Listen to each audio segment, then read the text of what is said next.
Hello. Hello. Hi. Welcome in. Hi, Crispy. We're not settling if the Earth is round. Sorry. Not this time. Yeah, not this time. All right. All right, chat. I have a picture to show you guys what me and Lila just dealt with for stream. Wait, okay. Shady, if you're listening somewhere, we had a reason. Very much so. Why wouldn't it let me drag and drop it in there? Fine, I'll add it. Add image. Yeah, dude, when I saw it bouncing off the ground, I was like, holy shit, my poor car.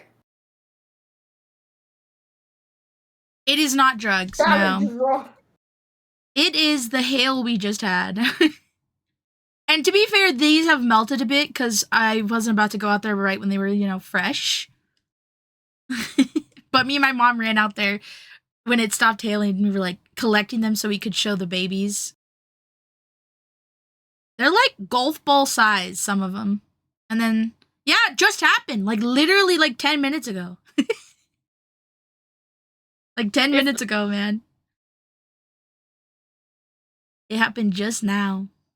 Live on stream. Well, not live. Almost live on stream. To be live, but I was out and it fucking hurt. I got hit a couple times on my foot and my ankle because my mom was like, no, my flowers, no. So she ran out there to get them. I was like, Mom, you're gonna get hit. So I put my hands over her head just in case so she wouldn't die from a head injury. So my boyfriend made the sacrifice to move my car. We don't have anywhere to move ours, so we were just like, damn. My dad's motorcycle is outside, and my dad was just like, well, it's too late. It's happening. I don't know what to do about it. Yeah, damn. It was a lot. Corn for ya. That's the corn for ya. Yeah, it really is. I've not seen hail in years, I feel like. I know. When's the last time I saw hail that big? I don't know. Yeah, if anything, we've had little tiny minuscule hail that I don't even notice. But this, I was at my computer and I heard banging on my window and I was like, what the heck is this? What is happening? And now my curtains are open and I can see the sunlight. I gotta close them. Gotta live my vampire life. Oh god. Yeah, and my poor dog is underneath my bed. Just vibing. He's like, I don't want to be a part of this, man. I totally get it, bro. Doggo. Yeah, poor guy. Yeah, no, that's how we started.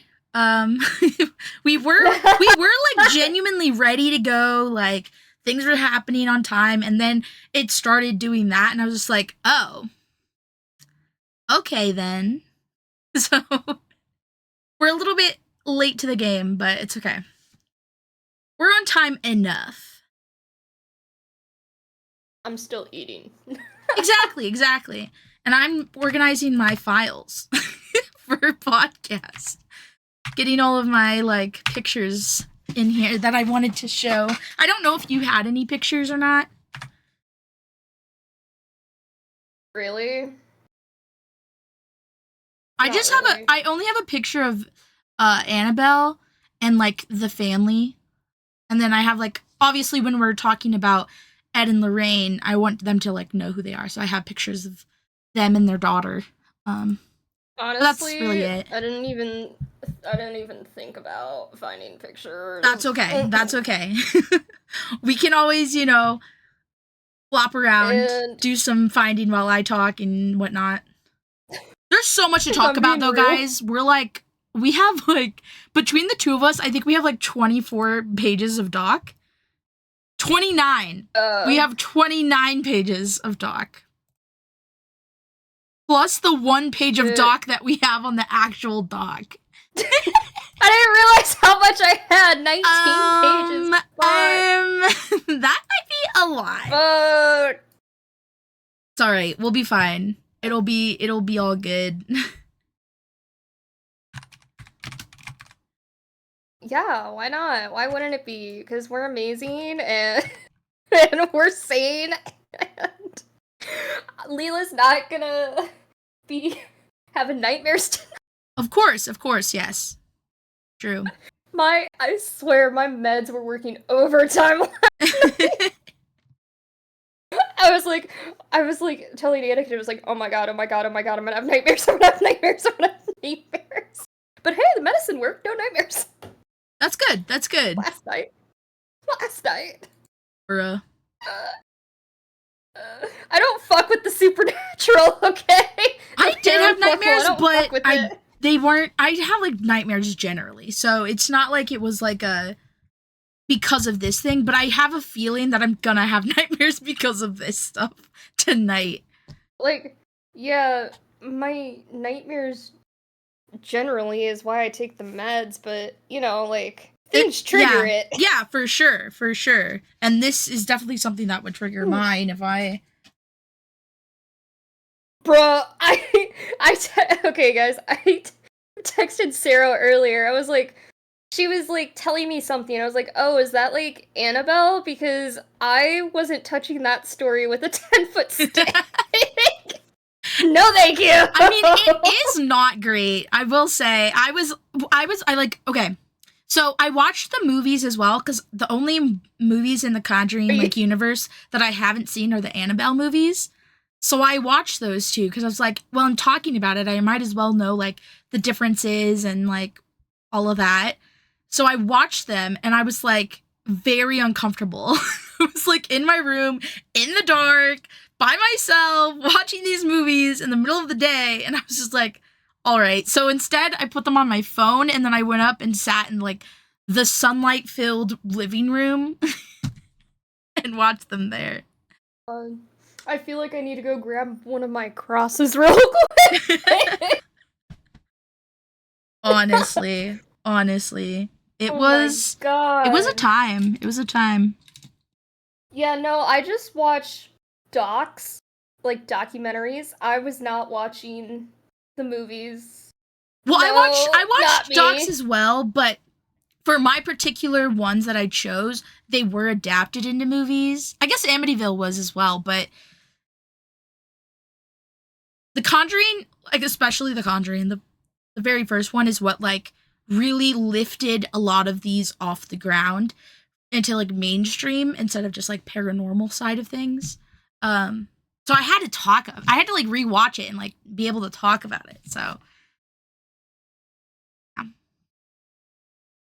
Promise you I'm almost done eating. It's okay. Take your time. I'm so sorry. I had taco salad for dinner. It's very good. What kind of pizza are you eating? Really good. It's just pepperoni. Oh, okay. Disgusting stuff. I get it. Pepperoni is canceled. If it were me, I would have gone with pineapple. Disgusting! Blasphemous! Pineapple on pizza. Bro, there's gotta be a spirit or a demon out there that's like, pineapple on pizza, dead. It's over for you. Damn, are you wishing like... No, you just can't live in a haunted house, Lila. Duh. I would never live in a haunted house. Are you fucking kidding me? I know. You'd get out of there. Like, as soon as you had an inkling, you'd be like, all right, we gotta get out of here. We gotta leave. Like, it's bad enough that I'm pretty sure, like, the house I grew up in at points was, like, creepy. But unexplainable things happening in there. Yeah, my house was built in the 1800s, so it's got vibes. There was okay. We're gonna talk about a story while Lila's eating her pizza. So when my dad renovated the bathroom in the basement, So there wasn't a bathroom there, right? When we were kids, he like made it while we were growing up. And when he took down the like initial like paneling that was the wall, there was just a huge hole like in the ground. Like there was a tunnel basically. And it stretched all the way from our house to my neighbor's house and like the other way as well, but we couldn't go that way because it was like falling apart and whatnot. But I remember like going through there and being like, this is not giving good vibes. This is giving Nancy Drew about to die second chance vibes. And I was not for it. But we covered it up. We just covered it up with wall. And my dad like tiled over it and there's like no hole now. But I still remember the hole. And I wonder. It freaked me out. I wonder what's in there. Freaked me out. There's a hole there. Oh, my sister's here. I can hear her. Wonder how she had, what kind of time she had driving through the hail. No. She would have been driving home from work. She just got here now. I can't even imagine driving through hail. I would be so scared the windshield would break. I would like pull over probably underneath something, like a gas station. I've never driven in hail, I don't think. I've driven in like really heavy rain, and I drove through like a tornado warning, but I wasn't like obviously in the tornado's path. I luckily, well, maybe not luckily, because it wasn't a great drive either, but my mom was driving me back to college for like, after I came home for like a weekend or something, and there was a tornado that had passed through the highway that we were driving on, and when we got to the point that the tornado passed through, all of the electric lines, like all the electricity, what are they called? Fucking, not lines. What am I trying to think of? Is it the the electricity lines? That's what it is, right? Cables? Yeah, the lines? cables. I don't know. They were all down on across the highway, and like the live wires were just like laying power lines. Thank you. My freaking brain. I was like, what do they call? Yeah, okay, the power lines, electricity lines. I was close. The power lines were across the entire like highway, and like they were like live wires just like laying there, and my mom just drove over them, and I was like, Mom, you can't just drive over active power lines. She did not give a care. And the bridge was like collapsed as well. Like like the concrete ones over the overpasses over the highways. Mm-hmm. Yeah, it was a whole thing. It was that really big tornado that went through like around our town. Like, I mean, I was in college, so it had to have been, fuck, when did I graduate? Years ago? It was like 8 years ago. Okay, please don't say that. That makes me feel old. Okay, but I graduated earlier than you did. So just add on, like, minus off what I just said, and you'll feel better. You'll feel better. Or maybe you won't. Who knows? Maybe you'll feel just as bad. I don't feel better. But yeah, no, that was a time. Why am I talking about that? Oh, the hail. Yeah. I was like, why did I even say anything? 309! Welcome! Thank you for the resub. How did you enjoy the hail? Yeah, how did you enjoy the hail? Here, let me show you the picture. This is what my mom and I collected from the hail. It is.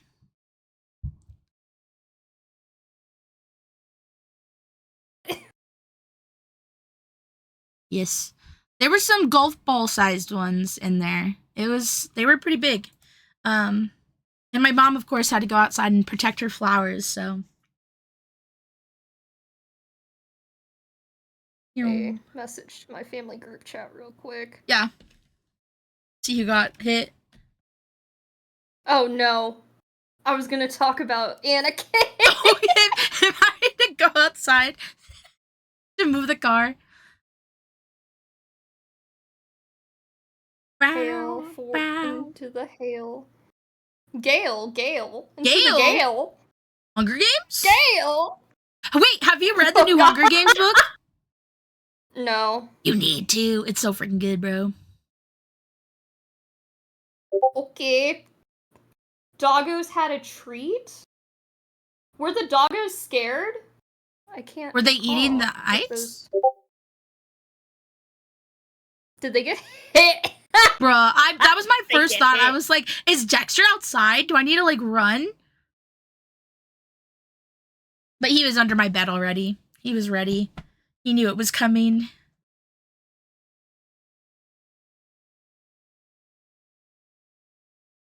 Oscar was scared or eating the ice? I could see both, to be honest. I could see both. Yeah.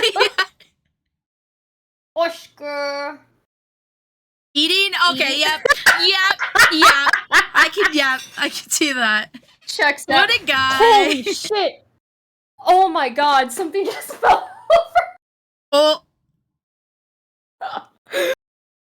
I felt like the spirits you invited into my apartment. That was all on you, man. Yeah, he's a little fatty, but he's so cute. Except when he's trying to, like, hump my dog. The first time me and Lila, like, introduced the dogs, Oscar was obsessed with Dexter. Obsessed. And Dexter was just like, I don't know what's happening, guys. He's never humped a thing in his life. Dexter just doesn't care. He doesn't care, and he's like, he was fixed when he was like 8 months old, and I don't know if he like would have done it anyways, but he just had no cares about it, and he was just very confused. He was just like, why are you on me? But he just sits there. Even like my sister's little dogs, like the two little ones, they'll like, before they were fixed, they would attack him, and he would just sit there like, you guys are weird. Like, he would just sit there. He would not defend himself at all. No guy. He just didn't understand. He had no like inclination of what was happening. Oh, poor Dexter. He's asexual. He doesn't get it, dude. Leave him alone. Yeah, poor guy for real. I mean, honestly, he wasn't very traumatized because he didn't really know what was happening. He just was like, you guys are jumping all over me. This is annoying. So he would just like yell at them and then leave. Or he would like think that they're trying to play with him. So he would grab their legs like chicken legs and swing them around town. But now he's saved. He doesn't have anyone attacking him anymore. True. Oh my gosh, Lila. I cleaned my bookshelf 2 days ago. Yesterday? I don't remember. I think yesterday. Mm-hmm. And I got rid of 36 books.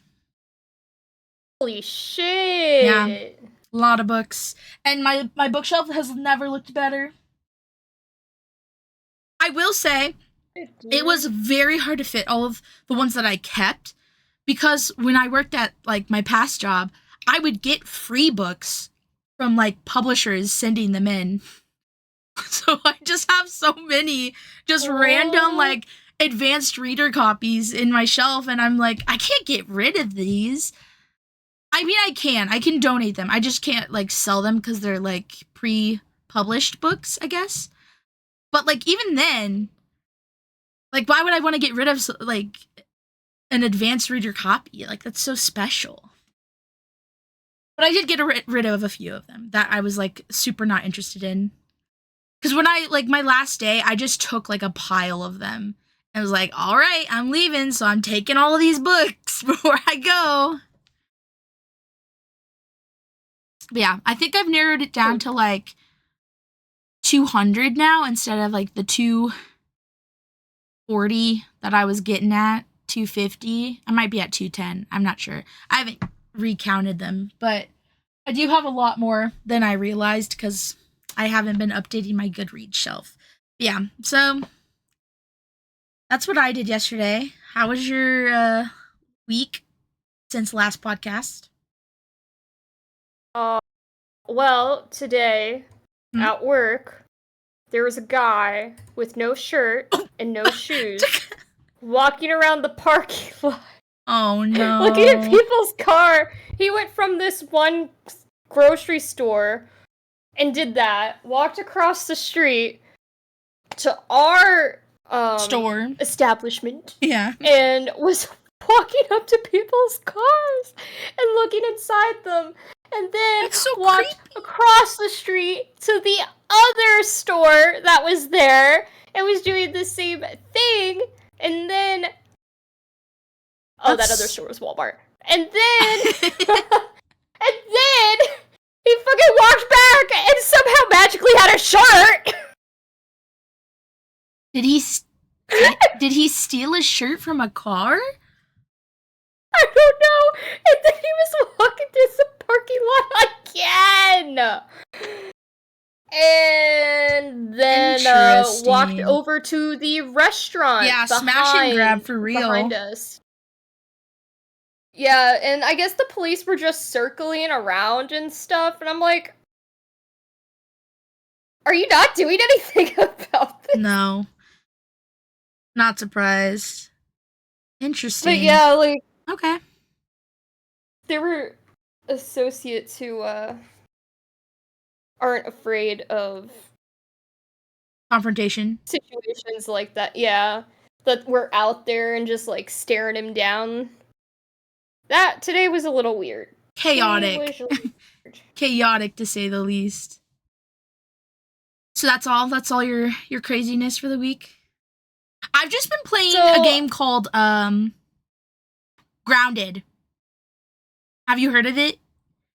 It's like Honey, You Shrunk the Kids, but it's like you're a kid in a garden. I think my brother might have told me about that. Dude, it's so fun. I think you would love it.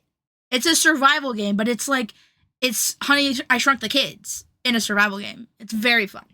You gotta, like, defeat bugs and, like, gather grass and, like, sap and, like, fight spiders. I will say the spiders are kind of creepy, but, you know. What, is it another Harry Potter thing? Trauma. Yeah, trauma. Yeah, trauma. It's kind of worse because they're everywhere, and there's several different kinds of them. And there are boss fights that are, like, literally Aragog's lair, and you're gonna just, like, have to defeat all the... It's terrifying. Terrifying! But yeah, no, that's what I've been doing, other than coding. And then... Shit, I can't water the plants! Oh, bruh. Water them before we get started. Or after, whatever you want to do. Yeah, I will set a reminder. Yeah, put a note on that. Well, I've started my plant mom life, and I don't know how it's going so far. Well, you're trying your best.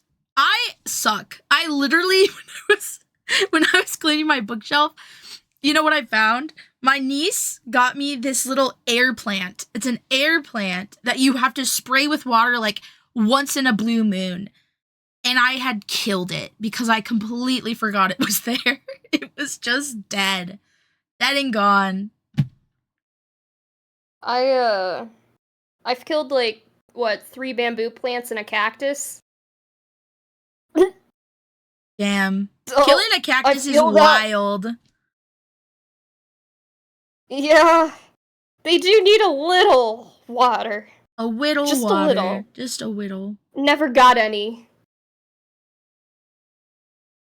That poor cactus. Man. Alright. No, I have, like, big girl plants now, so we'll see. I'm assuming you're done with your pizza. Yes. Okay. Well, we should definitely get started in our intro and all of this, because, guys, like I said earlier, we have 29 pages. 30 if you count the regular doc of content to talk about, because we got really into it.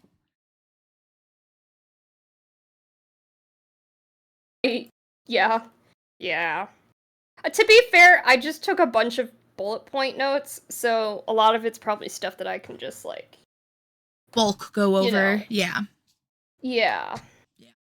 For sure. Okay. Let me scroll up. Oh, wrong doc! Oh, let me casually on the wrong doc. Let me fix this before you say it, and you're like, what do I do? You know me, you will. Alright, I'm ready. You will. Hold on, let me get a drink of water. Dum dum dum.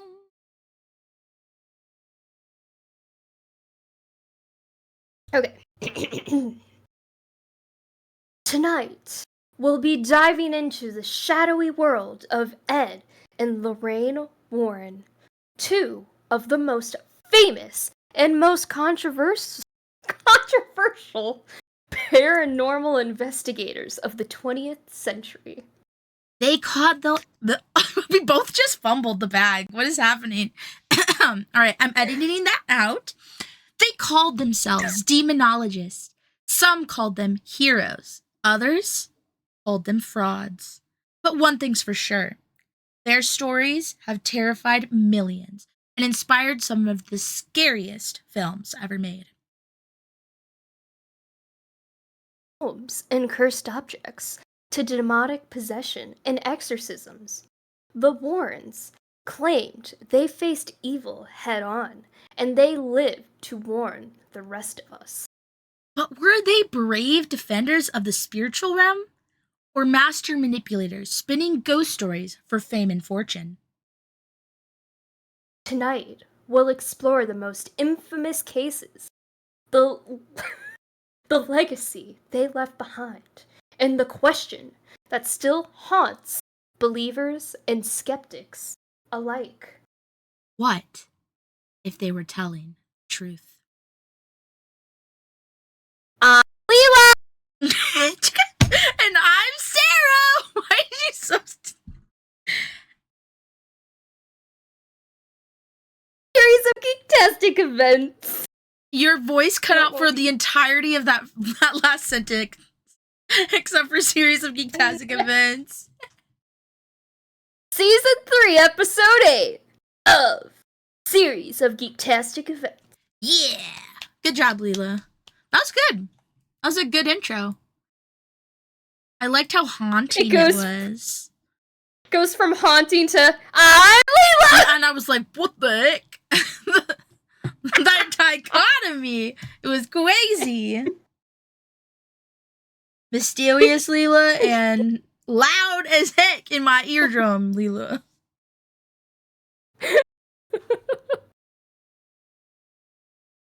Oh, you love it. Yeah. Whatever. Okay, so we got a lot to go over, guys. We're going to talk first about Lorraine and Ed, just as an overall being, couple, individuals, whatnot, their history. Family. And then we're going to dive into some of their most famous cases. Some of their ones that got made into movies, some that didn't. We're going to dive in. Wait, were both of yours made into movies? Wait, hold on.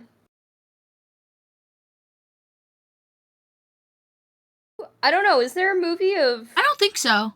Aaron Johnson? I don't think so. Just the doc, I think. Yeah. There might be a book. I'm not sure. Well, I'm sure there is. They have 10 books, man. Yeah. Real quick before we... Oh, no! The Johnson one was a book. That's right. Before we get into this, I need to make a disclaimer that I forgot to talk about Drake Bell's accusations last week. And I feel like such a dummy for forgetting them. But I guess you could look into them for yourself if you really want to. I'm so sorry. Yeah, no. Definitely. I mean, I do think you talked about it briefly, and said that you were going to dive into it more later. Yeah, but just if anyone's curious about major he said she said looking into the Drake Bell accusations further, do so for sure, because there is definitely some stuff that may or may not have happened, and that we can't overlook that just because he was a victim of abuse as well. So indeed. Look it up. Lila did not mean to forget. We just kind of got sidetracked. Yeah.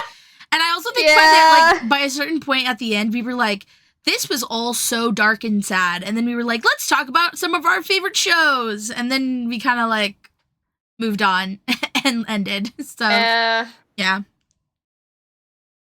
But Lila did not do it on purpose. So we weren't hiding from you. We weren't hiding the truth. We weren't hiding the truth! Speaking of hiding the truth, never mind.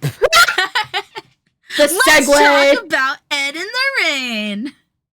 Okay, so let me get a picture up here for y'all of these. They are cute. They are cute, I will say. They're pretty cute.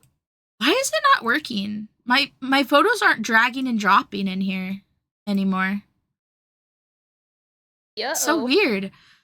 Okay, well, I guess I have to do it manually, whatever. Getting rid of my ice picture. Okay, so this... Hello?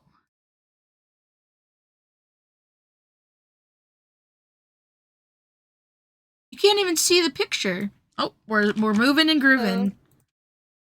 Uh-oh. Oh. Okay, well... What is going on with OBS, man? Is it... Oh, I bet it's because I... Oh, I ran it as administrator. I bet that's why. Okay, let me try opening this again. Things I was going to try to do to see if it would help. Yeah, I did it just in case, because I was, like, paranoid that it was gonna not work. Okay, there we go. There's Ed and Lorraine. All right, there we go. Here they are. Ed gives major, like, Italian... Yeah, he does. Enforcer vibes. For sure. So, they're very different. He's very, like you said, Italian, like, mobster, bodyguard, like, enforcer vibes. And she's very graceful and, like, conservative, elegant. Like, yeah, she has, like... Demure. Yeah, she's very demure, as the kids like to say. But I do think they're very cute, right? I think they're adorable. Especially in, like, their older years as well. Like, they're so cute. I watched so many interviews with them. Anyways, okay, so this is Edward Warren, and Lorraine Rita Morin. And they are the original ghost hunting power couple. They were powering this like ghost hunting ship before ghost hunters, before freaking like all of those paranormal shows that we have now, like before the paranormal movies. They were the OGs. Not to say that they were the only OGs, but they were one of the OGs for sure. And I did not realize how fucking like long ago they were born. Like I guess in my head I thought they were like not this age, but maybe it's because I like have watched the movies so like recently that I was like, oh yeah, they're like 70, 80. No, they're not.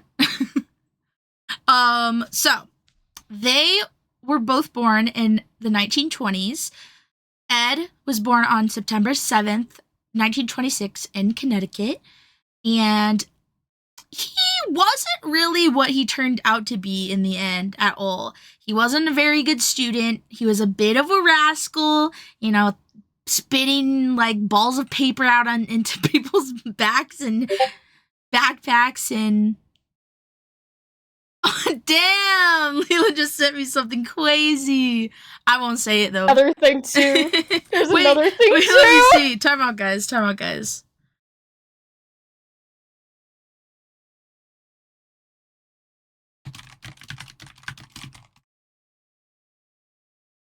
I'm waiting.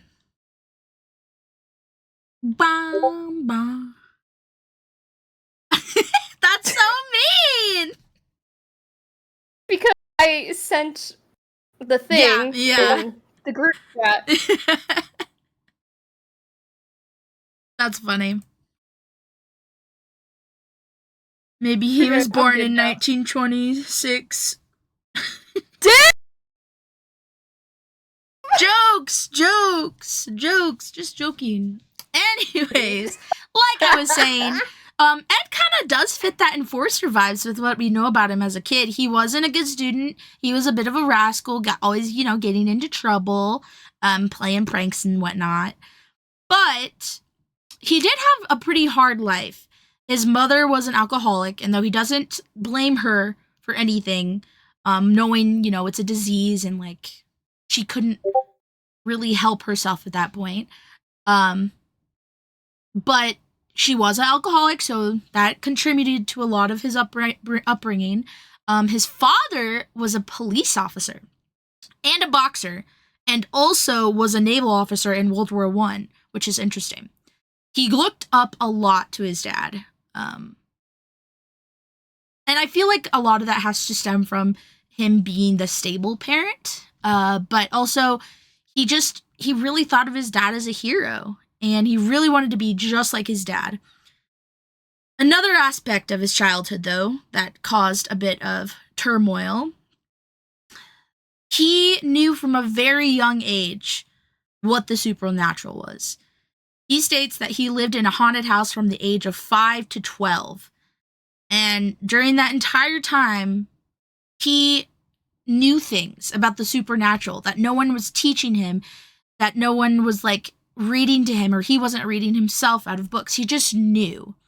And he talks about this when he talks about how he became a demonologist.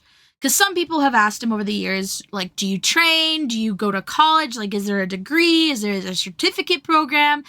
And he believes that you're born to be a demonologist. He had this inner knowledge inside of him since he was a kid, growing up in a haunted house, knowing things like he did.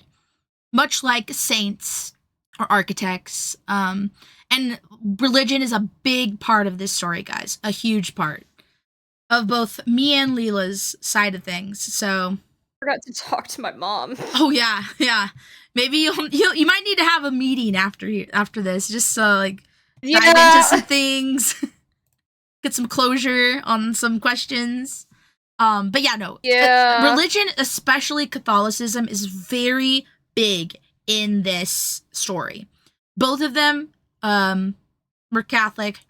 Lorraine, highly Catholic, heavily Catholic, which we'll get into in a second here, but Ed was also a big part of that as well. So he had this inner knowledge of the demons, spiritual, satanic things that were, fighting against God and whatnot. And because of that, he knew a lot more than most people thought he did about the supernatural. He had priests asking him, like, how do you even know that, like, this is going on? Like, how do you even know what this is?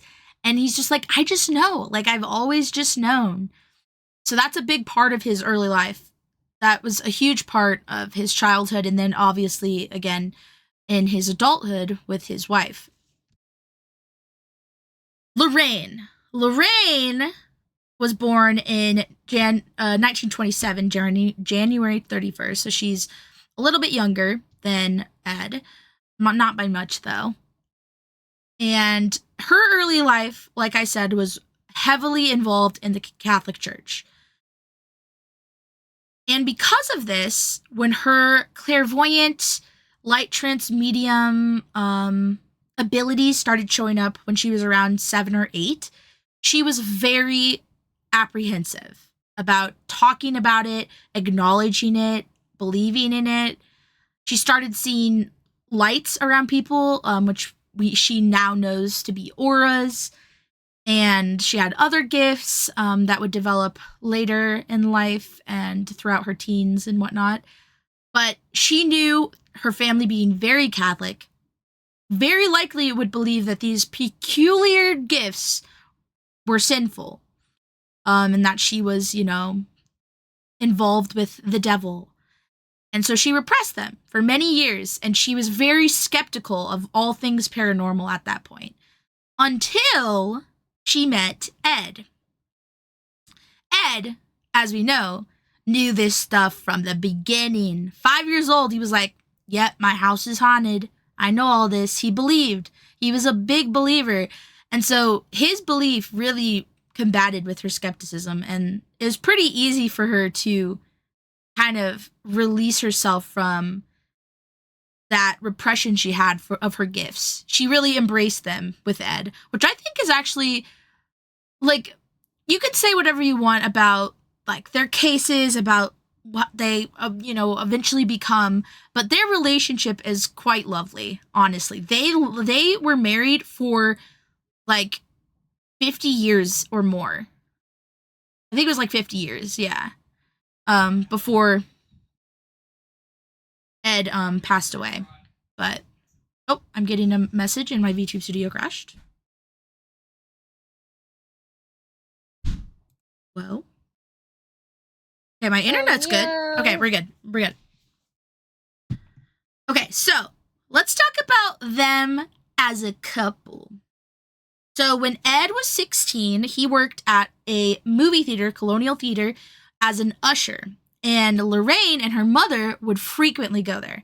So, as it happens, you see each other. You're like, oh, you're so beautiful. I love you. Like, that was kind of how it was. Like, it was love at first sight. I think it was for Lorraine that it was love at first sight, if I remember correctly.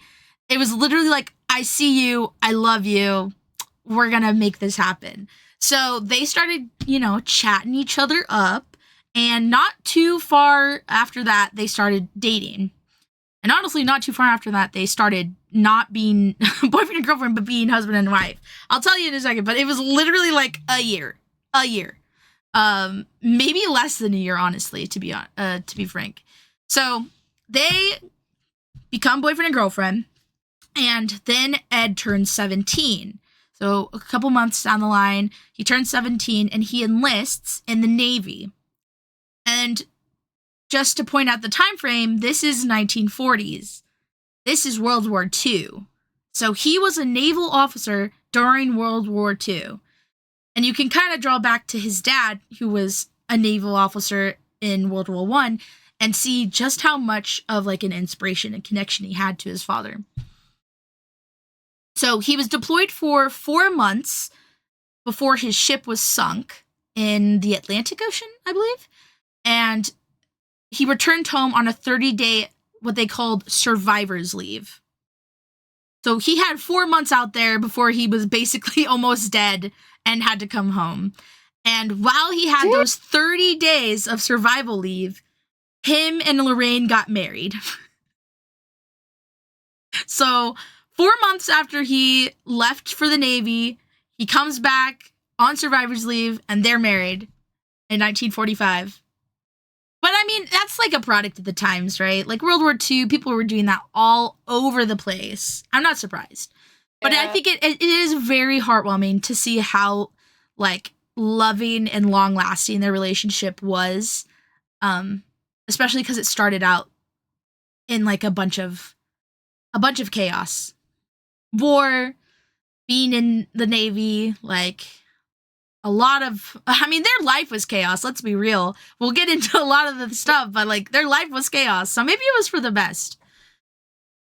But yeah, so he's on leave for 30 days, they get married, and then he goes back because he only has 30-day leave. He goes back, serves the rest of his time in the Navy, and then when he returns home, Ed and Lorraine have their one and only child, Judy, who is adorable. Let me get a picture of her. Because she is absolutely adorable. Oh, it's kind of small. I don't know if you can see it very well. Look at her! She's so cute! Explains why their grandson had a different last name. Yeah. Was it Sparrow or not Sparrow, is it? Tony Sparrow? That's her son-in-law. His name is Christopher. What was his last name? Did I even write his last name down, or did I just refer to him as the grandson? I have Tony in here somewhere. Here, let me look. Yeah, Spera. Spera. Oh, okay, that's who Judy married, yeah. Now, let me go back up to her house. Okay, yeah. So they have their one and only child, Judy, who is adorable. And then she's so cute. This was very like I guess I knew from the movies, but I didn't realize like how in depth he went. So Ed, after he got back from the Navy, enrolled in a subsidiary art school of Yale called Perry Art School, and he learned to paint. He only stayed for about 2 years, but with that 2 years of schooling, he learned to paint fairly well, and he started painting haunted houses and other ghostly works along with like scenery and whatnot, and they hit the road. Him, Lorraine, and Judy traveled all over New England, making like pop-up shops for his paintings. So they would go to like these big tourist areas and they would sell his paintings for like $4 each. But back in those days, hamburgers were like 10 cents. Gas was like 12 cents. Like $4 went a long way. And if you sell like 4 paintings in a day, like you're getting some good change there. So they were pretty successful with these pop-up shops. And this is also kind of around the time where Lorraine is getting more in touch with her spiritual gifts and, finding ways to not be so negative about them through, help from Ed, who is an avid supernatural paranormal believer and very much connects it to his religious beliefs. So they very much shared love there. And I think that helped her a lot come to terms with what gift she had. So then 1952, so this is 7 years after they got married, they founded the New England Society for Psychic Research, NESPR, and it's the oldest ghost hunting group in New England. Which I don't think I've ever heard of it, if I'm being honest. But it's not like I'm like super in-depth into ghost hunting and like, I'm more like just like hauntings, not really the hunting part of it. Just like specific locations and whatnot. But it is interesting, like 1952, that's like 75-ish, a little under 75, but 75-ish years ago. That's a long ass time ago. It's kind of astounding. 75 years ago was 1950. Ew. Time flies, man. Time flies. I don't like that. I don't like that at all. Okay. Either. I don't like that either. Anyways, so Lorraine and Ed started investigating haunting reports together. And Ed is such a genius. So Ed would stand outside these haunted houses, haunted locations, and he would stand on the street and sketch the house using his painting skills. And he would go up and be like, oh, I painted your house. Like, this is a gift. And like, that would grant him access into the locations by just being like, hey, I really loved your house and I wanted to paint it. And like, just giving it to them. What a genius. And so he like weaseled his way into so many places by using his painting skills. And then eventually they, built up a repertoire and a community and like a knowledge base from like other investigators and whatnot. And they were, more professional about it at that point. But when they were first starting out, like, if he walked up to them and said, hey, your house is haunted, can I come in and take a look? Like, very likely many people would think he was crazy back then. And now, to be honest, So he was very smart about it. He was very smart about it. All right, let me make sure. Did I have another picture? I feel like I had another picture, but yeah, I didn't. Oh yeah.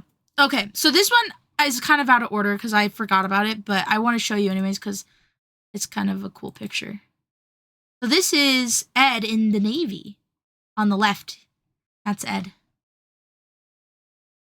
He looks a lot different. Yeah, I know. I mean, you can tell because of his nose. His nose is very distinctly the same, but yeah, very different. He's so young. I mean, he enlisted when he was 17.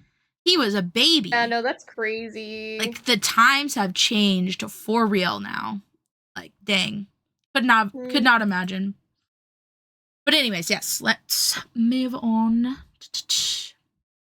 Okay, yeah. So once Lorraine eventually became a believer, they began looking into cases, and over all the years that they've been working together, before their deaths, obviously, they claim to have investigated over 10,000 cases during their career. And they have a lot of files, guys. They have a lot of files. And okay, so they have a website. It used to be called warrens.net, I think, but now it's called tonyspera.com because the son-in-law has taken over, like, the establishment, the legacy.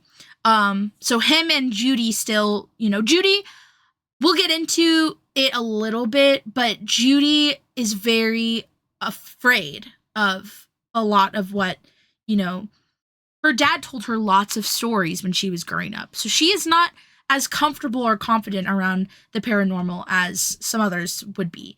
She is very hesitant. She doesn't really use her abilities as much on the job. She's more of like a consultant, and helps like from the outside and not like in there, because I mean, if I grew up with Ed and Lorraine, I also would be terrified, so I can understand. Yeah, no, for sure. So it seems that Tony Spera has been the one that like has taken over the investigation part and a lot of that area of stuff. And he also has set up like a YouTube channel that goes through a bunch of footage that Lorraine and Ed made throughout the years, interviews they've done. He goes through some of the items in like the museum that we'll get into a little bit later, because yes, there's a museum. I feel like you probably, if you've seen the Conjuring movies, Annabelle, all of those, you probably know what I'm talking about because it's in like everyone, I feel like. But yes, so nowadays the NESPR is still a thing, and it's headed by Judy. It's co-headed by Judy and her husband Tony. And then they have some they have like a senior investigator, a lead investigator. They have some consultants that are they were called like religious guides, I think, that they work with for like certain cases.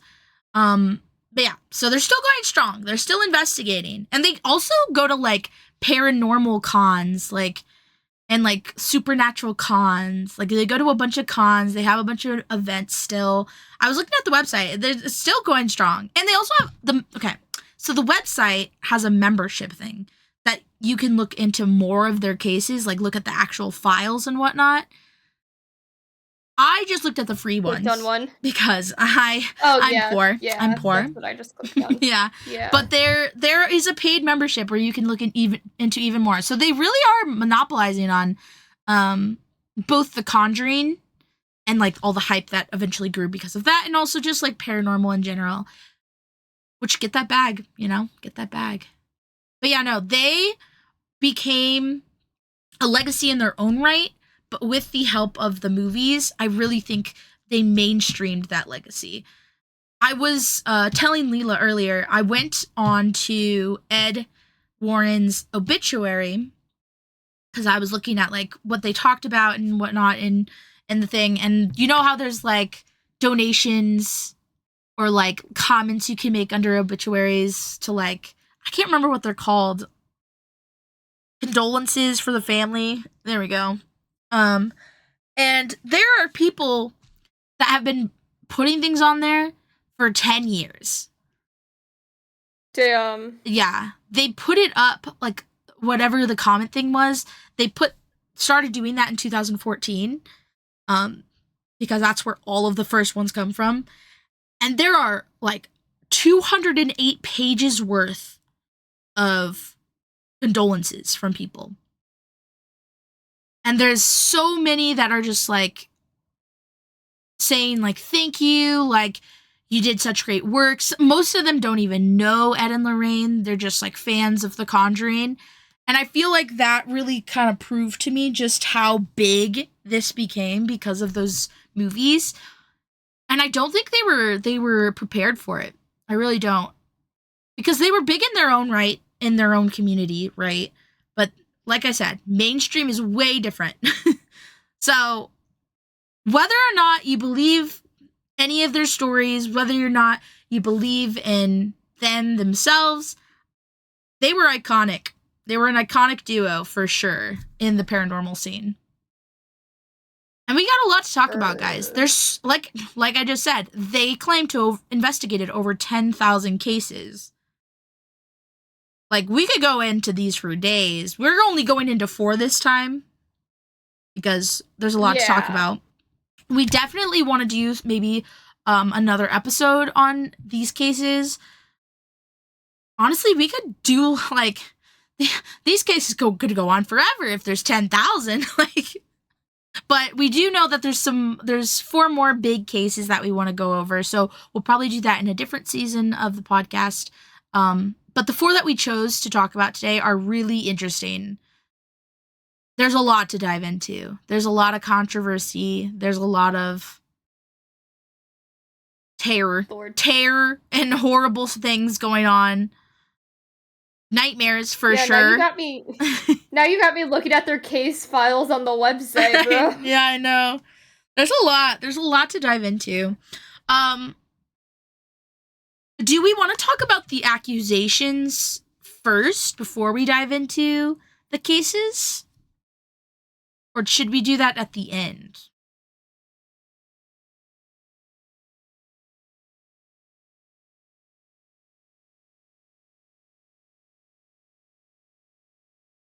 Because I have accusations are mixed in a bit. Yeah. Maybe we should talk about the accusations first. Yeah, okay. That's good with me. Okay. And then, like, after this we talk about everything. Oh, no, wait.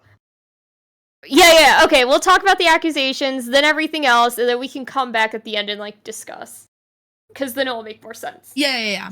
We'll have more knowledge, more context. Oh my god, dude! What's today?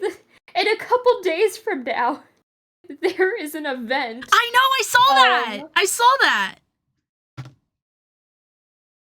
Annabelle and the Warrens Occult Museum visit Psychic Spirit Fest at Victoria's Black Swan Inn. That whole shit. Well, if anybody is near the what is this, San Antonio area? Yeah. Oh, it's in Texas? Wait. Hold up.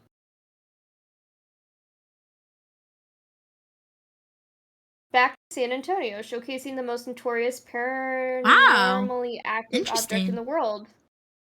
Okay, if anybody's near the San Antonio area in a couple days from now, you can go.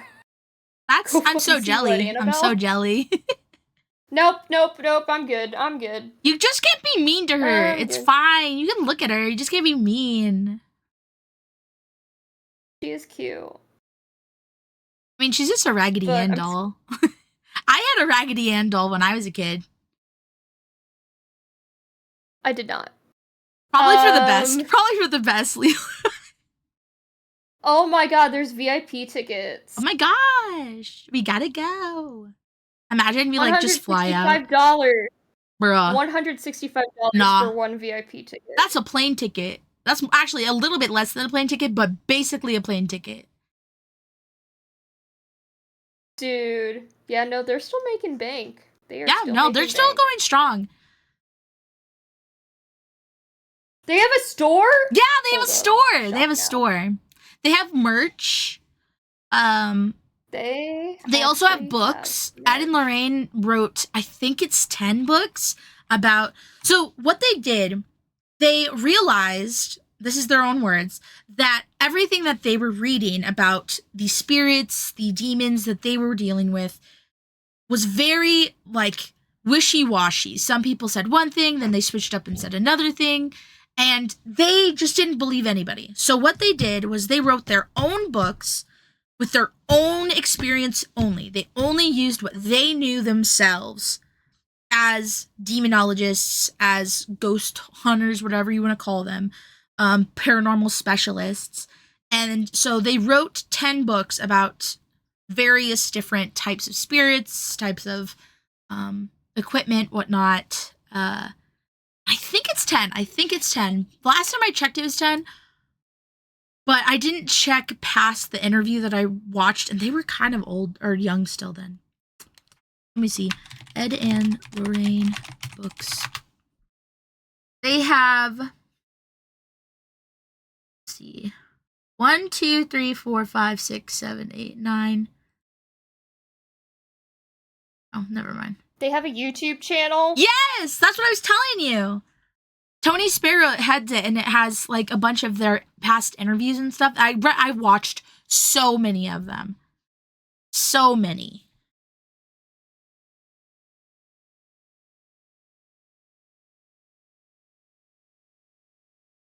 I see how many books they have.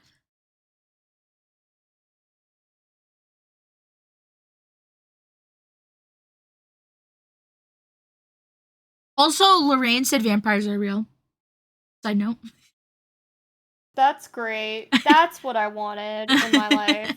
That's what I wanted. Okay, so they have 1, 2, 3, 4, 5, 6, 7.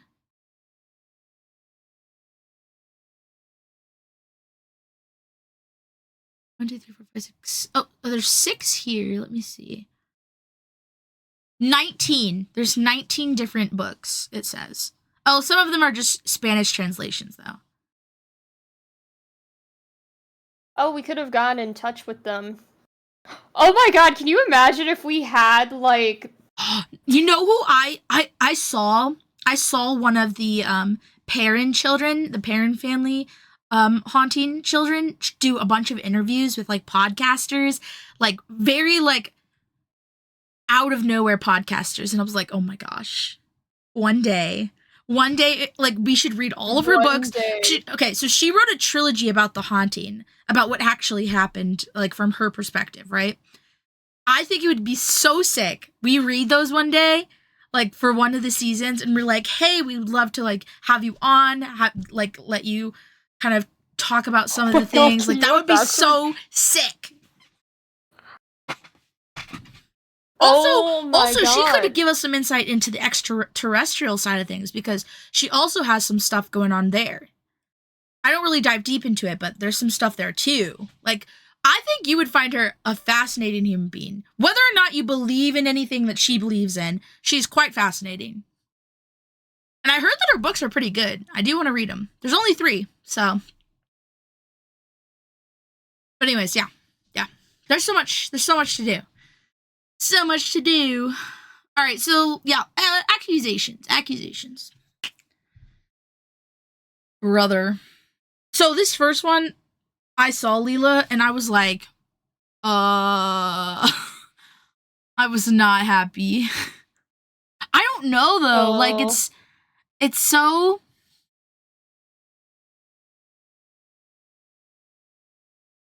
hard to tell with these kind of things. Like you always want to believe in one side of it, but it's so hard. It's so hard to tell. I don't know, since you wrote these, do you want to go over them? Do you want me to go over the first one, then you go over the fraud section? Oh, I forgot we were doing that for... Lamau. Okay, Lamau. so most of what we're gonna be talking about today, outside of this famous couple's, cases and stuff, obviously, there's a lot of people that respect them and love them and think what they do is great, and there's a lot of people who think they're frauds. Yeah, for sure. Which is to be expected. Is probably, yeah. I don't, some of the things I was looking into. Anyway, I'm on the fence. It's hard to like fully believe in something that you don't see, I think, for me. But it's also like kind of eerie. Like it makes me uneasy, and I feel like that means that I kind of believe. I don't touch the paranormal at all. Like, I'm just gonna say right now, I will believe it even if I can't see it, and I don't want anything to do with it. But in some of these cases, there is a lot of like holes or things going on behind the scenes that are rather sus. Frauds. No, I don't know. Allegedly. Maybe. Who knows? Anyway, outside of that, there was one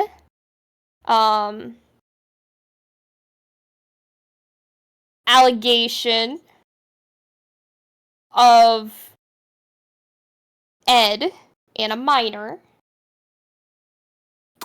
If you get what I'm putting down. Relations. So, Judith, I'm just gonna say Penny. Yeah, Penny, I'm sorry. Judith claimed that she had a 40-year relation with Ed starting when she was 15. According to Judith, when she became pregnant, Lorraine persuaded her to have an abortion because the birth of a child would become a public scandal and could ruin the Warners' business.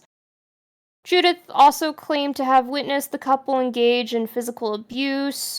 Lorraine had it written into her contract for the Conjuring film series that she and Ed could not be portrayed engaging in extramarital affairs or engaging in crimes like sex with a minor. The Warrens' daughter and son-in-law stated they never saw any of the alleged conduct during the decades they spent with the Warrens and Judith. So, he said, she said. Yeah. But the contract thing does interest me. Yeah. A little bit. Yeah.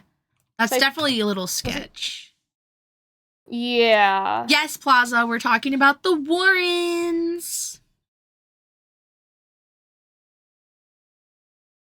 Yeah, so I don't know if the alleged sexual relations with a minor and the alleged affair baby, like, I don't know.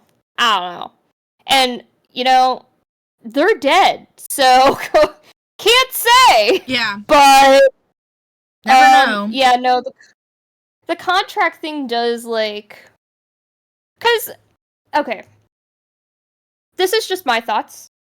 Not saying that it happened, that it didn't happen, because it might not have happened. But the whole contract thing with the Conjuring films and stuff like that, being portrayed in a certain light, I understand. One thing that, I don't know, who's to say physical abuse didn't happen? I feel like with a lot of exorcism, I've seen a lot of things that look like abuse to me, but Yeah. who's to say? Who's to say? Abuse in the name But of religion. yeah. We all know the Catholic Church is what hell of a time was that? Some issues sometimes. With any institution, there's some issues. Yeah. Yep. Abuse and sexual issues within the Catholic Church. I am Catholic. I can say it. Yeah, I can't say it. I don't know what you're. I don't know. There's some issues. That's all I gotta say. Yeah.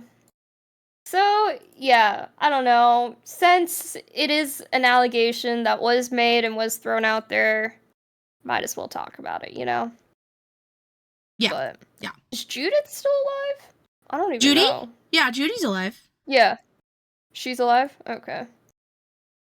Yeah, her and her husband are still going on to their events. She's not on the YouTube channel much. I think she's been on like one video. But she has been in a bunch of the documentaries. So. Her daughter. Hmm? Are you talking about their daughter? Yeah, Judy? Yeah, no, I wasn't. I was talking about the person who made Judith! Judith. Oh, sorry. You said Judith and I thought you just meant Judy. No, that makes sense. I wonder if she is. And she is dead. She is? She's dead. I think so. Let me see. Hold on.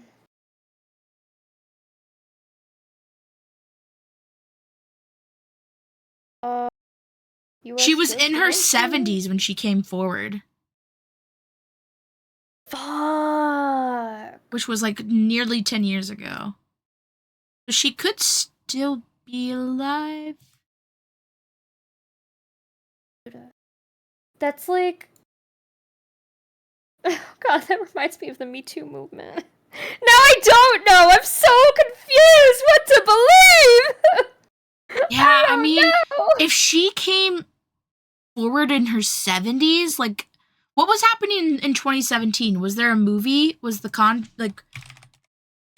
if it happened outside of like one of the movies coming out, that's very much like it's giving me very much it's true, in my opinion.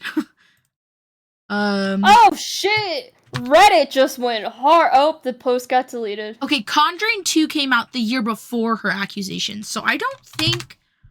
Yeah, Conjuring 3 didn't even come out until 2021.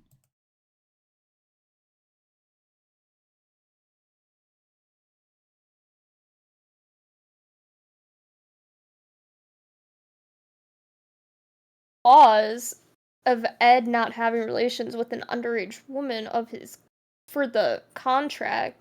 Why would that be thrown in there? Like that's such a specific... I don't know. Is that verified that it was in the contract, or is that just like something that people are talking about? That was with what she said specifically. Yeah, I don't know if we're legally allowed to look at the contract. I don't know. I guess it depends on... I mean, they're dead, but not the other side of things. So I don't know. Would it be the first movie? The first movie cost $20 million to make and netted nearly $320 million. They made bank on that movie.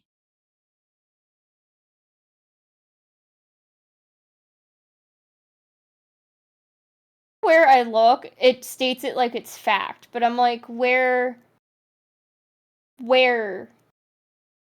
is the, evidence for that, I guess. Yeah. Oh, Hollywood Reporter received legal filings and recordings that allegedly revealed a horrifying truth about the Warrens amidst a sprawling legal battle over the billion-dollar Conjuring franchise. I also just found an article of legal stuff that happened with The Conjuring. Oh shit. Stop. Let's see. Oh, Yeah, that she lived in the couple's home for about 4 decades. 3, that Penny was at one time pregnant with Ed's child. That Lorraine convinced Penny to get an abortion. Um,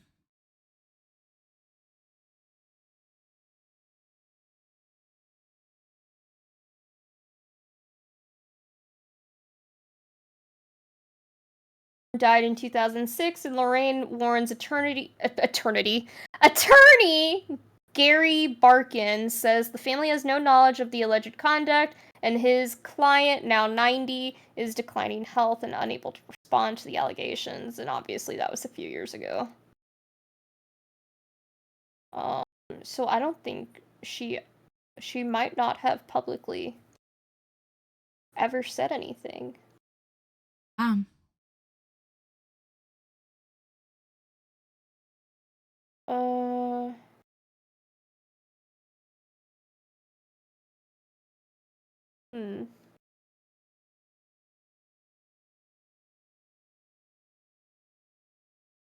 Okay, the original Conjuring film set in the early 90s.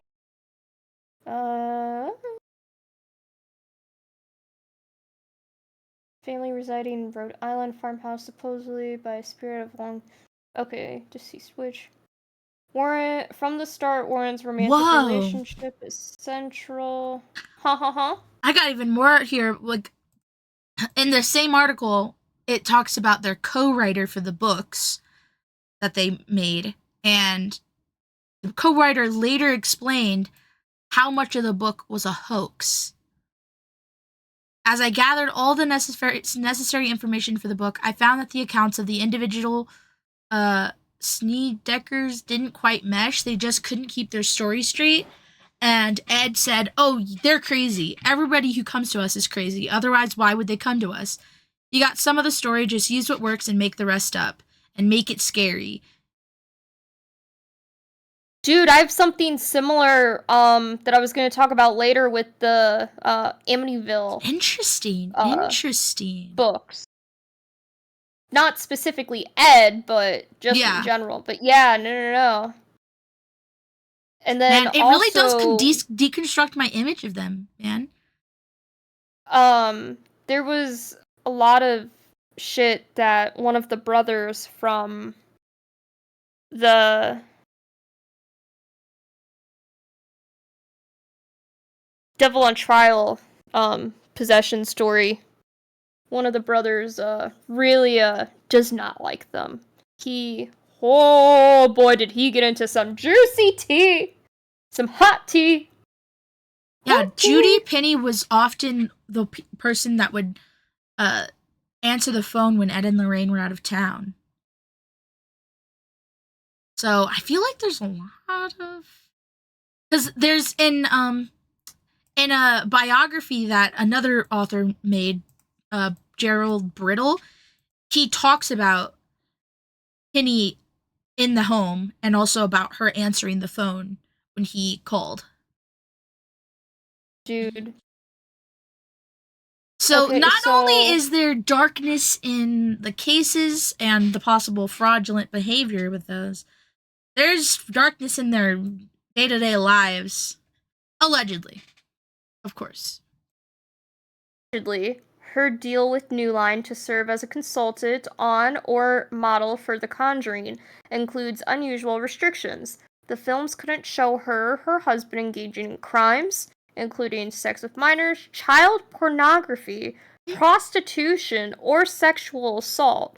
Neither the husband nor wife could be depicted as participating in any extramarital sexual relationships.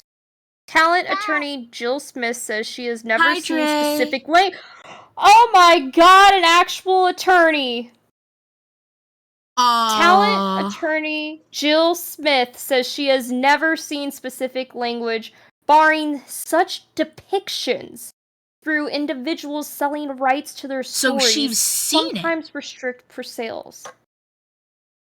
So has she seen? She's quoted saying, "I have done deals which prevented depictions of certain specific types of Oh, I don't know that word.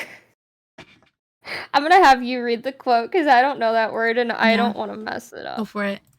Send it to me. I send to you. I've done deals with which prevented depictions of certain specific types of odious behavior which are not relevant to the underlying story and in which, typically, the person is not known to have participated.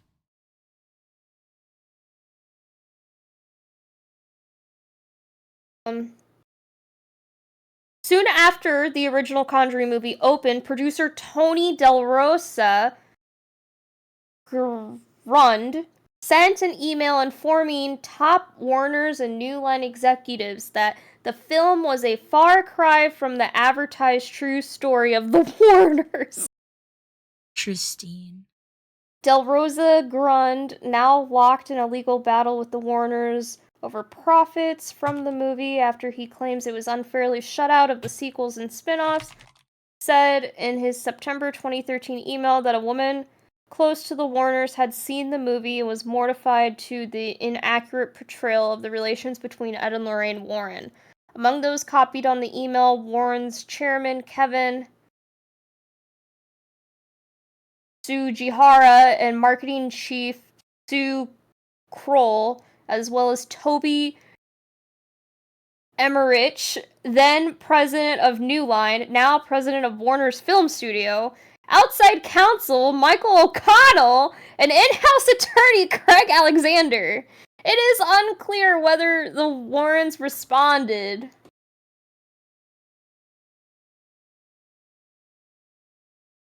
Like a lot of people involved.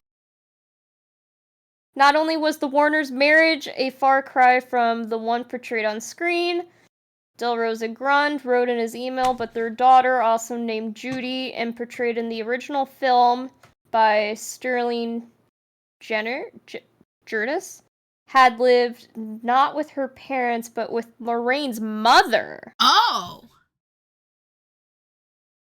What? Penny said she was the only young girl living in the Warners' house. Okay! This is highly sus. I was... Okay. I mean, the way that they depicted in the movie, they're depicted in the movies, they're traveling nonstop. And, like, they had, like, a babysitter come watch her while they were gone. I was just like, but you guys are, like, traveling around the world. Around the country, like, even. It makes so much more sense for Lorraine's mother to be watching her than... hard accusations in this. Yeah. No, I haven't even gotten to it. DeRosa Grund. So again, this is the producer for the first Conjuring movie. Yeah. Quote, saying, Ed was a pedophile, a sexual predator, and a physically abusive husband. Lorraine enabled Ed to do this. She knowingly allowed this illegal relationship to continue. I take it back. They're not iconic. They're not iconic, guys. They I take it lied back. to the public.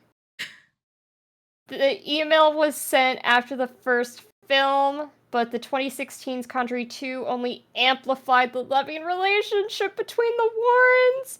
At one point, Ed adoringly sings Can't Help Falling in Love. No, not that song! I love that song! To Lorraine, and the film ends with a callback to the moment Lorraine puts the record on and the two slow dance in the living room! Oh no, guys. We've been bamboozled. Warren's straightforward earnest fuels the films more so than their Catholic religion. Dude. Oh! Things are so spicy. I didn't realize. Oh my god. I think I believe. I think I fully have no doubts now. Allegedly, I think it happened. Allegedly. That is crazy. They made so much money. Yeah. I would like to know from Judy, if she were to, say do an interview or something, what her living situation actually was as a kid. Yeah, so we could have more clarification. It would make sense, being watched by her grandmother if her parents were always on the road. Yeah.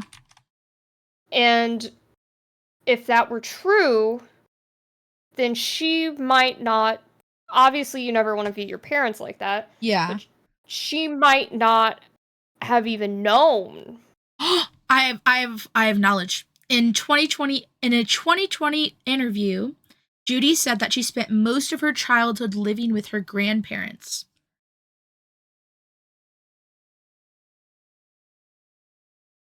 For a brief period, she did live with her parents, but Judy said it was difficult to feel comfortable in their house. Yeah. Shit. Things are piling up, man. Fuck. Oh my god. Okay. I did not see this coming. Nah. Things got deeper than we knew. Fully. Because I just briefly saw the allegations that we talked about, like, right at the beginning. I didn't even dive deep into it because I knew you were already looking into it, so I was just gonna, like, wait for you to do the rundown for all of us. But damn, there's so much more than I realized. No. Yeah, I didn't know outside of just what, Yeah. freaking Judith said that there was more to it. Oh my god. Yeah, no, this is verified. She, in a interview. Oh, wait, is this from? This is an interview from 2024. That she said that. Oh no. No. In an interview from 2024, they mention the interview from 2020. There we go. But regardless, she said she lived with her grandparents because of how much Ed and Lorraine traveled for their job. So, interesting. Interesting is right. I do not know how to feel right now. Yeah, no. We're about to... I mean, to be fair... Oh, hi, Dre. I didn't realize. Bruh. I wasn't looking at chat. I've been reading these articles. I know, but I said out loud, oh, hi, Dre. Dude, there were just major allegations thrown at me. There was a lot going on. Fuck. Okay, damn. Why was Judith even living in their house? Like, where did she fucking come from? I don't know.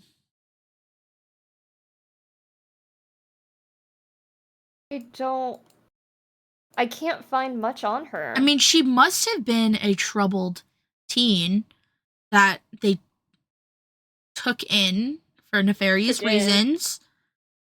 Put to work because she was kind of, I know.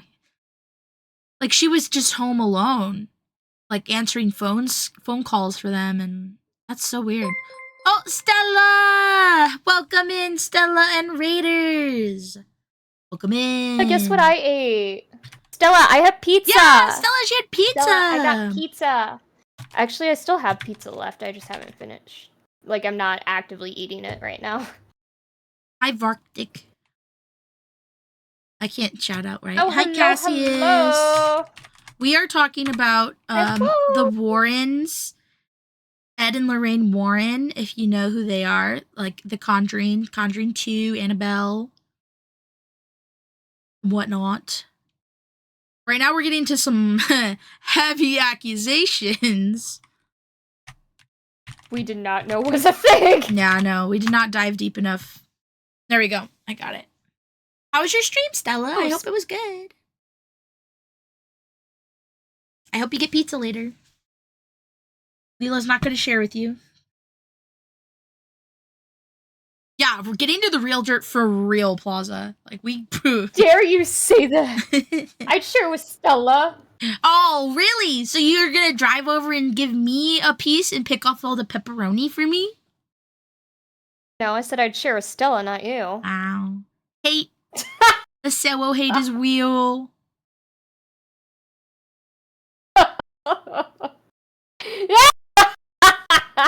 Evil laughter. I'll believe. I got roasted. Lol butts. What a name. That is a fun name. Lol. Oh my god, I love that. Butts. Well, I hope you guys are all ready to be creeped and spooked. So we're talking about freaking paranormal shit. Buddy, I just found another new allegation from another podcast. Ooh, okay. What is it? Bring it in. Well, I can't read the podcast, but the title claims Lorraine and Judith Penny as sister wives? Sister wives? Sus. Yeah, no, that whole thing is like man. I didn't realize how deep it goes. Ruin your Oh, did I ruin your image of them? No, it's okay. I already thought that they were kind of not it because during the second case I'm going to talk about, they just weren't it.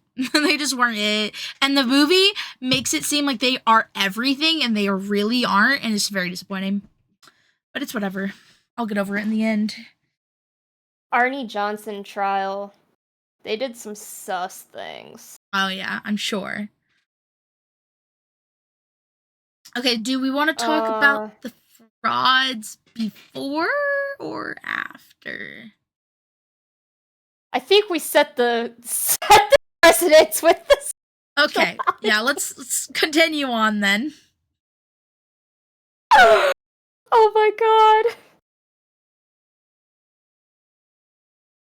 I can't get over this.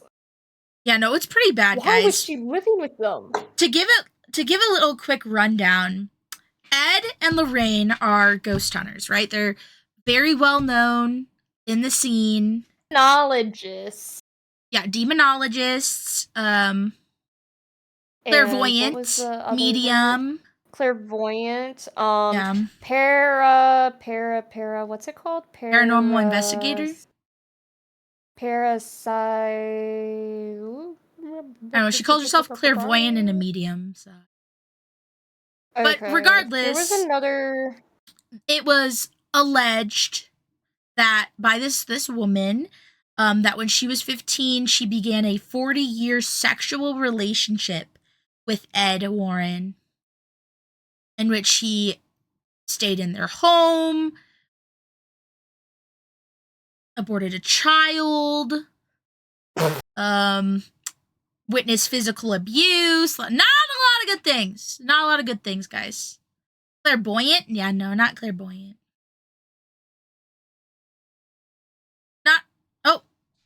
Why did guys? The happiest song just came on. Why the heck? Oh no! Why the heck? Oh no! The happiest song I've ever heard in my life just came on. That was the worst timing.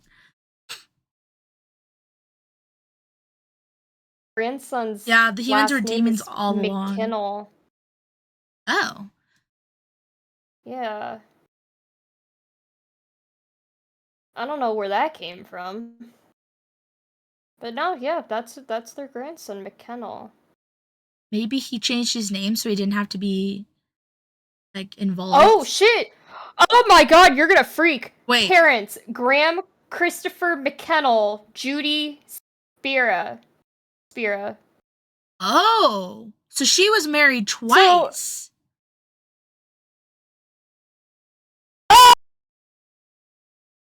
Welcome to our podcast, where we also actively do research while doing the podcast. Always, every time we do this every time. Don't be surprised.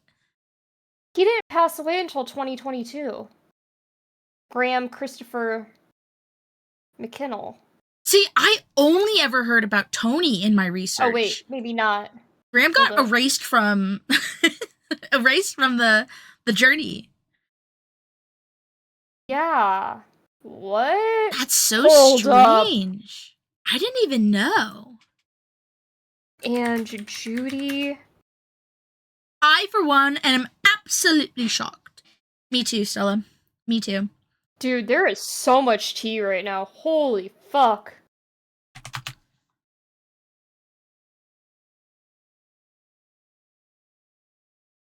Well, I mean, to be fair, she's stayed out of the spotlight most of her life. She didn't want to be involved I don't blame her one bit. in the movies. She didn't want to be involved in the legacy of her parents until recently. Like, I'm not too surprised.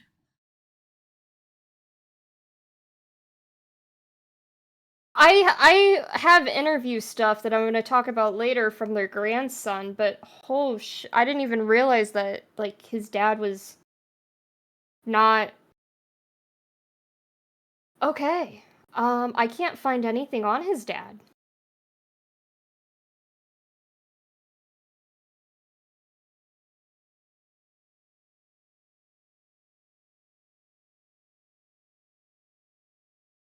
I'm trying to see if Late there's 70s. anything.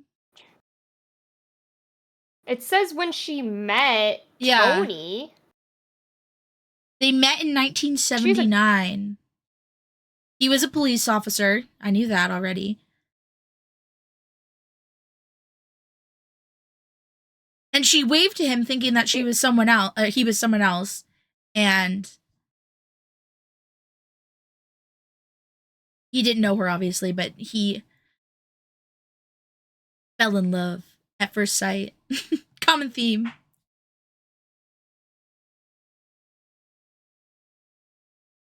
First time falling in love at first sight. Like, she has a kid with someone else. She goes by Judy Warren in this telling, though, as if maybe she was... I mean, she would have been divorced. I read that she'll go by both. I read that she goes by both Warren and... No, I meant when she met Tony. Oh, okay. But that makes sense, because if she's divorced, she'd change her name back to Warren, I'm assuming. Some don't, but I assume she did. That's so interesting. She never got married to begin with. That's a scandal in the Catholic Church. Oh! Child out of wedlock. Yeah. That would make sense. That's what I was. Does it count if you're born or if you're, like, conceived out of wedlock? Like, which one is bad? Like, what if I was in my mom's stomach when they were married? Conceived out of wedlock. I'm still out of wedlock, guys. I was conceived, but they got married before I was out. So, you know, technically it doesn't work. In the Game of Thrones days, I would not be a bastard, so. Their grandson, Chris, is an exorcist who doesn't believe in the common explanations of supposed demons. Weird. Interesting. He has a lot. I didn't even know she had about. Well, I guess I knew she had children because they mentioned it in his obituary. But let's see what it says in the obituary again. I didn't write it down, but let's see. He's survived by daughter Judy Spera and her husband, 2 grandchildren, Heather Valentine and her husband, Greg of Conestoga. Oh, Greg. Okay, they just call him Greg. I thought for some reason he was like some noble Greg of Conestoga, but that's the fucking city in Pennsylvania. And Christopher McKinnell. 4 great-grandchildren. Oh! They do mention Kyle and Brianna. Oh, no. That's their great-grandchildren. Michael McKinnell. and numerous nieces, nephews, and friends. So they did mention, but they didn't. Okay, interesting. What's Heather's last name? Valentine. I must go get a snack. Pause the entire stream for me. Thanks. Oh, don't worry. We'll be yapping here. It'll be fine. Yeah, we're trying to get to the bottom of something right now. Valentine. Okay. Warren's granddaughter.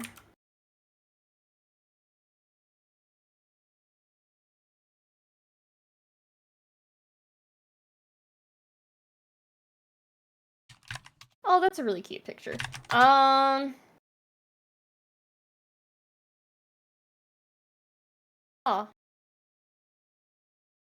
I don't... Wait, what?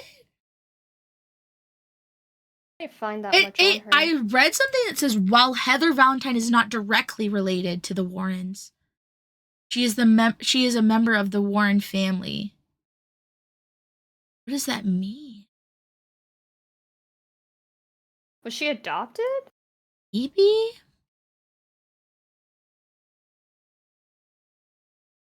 If you look at Chris McKennell, it does say that his mother's Judy.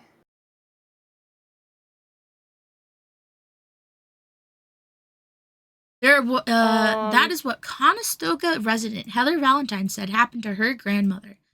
Valentine's grandparents are world-renowned paranormal investigators Ed and Lorraine Warren, whose case inspired the new horror thriller movie The Conjuring.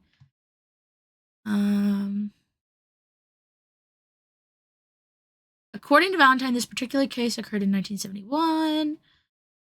Valentine and her grandmother flew to Los Angeles this week for the premiere of the R-rated film.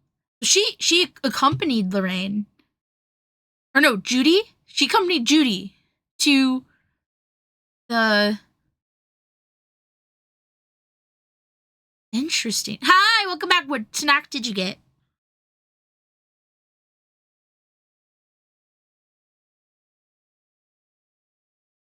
They really did not...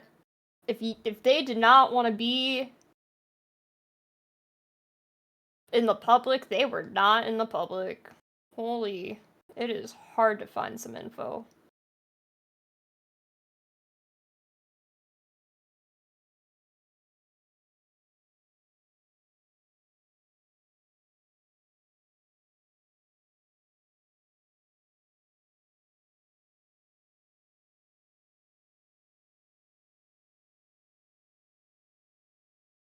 Interesting. So she gave an interview to her local newspaper, but I can't find anything else about her.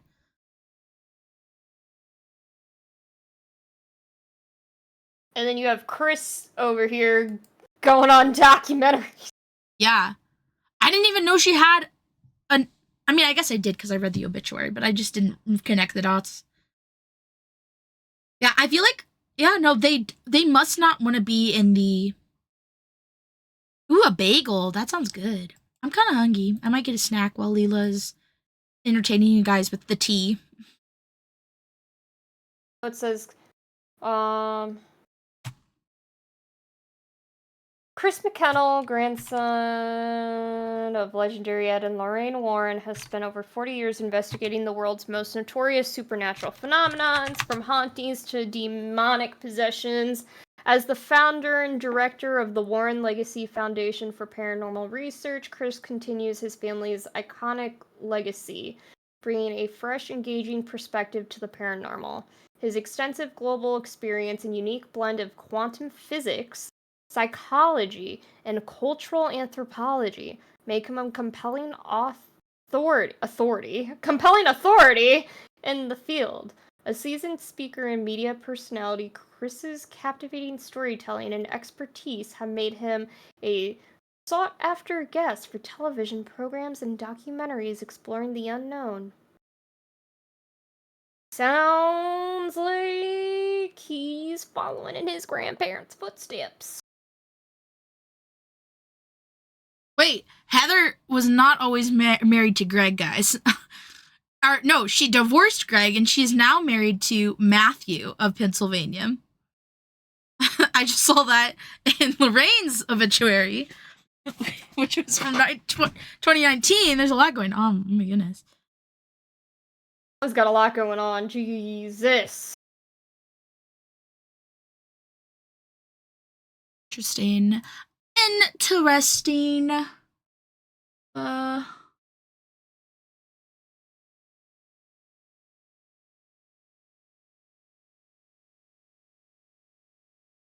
Wait, we should probably move along. Yeah, we should probably move on.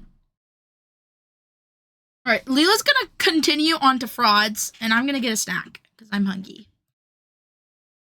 Okie dokie. All right, Lila, you're in charge of continuing.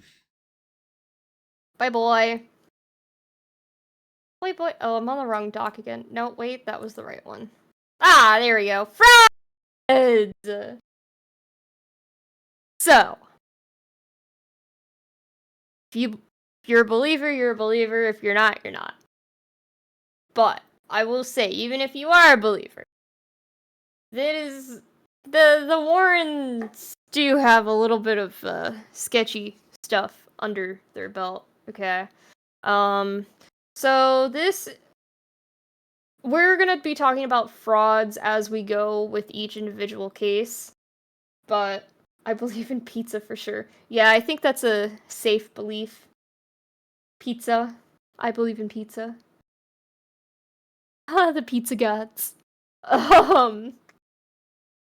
According to a 1997 interview with the Connecticut Post, Steve Novella and Perry DeAnglis investigated the Warrens for the New England Skeptical Society. They found the couple to be pleasant people, but their claims of demons and ghosts to be, quote, at best as tellers of meaningless ghost stories, and at worst, dangerous frauds. Damn. The two, Steve and Perry, took a $13 tour and looked at all the evidence the Warners had for spirits and ghosts. They watched the videos and looked at the best evidence the Warners had, and their conclusion was that, well, I can't read, apparently. Hold on a second, I need to zoom in. My eyesight is horrible. Yeah, no, they basically just thought it was all baloney. They found common errors with flash photography and nothing evil in the artifacts that the Warners have collected. They have a ton of stories about the evidence that got away. They're not doing good scientific investigation. They had predetermined conclusions, which they adhere to literally and religiously. Angie, hello! Welcome back! We're talking about Ed and Lorraine Warren, the ghost hunting couple. Sorry, long day. But yeah, according to Steve Novella, the investigator, Angie is a ghost. True. Angie is a ghost. Yeah. Ooh. Ooh. Ooh. Lorraine Warren said that the problem with Perry and Steve is that they don't base anything on a god. That is Lorraine's quote for these two who were picking apart their, you know, stuff. Mm-hmm. She said, they don't base anything on a god. And then Steve Novella responds, it takes work to do solid, critical thinking to actually employ your intellectual facilities and come to a conclusion that actually reflects reality. That's what scientists do every day, and that's what skeptics advocate. Fuck! I'm sorry, but I feel like he destroyed her with that one. Yeah. Well, it was very clear that neither Perry or Steve thought the Warrens would intentionally cause harm to anyone. They did caution the claims, like the Warrens served to reinforce delusions and confuse the public in legitimate scientific methodology. Yeah. Interesting. So basically, since you were away, these two are like investigators, and like investigative journalists, and they were doing an interview with them, and they were investigating the NESS, and they found quotes. So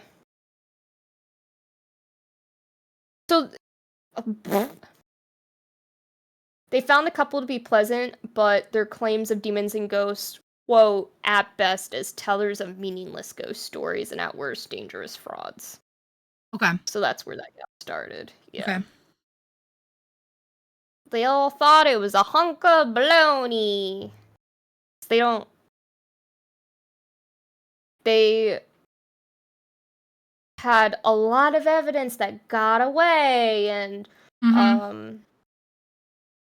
they're not doing good scientific investigation and stuff like that. Yeah. Yeah. Now you're caught up. So. That's like, there's somebody from somewhere on every case I've seen that, like, has put some doubt into the cases. From a scientific standpoint, sure. yeah. Oh, yeah. Funny enough, one of the people I saw for Amityville did believe in paranormal. Just not what was going on. Ah, okay. So that guy didn't believe in them. Excuse me. Well, more so didn't believe in the Amityville house. Oh, okay. Stuff. More so didn't believe the Lutz family. Yeah. But, yeah. I got some rice pudding, guys. Oh, that sounds so good. With a little bit of cinnamon. Need to refill my water. I definitely need to refill my water. Okay, well, I can start on the Annabelle. The Annabelle stuff. Okay, guys. Sero's gonna start with Annabelle, so, if you don't hear from me... Ooh, I don't think I made it. It's fine. You'll see. I don't know. Something fell over in this room I'm in earlier, and It'll be fine. I don't know how I feel about this right now, guys. I'll make sure to put both the pictures right next to you. Wow! How dare you?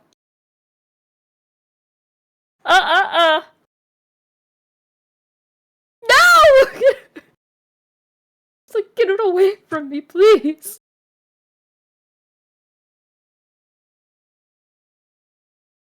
Positively do not... Warning. Do not... I don't know, I might have to go grab my...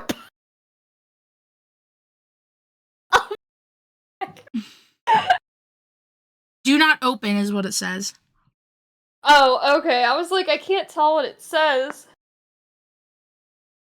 Yeah, don't open it. Alright, so... I'll be back. I'm gonna fill it up. I forgot the real Annabelle doll was a Raggedy Ann. Yeah, no, me too. I totally forgot. And then I was like, oh yeah. And you know, I had a Raggedy Ann doll. It wasn't as big as this one. Mine was like tiny, but I had a Raggedy Ann doll with a Raggedy Ann book. I had the whole shebang.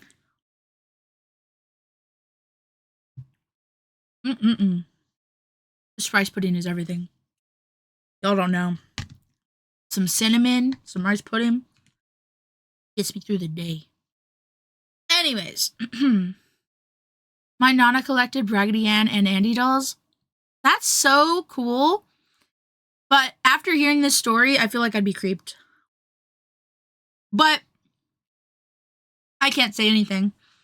One day, I'm going to have to collect some pictures of my great-grandma's doll collection that she, when she passed, she willed it to my father. So my dad has just a million bajillion porcelain dolls. And they used to keep them all in their room, just on shelves, like, around the ceiling. And there was just 2, like, shelves just wrapped around the entire room of just dolls staring at you. It was a sight. It was a sight for sure. But dolls in general, they're like lifeless people, so they're just a little creepy. Porcelain dolls freak me out. I got lucky the Raggedy Anns didn't. Yeah, no. Raggedy Anns are cute. They don't have, like, malicious vibes, you know? But that's not the case with this one, guys. So, Annabelle, which is one of the big cases that was made into 2 movies. What? Sero, I heard you talking about the porcelain dolls. I had to come back. I think your house gave me a slight fear of dolls. They were always looking at us everywhere. Yeah, we have them all in, like, they're in the downstairs and also my mom and dad's room, and I had some in my room. Lila was surrounded. Terrifying. Oh my god. Okay, I'm gonna go finish getting my water now. Sorry, Lila, for that trauma. They don't really bother me. They never have really bothered me. The only thing that, like, when my partner comes to visit, I remove the dolls from the room we stay in because I do find that, like, unsettling. I don't know. I also think they do. So I remove the dolls then, but otherwise, I just kind of had to come in and hurry to talk about trauma. Yeah, I didn't realize how traumatized she was from my family's doll collection. You know, we have a lot of dolls, guys. We have a lot of dolls. Some of them are very beautiful. Some of them look a little haphazard and a little cursed, for sure. For sure. Okay, but Annabelle. Let's talk about Annabelle. So, as I said earlier, big case. One of the ones that got made into 2 movies, actually. And that doll is much creepier than this Raggedy Ann doll. I will say, they recasted the doll appropriately. Because the doll in Annabelle is creepy as heck. Here, let me get a picture of it. Actually. So you can see the juxtaposition.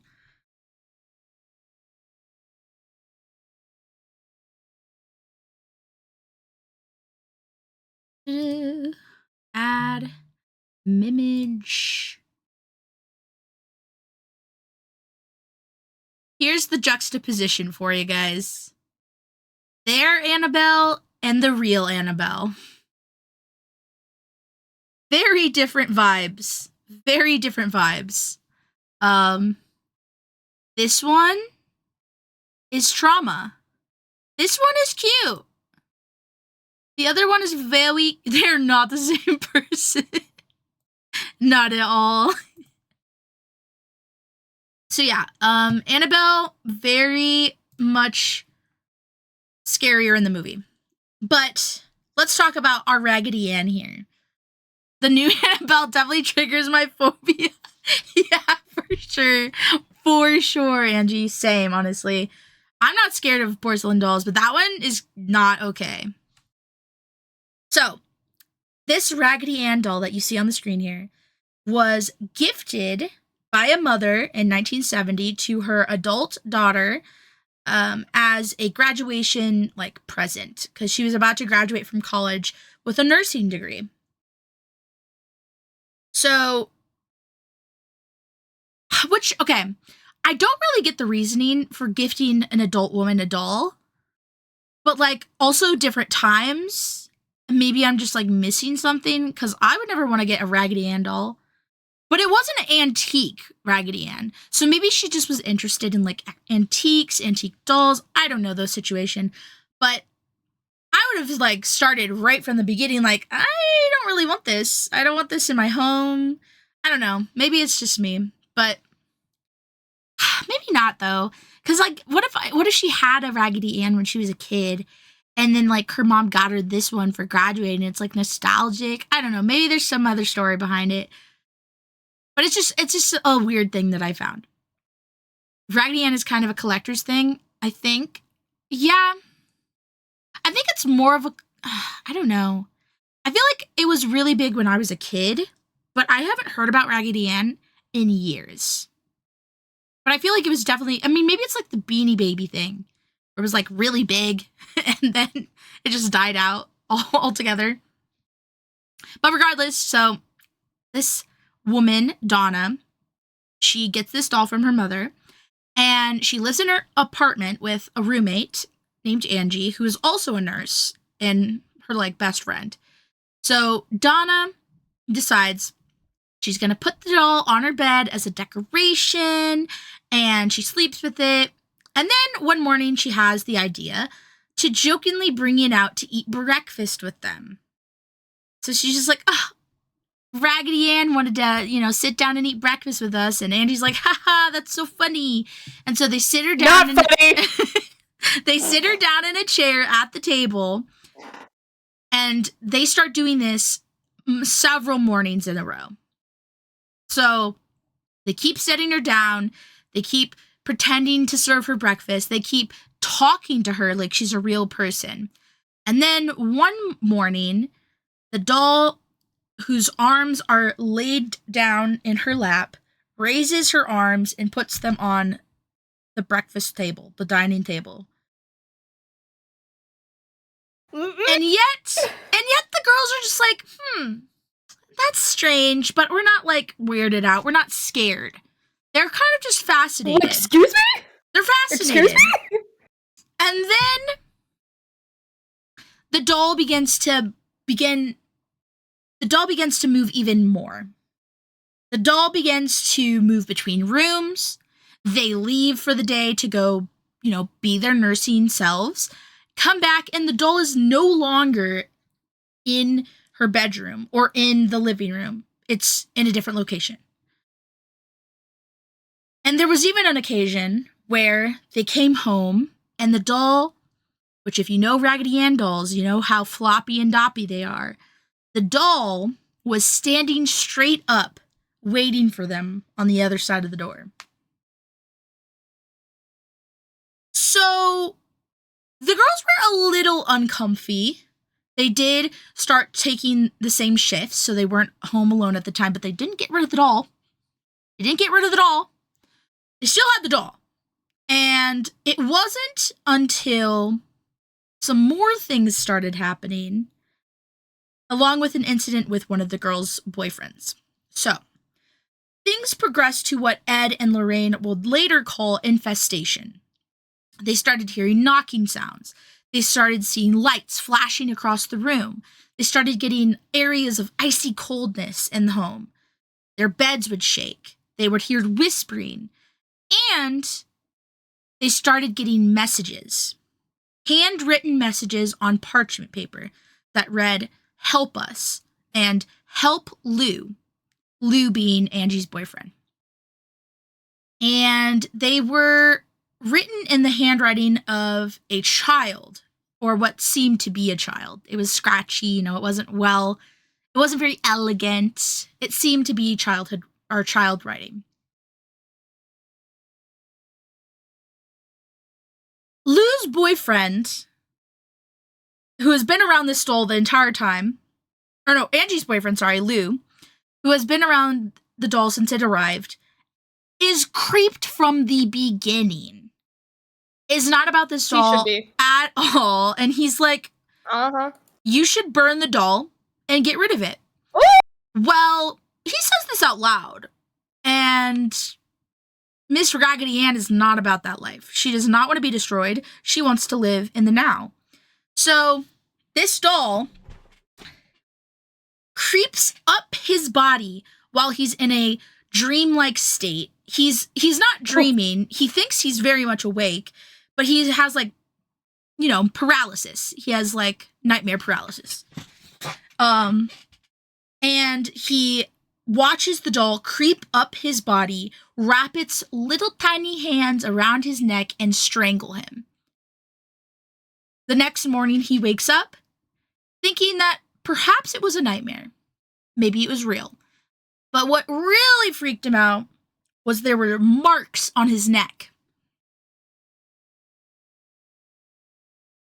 In retaliation for this, he throws the doll across the room. Shit.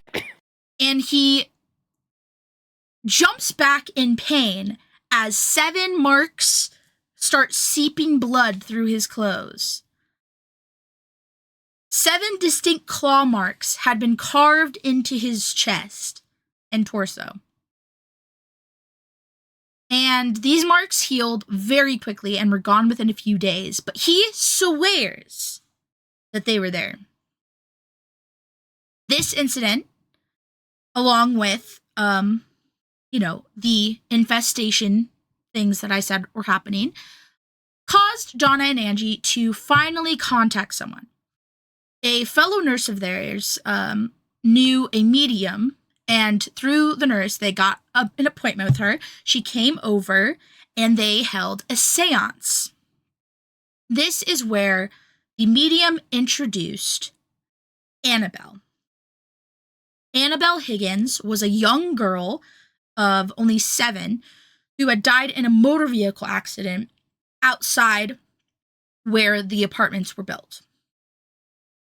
This supposed spirit told the medium that all she wanted to do was stay with the young girls and be loved.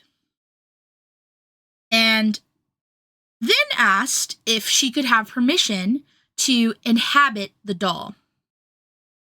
And because of the emotions and like the vulnerability that this so-called spirit was giving the medium and the medium was giving the girls, Donna gave her permission for the spirit to inhabit the doll. No. So, because of that, things started to get worse and worse. And once, the Lou boyfriend thing fully came to fruition and he was, he was out of there, he decided, I think, along with Angie, they contacted the church. And the church contacted an exorcist. And the exorcist then contacted the Warrens.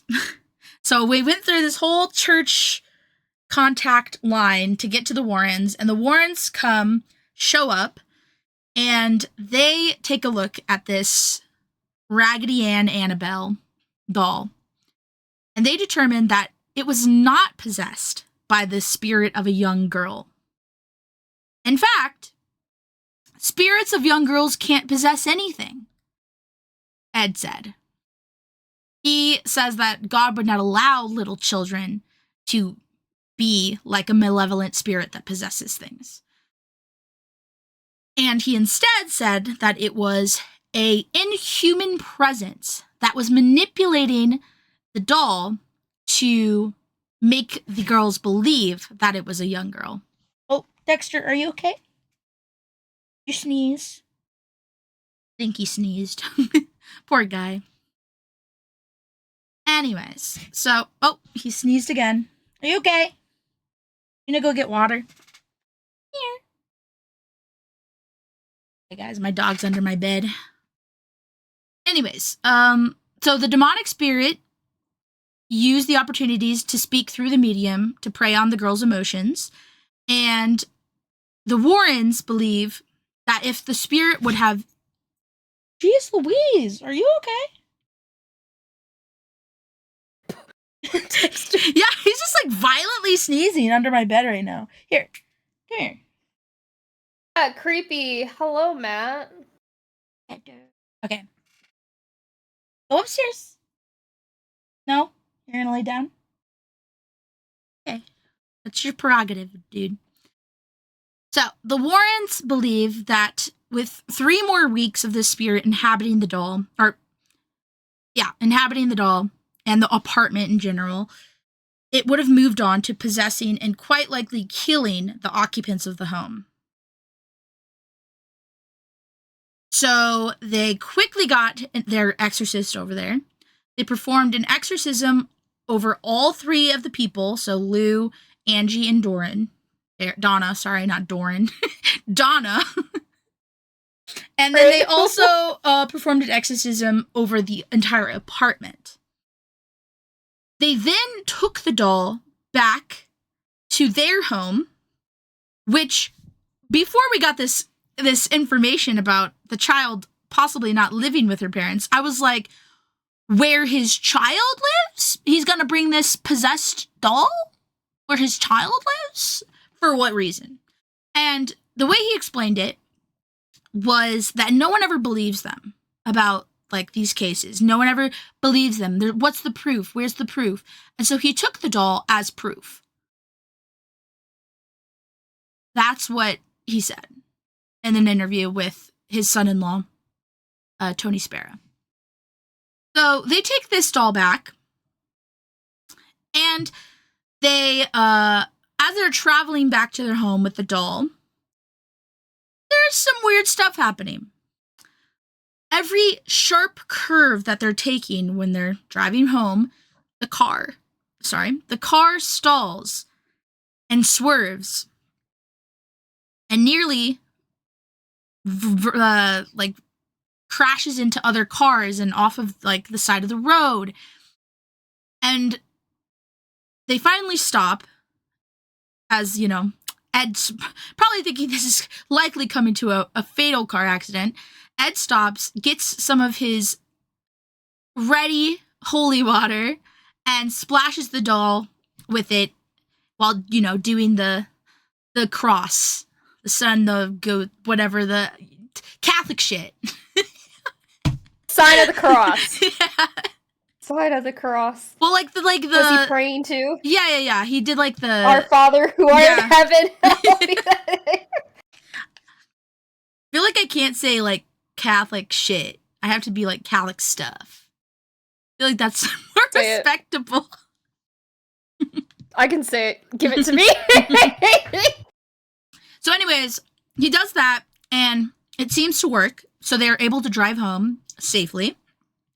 And when they get it home, Ed sets it up on his desk, in his office, on a chair. Very weird place to put this thing. Very weird place. And while in the home, the doll would levitate. It began to move around the house. It started doing a lot of things it was doing in this apartment building with the 2 young nurses. And, huh? Good thing Judy wasn't there. That's why I was like, why are you bringing this to a home where your child lives? But obviously, their child wasn't living there, so that makes sense now. Now I understand. So, also, quick thing. Mm-hmm. So you know how Annabelle's going to Texas? Yeah. Annabelle was just in New Orleans, and I'm reading. There's news articles all over her being in New Orleans, and I'm looking through it, and there's a TikTok. There's a TikTok of Annabelle being in New Orleans. Oh my god. That's creepy. This person said he recited the Lord's Prayer the entire time. He'll carry the box inside. Yeah, no. Yeah. Yup. You'll see Anyway, the box. The box doesn't save everyone. The box is not foolproof. So they have it in their home, right? And they have one of their father friends. Like, the father as in Father Jason Bradford, as in, like, religious father, not like their dads.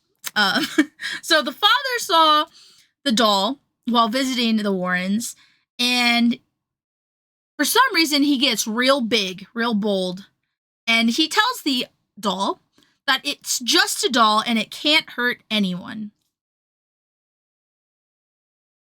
And then later in the day, when he's leaving the home, in his brand new car that he was showing the Warrens, he is involved in a near fatal accident that totals his car. It basically shears his car in half. He gets in an accident with a tractor.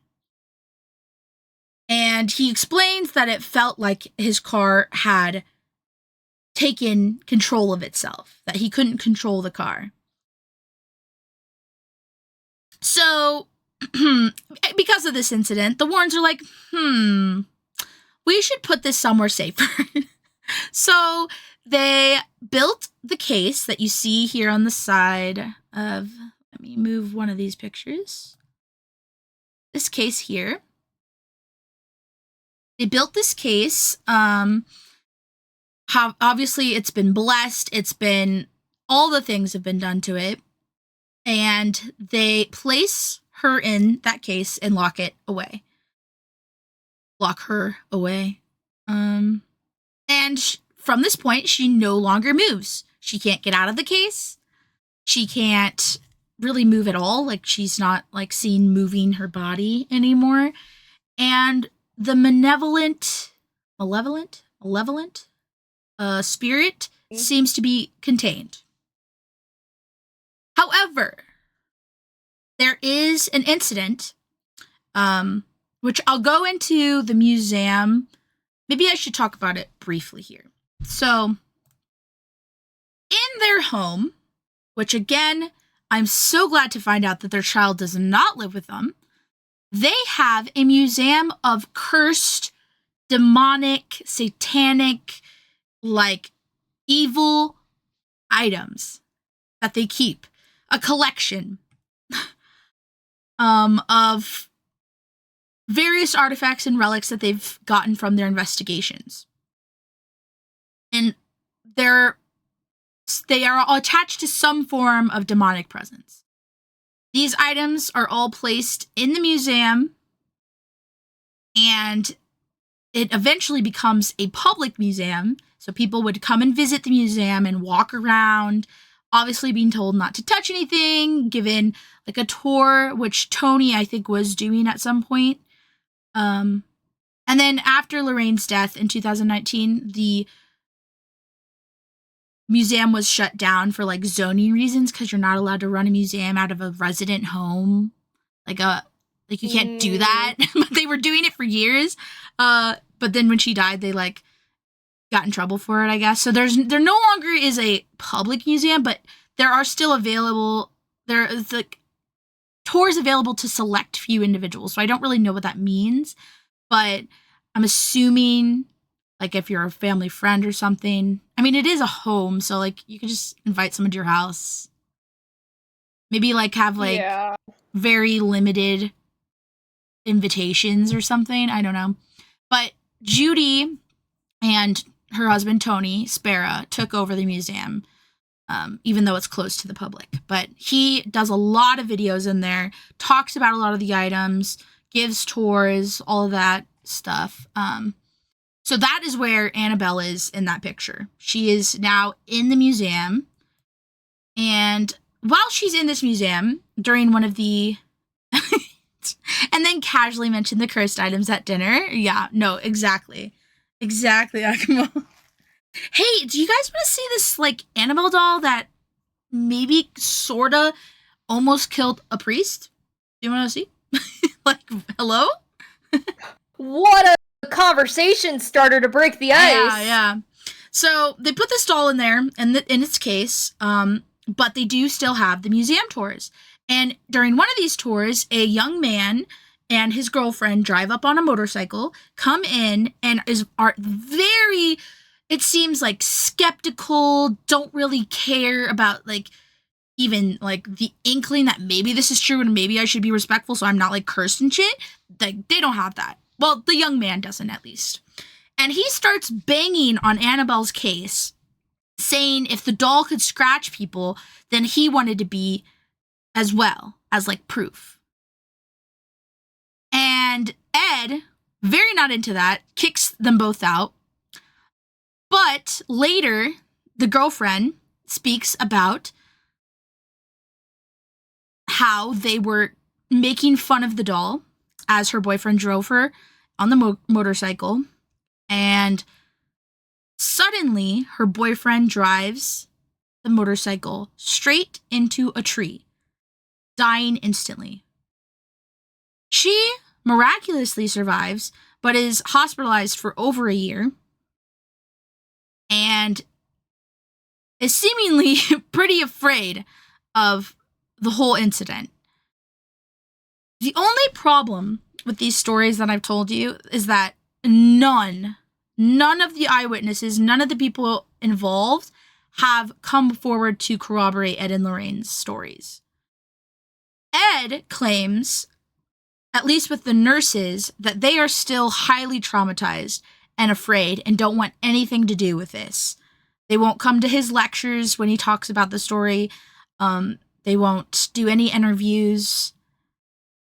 So as far as those two, I could see like them just not wanting to be involved anymore, which I totally get. And even like the girl whose boyfriend died, like I wouldn't want to talk about that over and over again.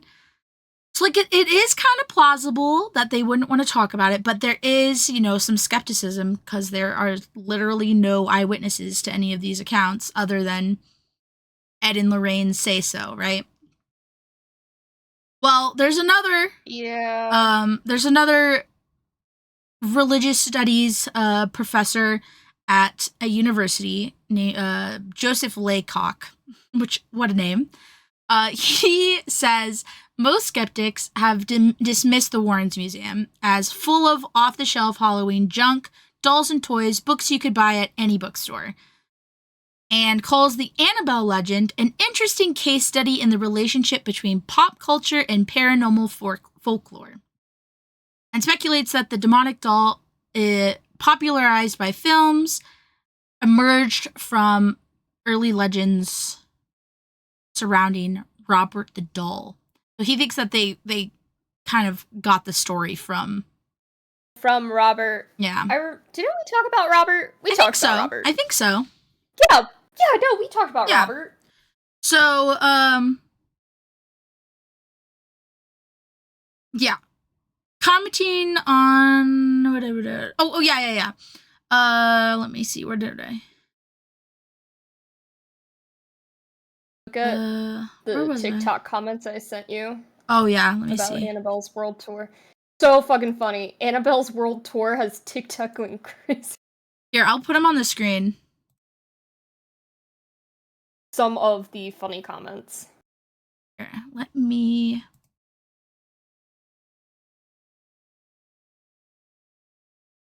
Okay, so... What?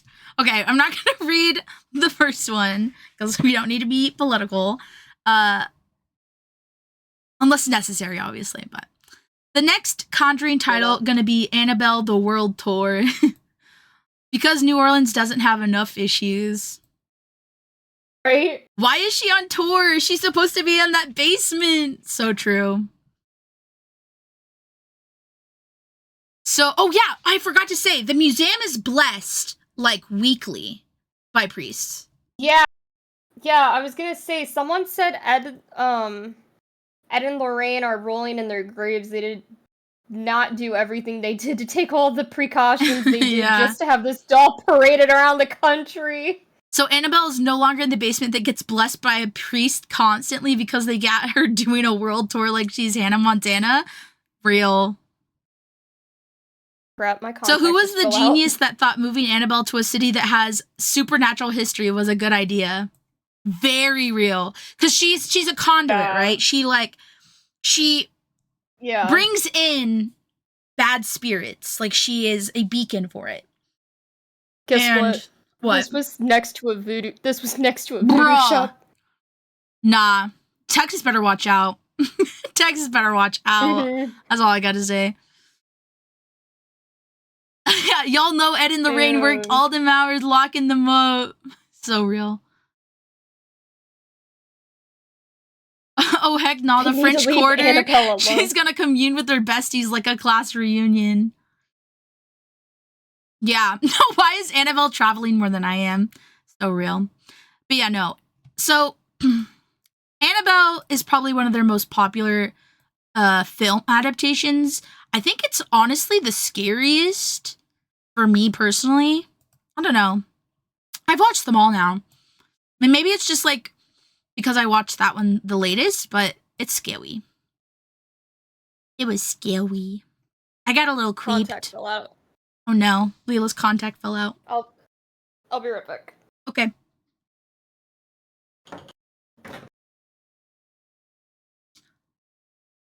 So, this museum, right, even if it's blessed, like weekly, whatever, by a priest, even if there's a bunch of signs that say don't touch, don't open, like, I just don't know how they could have trusted the public around this shit. Like, there's gotta be some, like, random guy that's like, none of this is real, I'm gonna mess some stuff up. Yeah, bless the case. Bless everything. Bless myself. I would get, like, cleansed after this. I'd go get, like, rebaptized or something if I was, Catholic.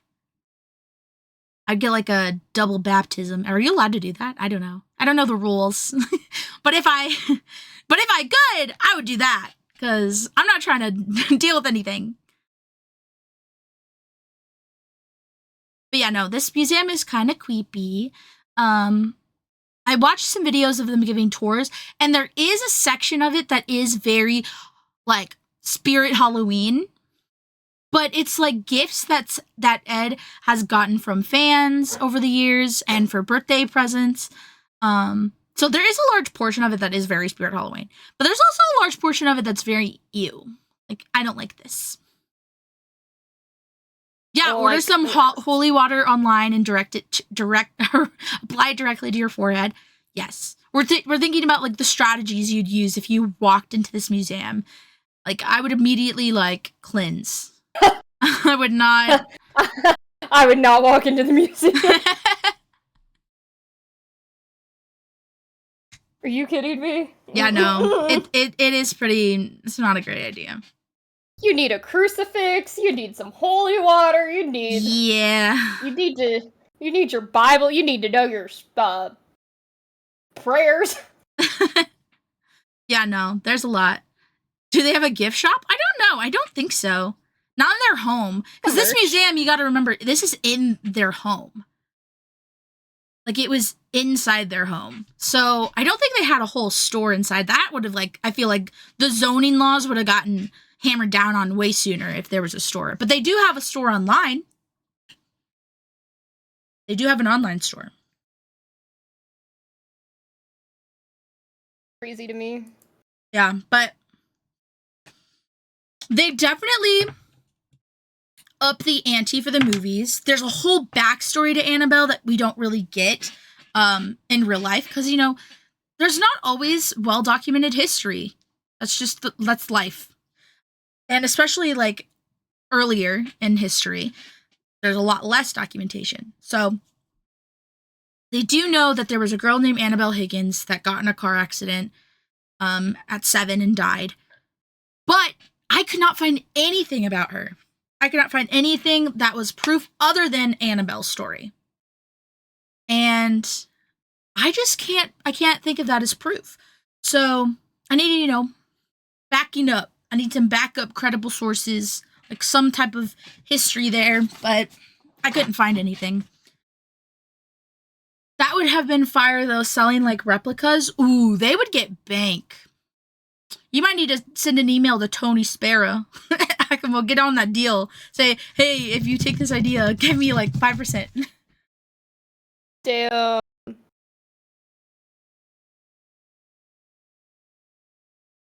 I'm getting off of this Annabelle TikTok right now.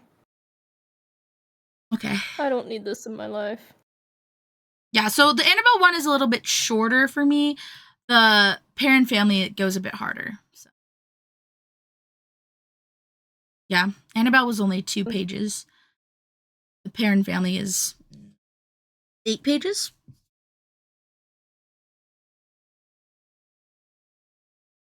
Two, 3, 4, 5, 6, 7, 8, 9, 10, 11, 12, 13.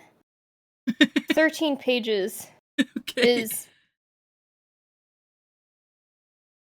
Amityville. Amityville. Those were all just notes. So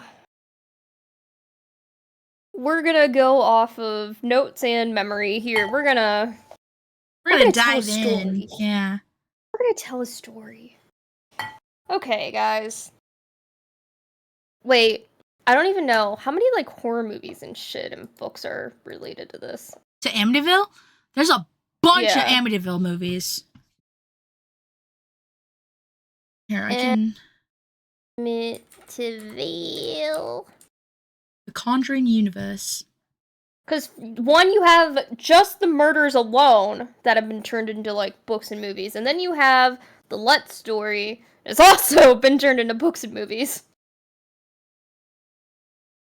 Amityville horror film franchise.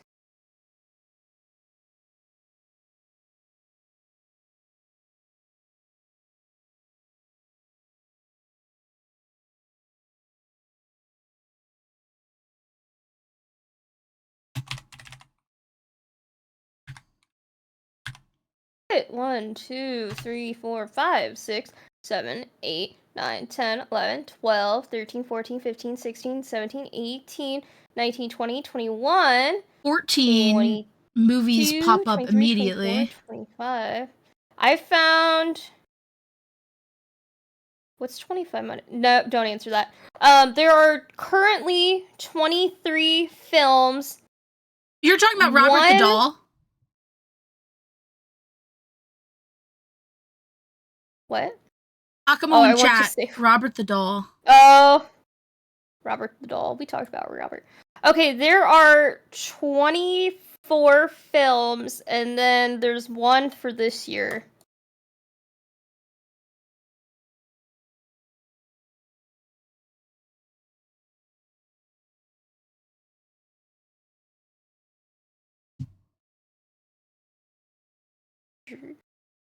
Dude, Bella Thorne was in an Amityville movie?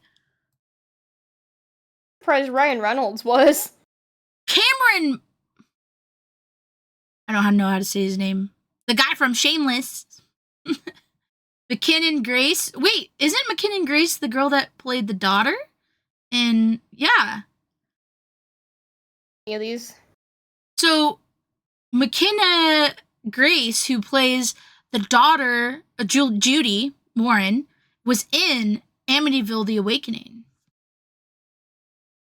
Interesting. It is time to stop. It's been time to stop. We don't need any more Amityville stuff. It's been done. It also scared me. The guy from 70s Show is in there. Freaking the girl from House. What a cast. I've never heard of this movie. Probably bad, though, so that's probably why. Dude. Yeah, they've been making Amityville stuff since 1979. When was the case? It was... Hold on, I have that date. Oh, wrong doc. Let me scroll to that. So the mass murder was 1974.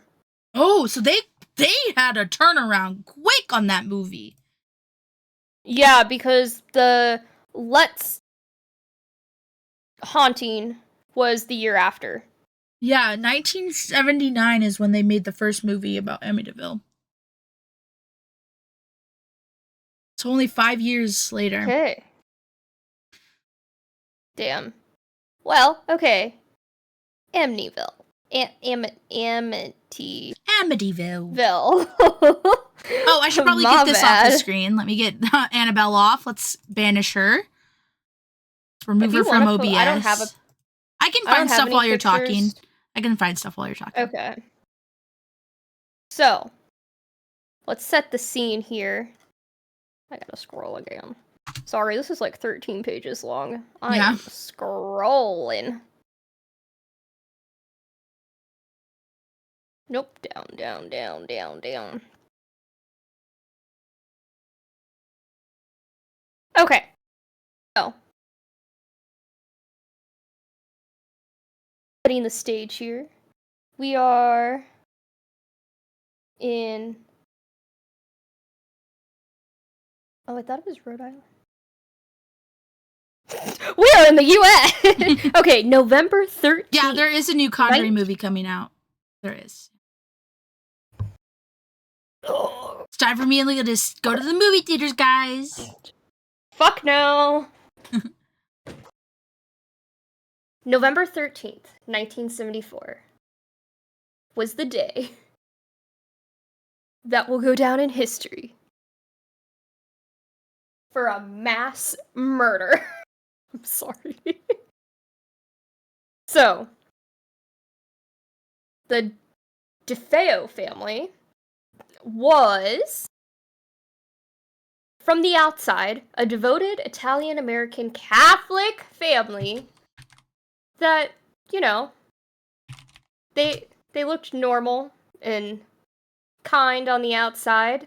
The DeFeos were very religious. They would hold Sunday prayer huddles.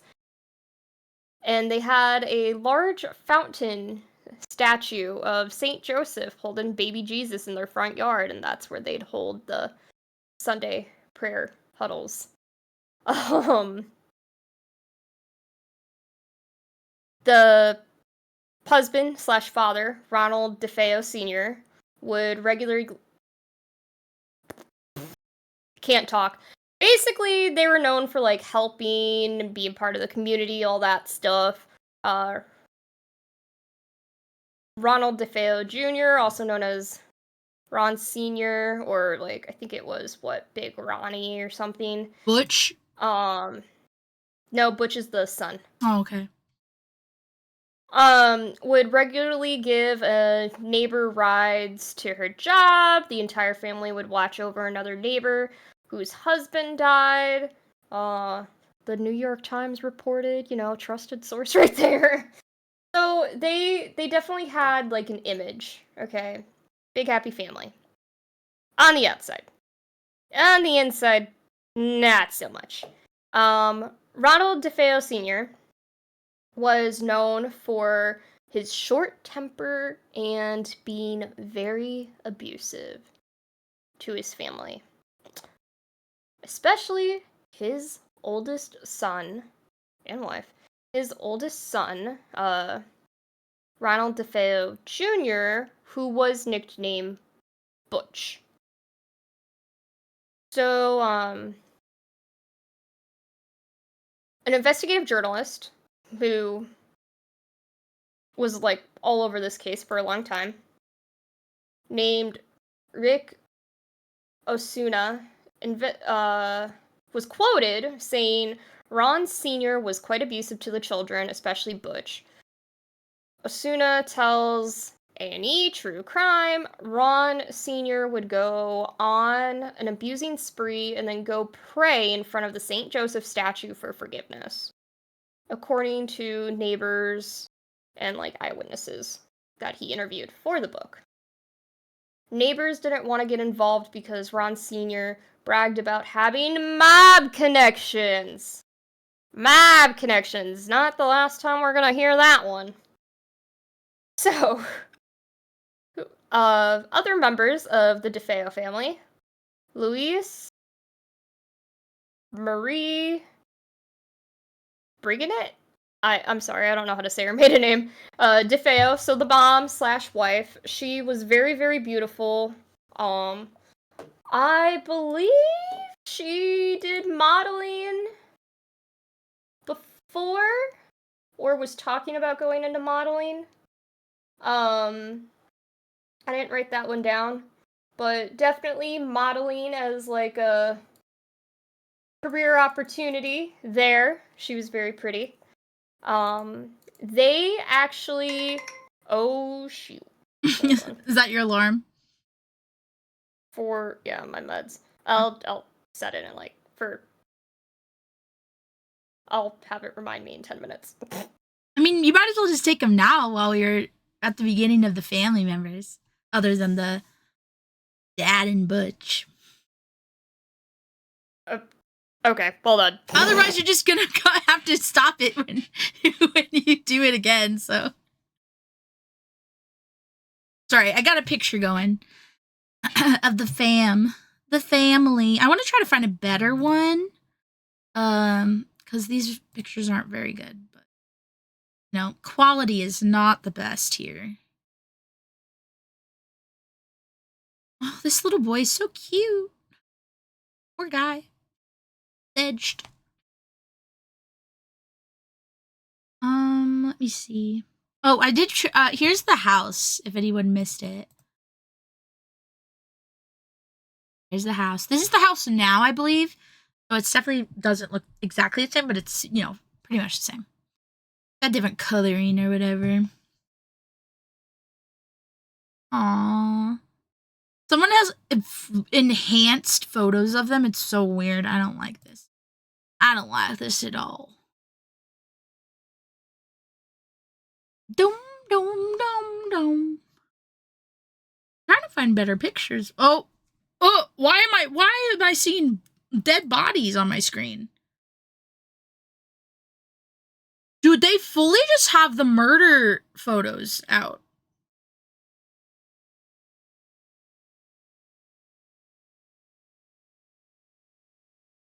What? Stop. I don't want to see these. There's just dead bodies on my screen. Looks like a nice house. I'm sure nothing bad has ever happened there. It looks like it. It looks like it. Depending on whether they're their actual murder scenes or if they're just other murder scenes that someone's just posted as them, I have no idea. But as I'm scrolling through my Google, freaking Redditors have shit on my screen that I did not ask for. I'm just looking for nice family photos. Not them dead.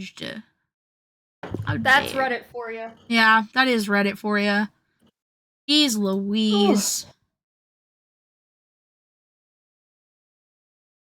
The autopsies aren't available, though. Interesting. So says Reddit. And can we believe them? That house is nice as heck, I will say. It's a nice house. Isn't it? It is a nice house. It kind of gives me Home Alone house vibes, but like smaller, slightly smaller. Okay, so I was right. She was a model. She did model. Okay. She was a former model. Okay, so yeah, Ronald Joseph DeFeo Sr. went by Big Ronnie, so I was right there. When he was younger, he was slender, handsome, had a powerful gaze. With his suave looks, he was able to attract the attention of Louise. She was pursuing a modeling career. So she was a former model. And she was linked romantically to the legendary singer. I don't know this singer, I'm sorry. What's his name? Mel Tarome? I'm gonna send you that name. I don't. Torme? Yeah. Torme. I recognize him, but I don't know if I know any of his songs.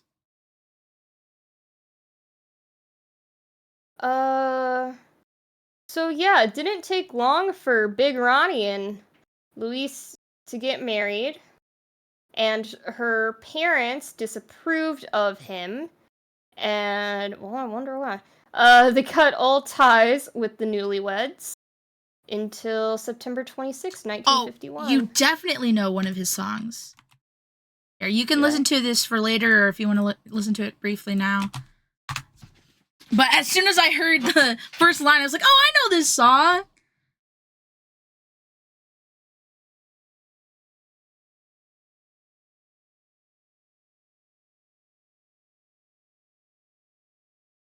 No! Wait! Yeah. Oh my gosh, yeah, I do know the song! Yeah. I'm coming home, baby, now.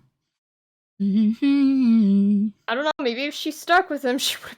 No, I should not say that. That is a bad joke. I am so sorry. Insensitive. Bad joke. bad, horrible joke. Okay, so after getting married, let's see. They had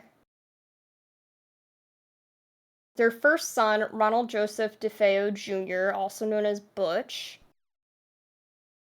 And growing up, Butch DeFeo, he did have a hard time. Since he was the firstborn boy, his father expected more of him. It wasn't uncommon for, like, in Italian families for, like, the oldest to kind of be seen as, like, the heir of the family. Oh, shoot, I forgot to turn VTube Studio back on. Classic dad moment.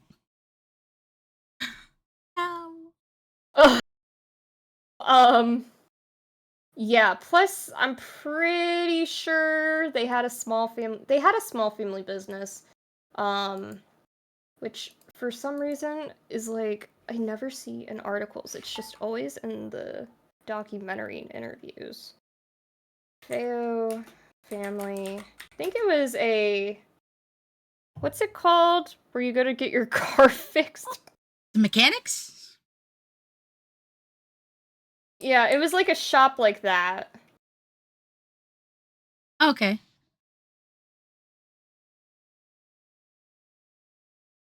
Yeah, okay. I just had to, like, double check real quick.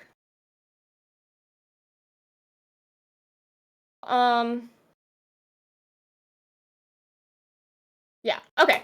Anyway, so yeah, Butch had it hard growing up. He was the oldest. His father was he was, like, really cruel.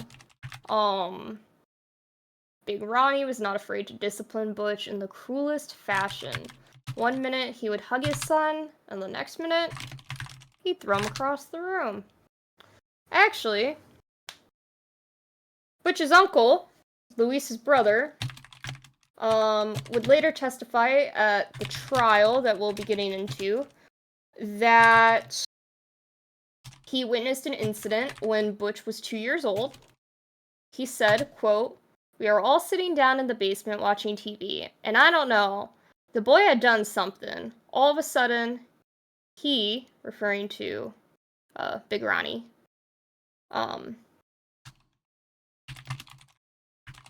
stood up, the father, and just pushed the boy this way into the wall. The boy banged his head or part of his shoulder or something. So, yeah, Butch was a very heavy, discipline, abusive kind of guy. Or not Butch, oh my god. Big Ronnie to Butch. Jesus.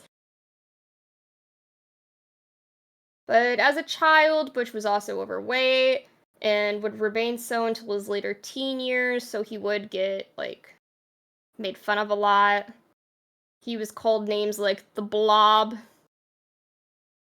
Bucky Beaver, and Pork Chop. I know these are bad, but they're kind of funny.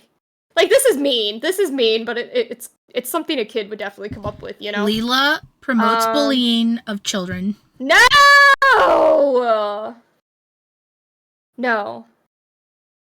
Anyway, after Butch, their daughter, Dawn DeFeo, was born. Then after Dawn, you have Allison DeFeo. And then you have Mark DeFeo. And then something happens. Don't know what. Can't figure it out. But Luis actually leaves Ronald. You know, part of me thinking maybe it has something to do with that abuse that's going on, but we don't know. She leaves, for reasons that still remain unclear. And then to get his wife back, Big Ronnie decided to put his writing talents to good use. Needing to express his love for his wife, Big Ronnie co-wrote a song called The Real Thing, and in 1963, jazz great Joe Williams recorded the song for his album titled One is a Lonesome Number. Then they got back together. And lo and behold, their third son and last kid, John DeFeo, was born. So, after they had that son, because originally they were like living in, what was it? Was it Brooklyn? Yeah. They were living like elsewhere. After they had that son, they moved from their Brooklyn apartment to an affluent Long Island South Shore community of Amityville. I knew it was in Long Island. Okay, I felt like I was being gaslit earlier. No. So, things only kind of got worse for Butch DeFeo. He was known for being a bit, an angsty teen / young adult, and was, doing He was in his drugs emo and stuff. phase. Yeah, very much so. And it was also said that he did have his father's short temper as well. Ooh, okay. So, yeah, take that as you will. But between the drugs, the angst, and the rough life I feel like he kind of had, things get interesting.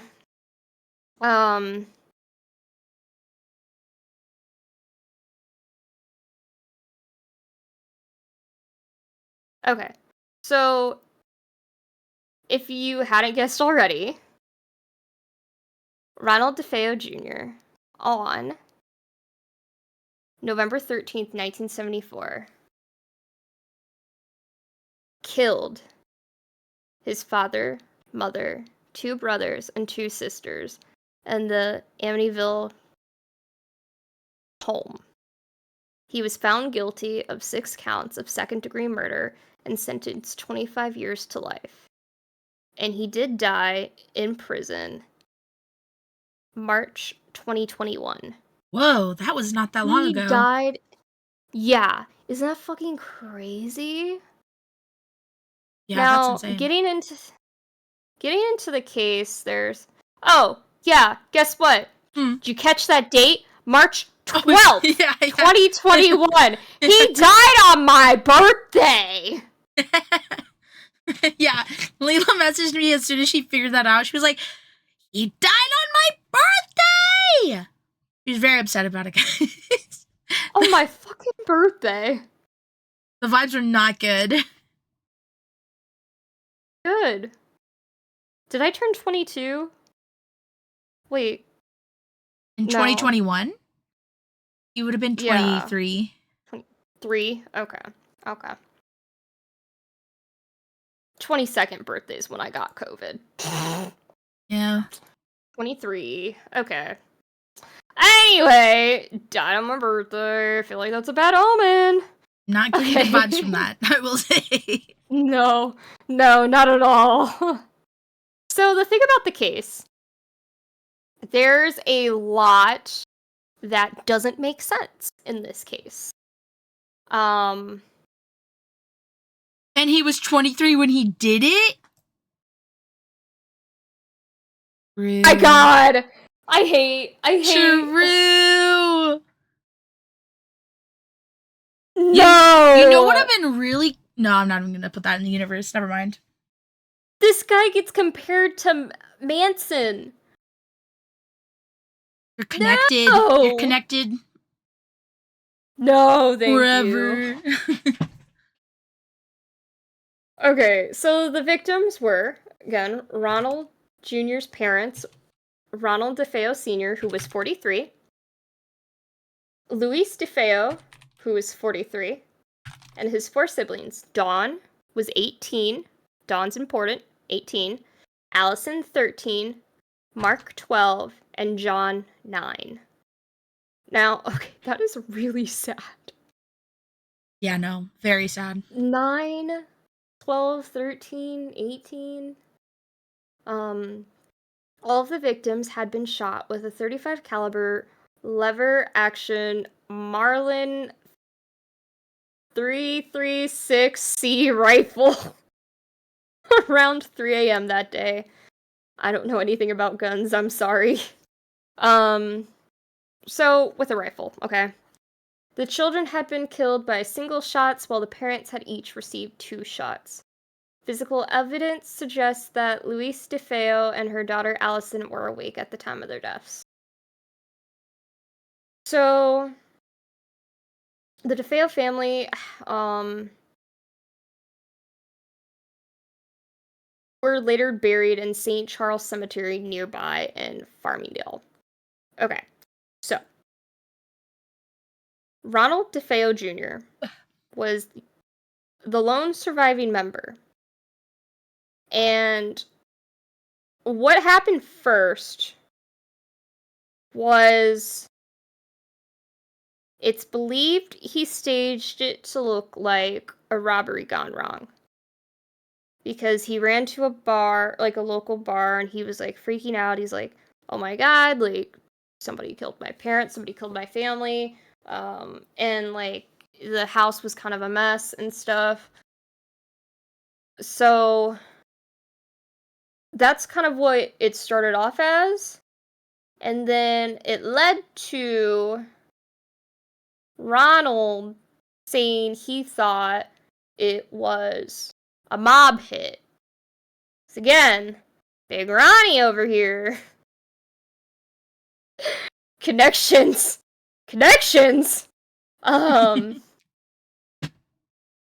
Let me see. Where did I specifically put that so I can read from that? Where'd you go?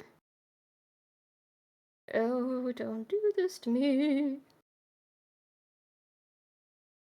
Okay, here it is. Butch, since he was the lone survivor, was taken to the local police station for his own protection after suggesting that the scene of the crime was carried out by mob hitman Louis Follini. However, an interview at the station exposed serious inconsistencies in his version of events, and the following day he did confess to carrying out the killings himself. Follini, the alleged hitman, had an alibi proving that he was out of state at the time of the killings. DeFeo told detectives, quote, once I started, I just couldn't stop. It went so fast. He admitted that he had taken a bath and redressed and detailed where he had discarded crucial evidence, such as bloodstained clothes, the rifle, the cartridges, before going to work as usual. Now, this case itself that sets the premise for what we're gonna get into, this case itself is like a mystery. And it bugs the fuck out of me because I hate not knowing things. Oh my god. So, you have this house in this lovely neighborhood. These killings took place at like 2, 3 in the morning. No silencer was used. All the bodies were face down. Autopsy showed no drugs were in their systems, like he claimed. He claimed he drugged them, but he has like a million different versions of the story of what happened, okay? Tons of different versions of the story. So no drugs, all bodies were face down, no silencers were used, and people like didn't hear this go on. So the big question is, did he do this by himself? You have accounts of him later throughout interviews in prison and stuff saying he did, and then accounts of him saying he didn't. Okay? It's this man listening to his interviews were something else. I mean, okay, they were something else. Akamo said how close were the nearest neighbors, but if you look in this picture, there's a house right next to them. Yeah, their nearest neighbors weren't that far. One of the neighbors was interviewed a lot in one of the docks because the police actually used his home as a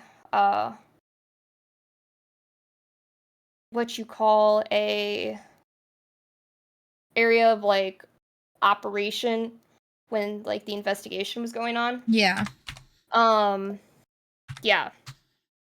So woo, I'm feeling chills. This is the like 5th chill I have felt in the past 20 minutes, and I don't like this. It is very hot in here. This should not be happening right now. Okay. So yeah, the big question is, did he really do it by himself? Now, a ton of people were covering this case, okay? This was like major news at the time. This was a huge mass murder. And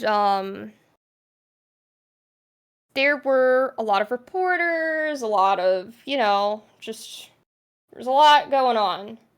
One of the reporters, I have his name. Where did I put his name?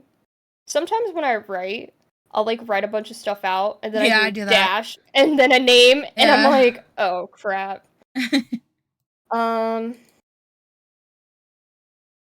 Well, one of the reporters, I will tell you his name when I find it, said that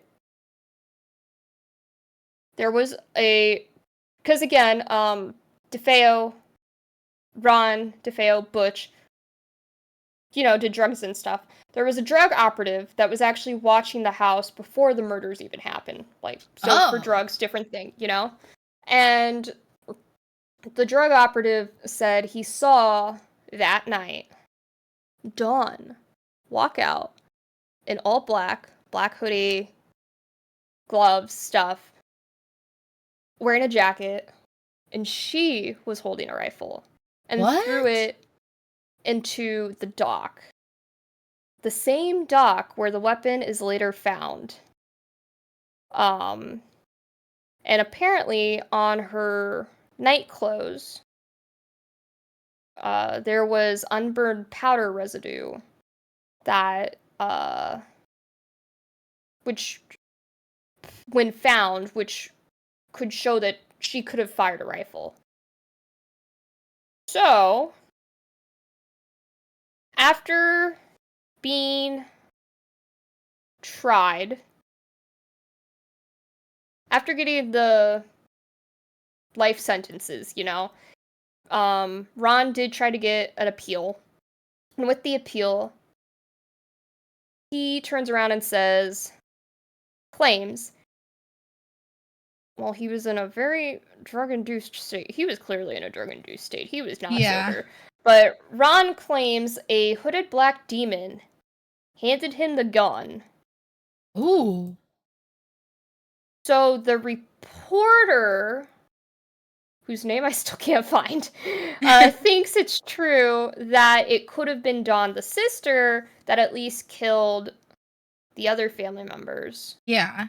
And the theory was that either A, they were supposed to do it together, or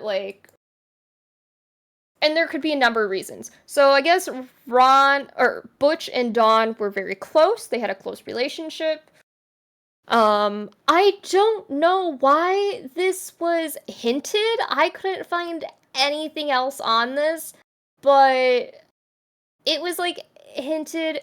Could have been incestual. Could have not have been. Personally, the person in the doc was like, I don't think it was. But I was like, why bring it up? Why bring it up then? That's so weird. I was like, I remember there was no evidence at all. No one was suspicious of it. I remember a true crime. I don't actually know if it was this family or a different family, and it's been driving me crazy all day because I haven't been able to figure it out. But there was a true crime where, like, the whole family was murdered, and there was, like, mysterious stuff around it, and that, like, the family itself had a lot of incestual stuff going on, especially because of the dad. I don't know if it was this family. Again, I don't remember what the family was, but that was, like, the first thing I thought of when I was listening to the doc and I heard the reporter say that. I was like, excuse me? Anyway, we'll just say brother-sister relationship. They had a very close relationship. I mean, they are the two oldest. They're not that far apart in age. So, it makes sense. Their dad was very abusive. There could have been a number of reasons why either of them would want, say, their dad dead or their parents dead. But a lot of people were kind of like, Ron's just trying to push it off on his sister. There was a theory that Dawn killed them, and out of hysterics, Ron killed her. She apparently was killed in the most violent way among all of them, but I was not going to look at those photos that I heard you stumbled upon while I was away. I was like, what the fuck? Why are these on my... I didn't say that I wanted pictures of them dead. Yeah. They were gruesome. So, no. Not good thing to look at. It was also stated from the reporter that he heard the grandfather tell Ron, I think it was like at the funerals or something, you'll take all the rap. Theory, he meant Ron, since he was the only one left, should just take the heat for the whole thing so the family name could stop being sullied. Yes, sullied. Again, these are all just, like, theories, but I feel like they're kind of important, at least surrounding that case, there's... It is weird that, you have so many people shot dead, no drugs, 2 of them suspected to be awake, no silencer. Yeah, very weird. How did it happen? How did these... In their beds! How did these people not hide or run? Or move! Like, you know what I mean? Yeah, it's very weird. Because rifles rifles aren't quiet. No. So, like, after the first shot, there'd be so much time to, like, because there's so many family members. It's not like they could have gotten them all, like, bam, bam, bam, I don't know. Now, Ron Jr.'s lawyer, William Weber, who will actually come into play with the Lutzes. William Weber tried to go for reason of insanity, but Ronald was, evaluated and was deemed sane. And then when they tried to appeal, DeFeo unsuccessfully sought a retrial in 1992, claiming that his 18-year-old sister killed the 5 other family members, and then he shot her. Yeah, it is a very sad, gruesome, and weird case. There's just... This still, like, baffles people to this day. Like, a lot of people around the neighborhood and stuff that were interviewed, like, a lot of people that, I guess, like, in the neighborhood that actually kind of knew what was going on behind closed doors, all said that they weren't surprised that it was Butch because of, like, his aggression and the drugs and stuff. he was kind of like the black sheep of the family too.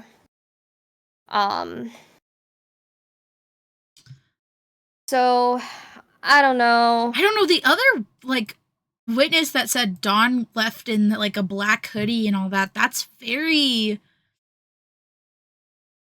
I don't know. Them doing it together theory was they were supposed to do it together, but Ron was like inebriated. He was in no condition to do it, so Dawn just did it, and then like was handing the gun to her brother or whatever, but she ended up throwing the gun into the dock herself. But then I don't know. I don't know. And then the other theory is that like he at one point did change his story to say that him and his sister were fighting over the gun, and that's when he shot her after she killed everyone. Yeah. Obviously, the dead can't speak for themselves, so there's no way for her to defend herself. And again, he obviously did have a lot of mental issues. Yeah. Drug use, and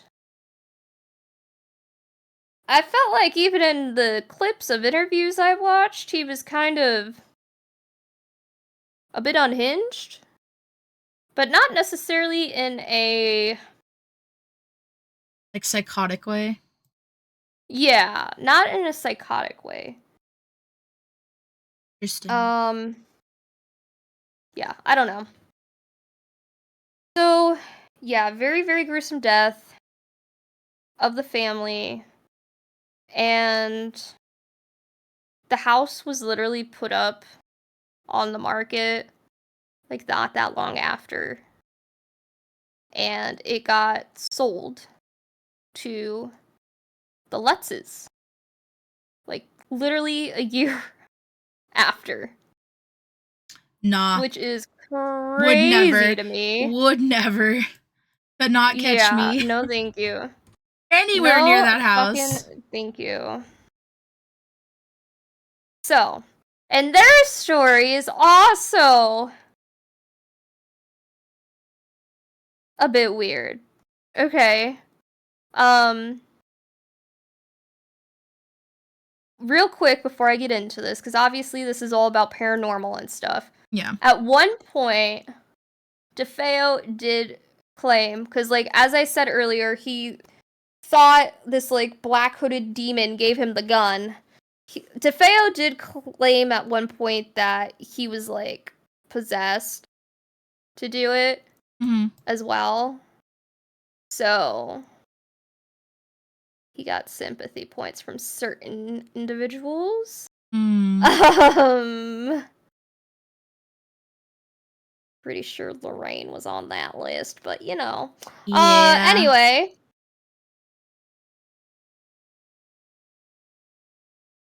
Sorry, I'm scrolling. Rolling. The Lutz family. The Lutz family.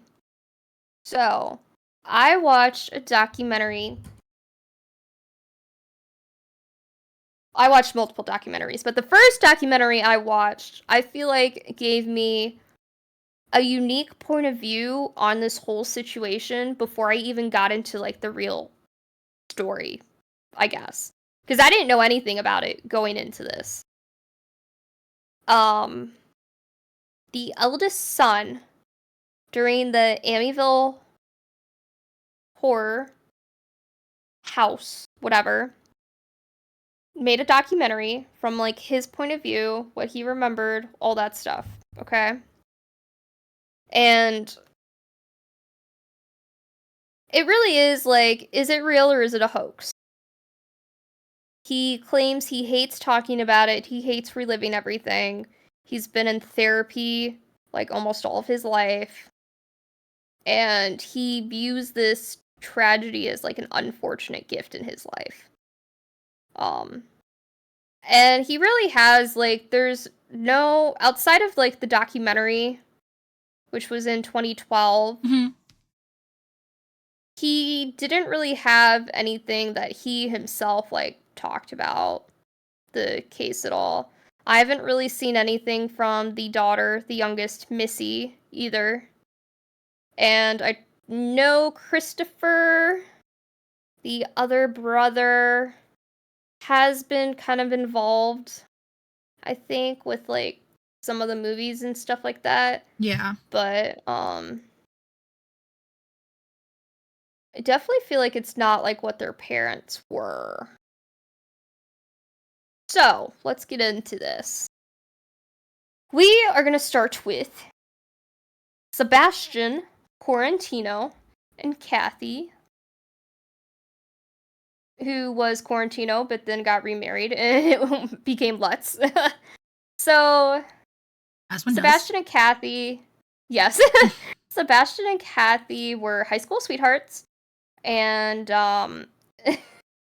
Daniel literally said that he was the product of the typical prom backseat. No. He's a cliche. He was that baby. He was a prom backseat baby. Damn. Is what he said. They're getting it on back there. His parents did marry young. They were very family oriented. All 3 kids are Sebastian's. So, just to throw that out there. His parents got a divorce when he was 7.5, and Sebastian moved out. Okay. Mm-hmm.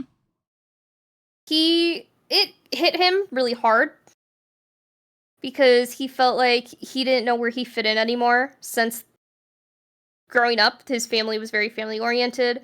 Pretty sure, like, his grandparents and stuff, they lived like around the block or whatever, and so he just didn't really, like, with the divorce, he didn't know as a kid where he fit in. Yeah. But it did strengthen his relationship with his mother, who he, for the most part, there are some parts where he does not, but for the most part, when he speaks of his mother, Kathy,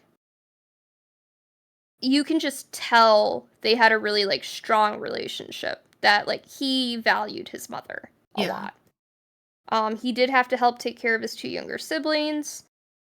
So, and again, like, if she was a single mom and had the kids, like, that makes sense. Then Kathy met George Lutz. George is an ex-Marine. He had his own house, family business. He had boats, Corvettes.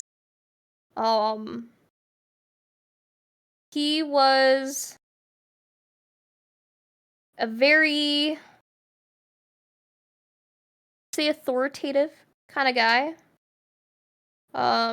Daniel completely hated him. Does not speak kindly about George at all in the documentary.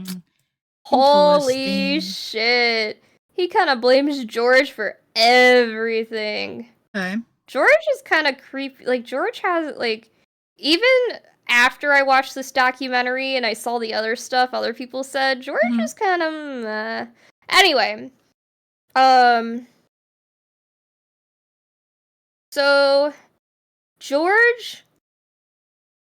Daniel said that George and Sebastian, his father, had this, like, agreement that George could only marry Kathy if he could illegally adopt the 3 kids with the name change, social security, birth certificates, everything, because he wasn't going to put his name on something that wasn't ultimately his.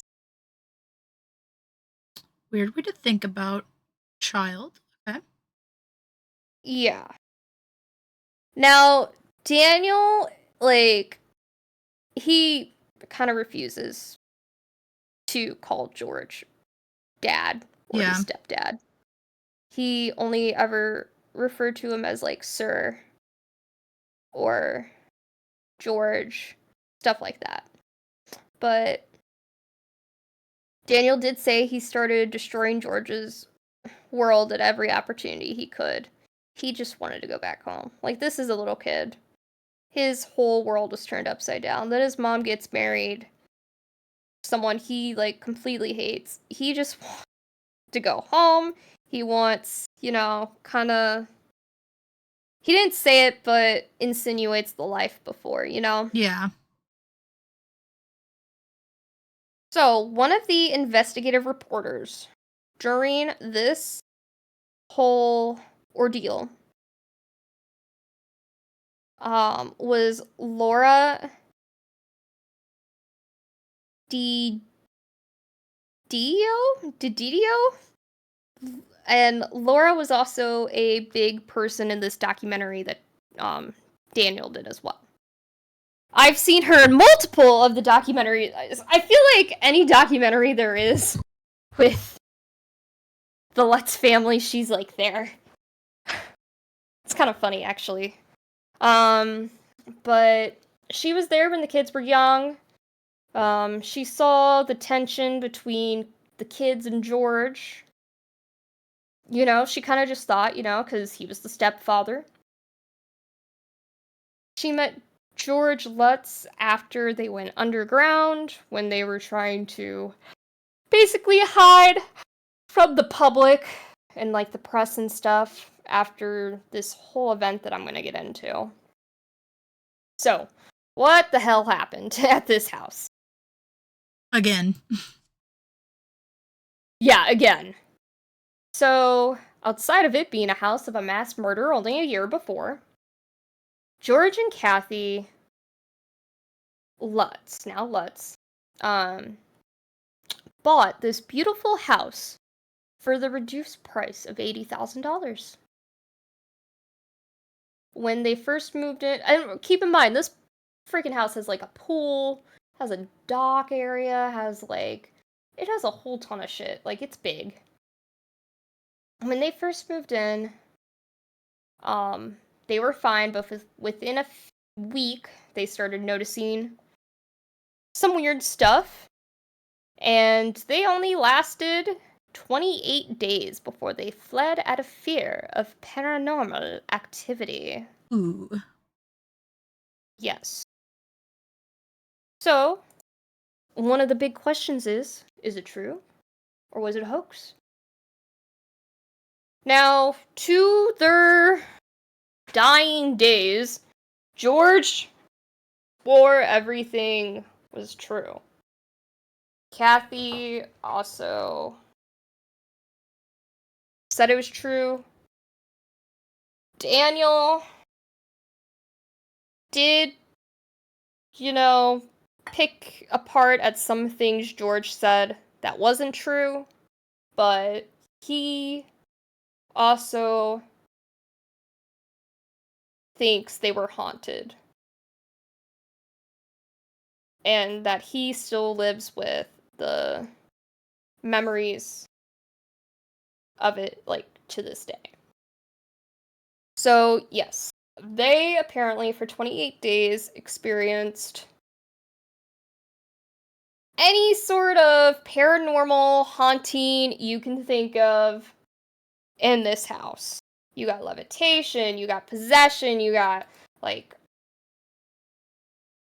slime and freaking, red eyes appearing out of nowhere and all that stuff. Cold spots around the house. So, yeah, there was a lot going on. Whew, sorry. You're fine.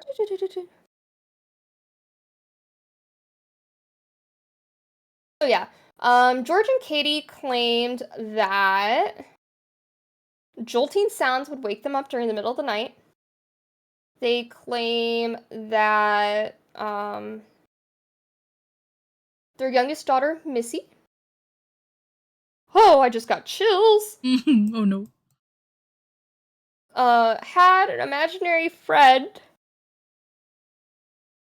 that looked like a pig named Jody, who had bright red, glowing eyes. Mm. And Jody told Missy didn't want her to leave. They'd be living there forever and ever. Forever friends. So, like, if my daughter fucking told me that, you bet I'd be getting the fuck out.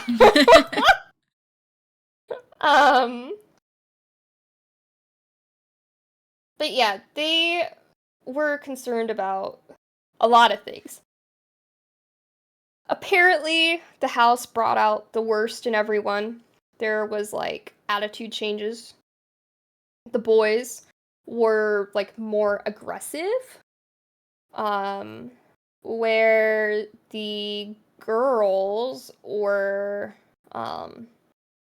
more, what was the word that was used? I wrote the word down. They were like, there was a document of a bunch of notes that were taken, like when this first happened, Yeah. of everything they claimed. I wrote down the word because I knew I wasn't going to remember it. Where'd it go?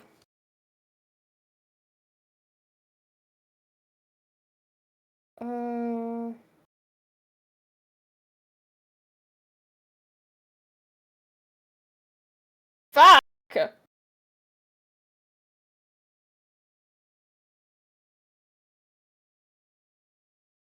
Well, whatever. We'll get into it. I'll just go in chronological order here.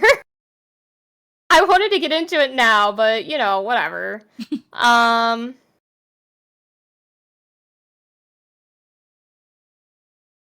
Okay. So.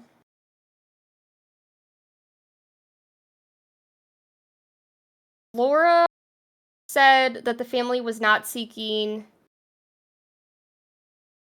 publicity, that they were very much hiding from it, and they were like a normal suburban couple and kids. They were all very nice when she first met them. She is the one who put them in touch with the Warrens, who is what today's episode is about. Full circle. Which they do end up coming out there later. They do. But it wasn't just them. There were other, like, paranormal investigators.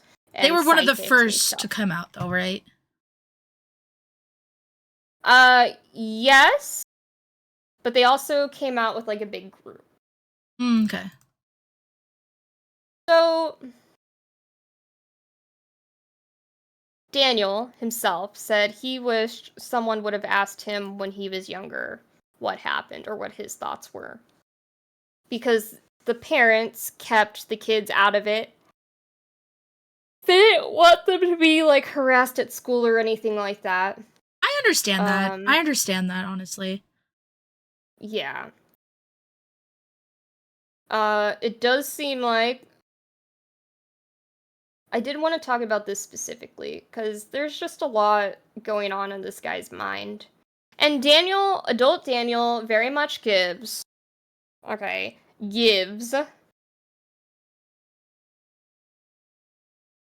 New Jersey.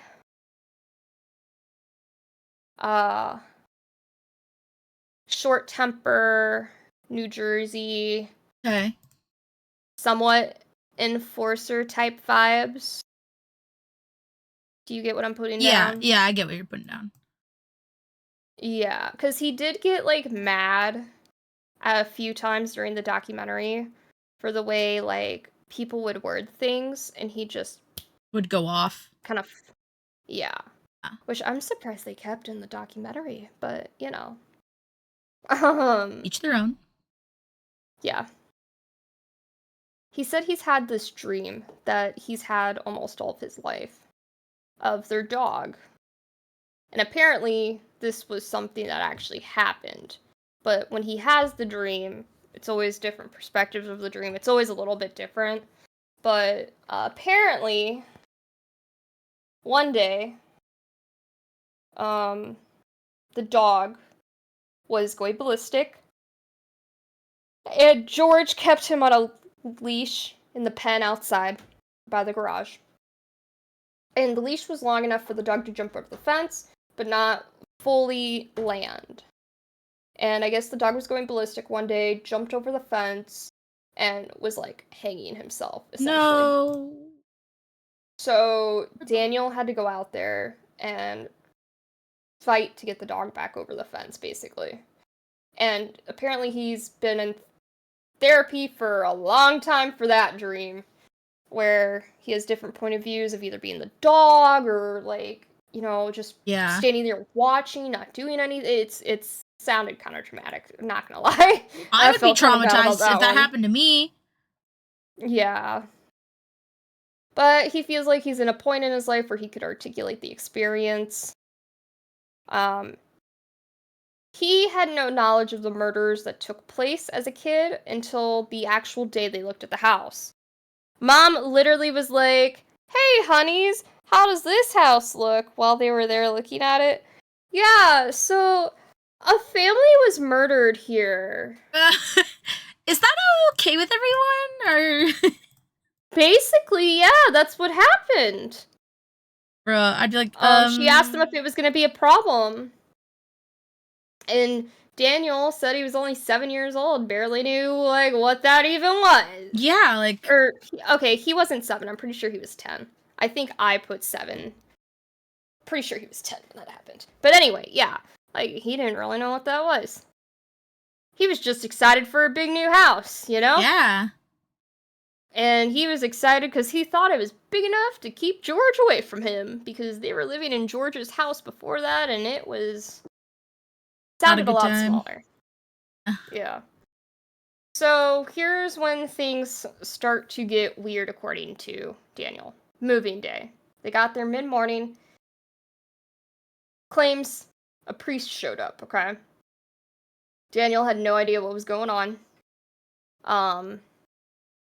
So before I get into this, have you ever heard of like a house being blessed, like when you move into it? Yeah. Okay. It's not that unusual, right? Yeah, no. So, even, like, I'm pretty sure my parents...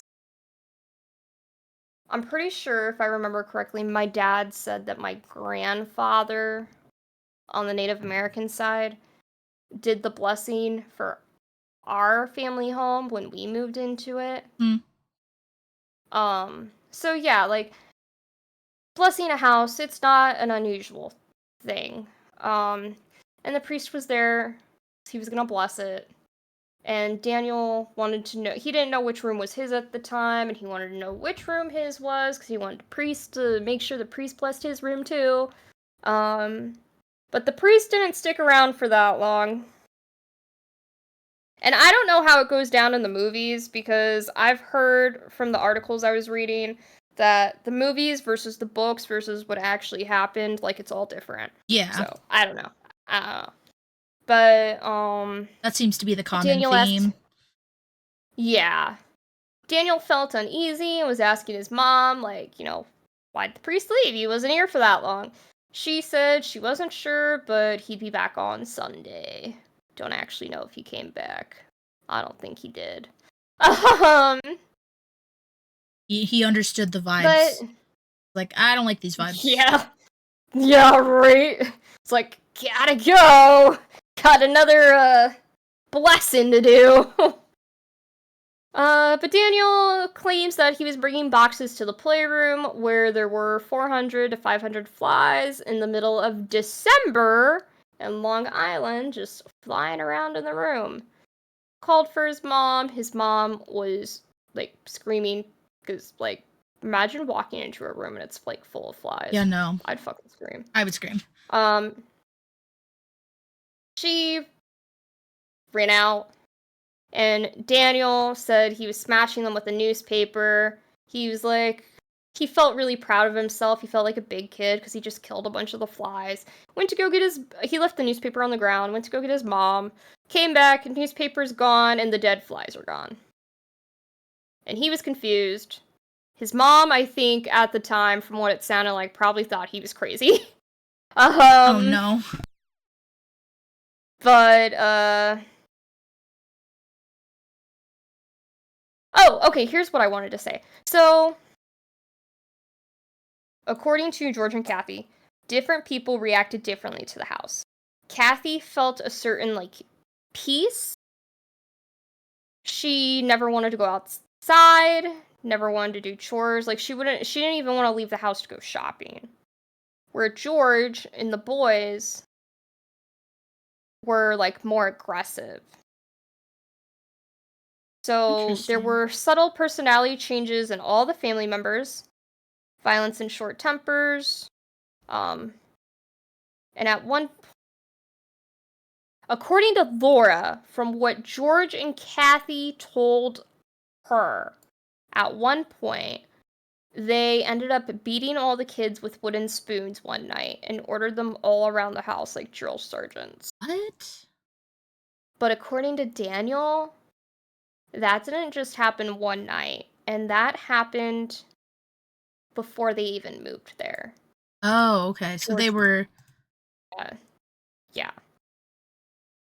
Which, my heart, like... broke. Broke! Basically, he says George was basically like an authoritative Marine with no, like, parenting skills. Yeah. So, So he treated them like soldiers instead of children. Yeah. Laura did ask Daniel if Kathy ever tried to protect them, the kids, from George, and he said no. Daniel said he wanted to protect his mother, specifically from the reporters at the time. So, I don't know. There's a lot of instances where when Daniel speaks, he doesn't completely say, like, his thoughts or what's on his mind. So it leads to inferring, and I don't know. It does give a more raw, what's the word? Like, raw expression, but yeah, I don't know.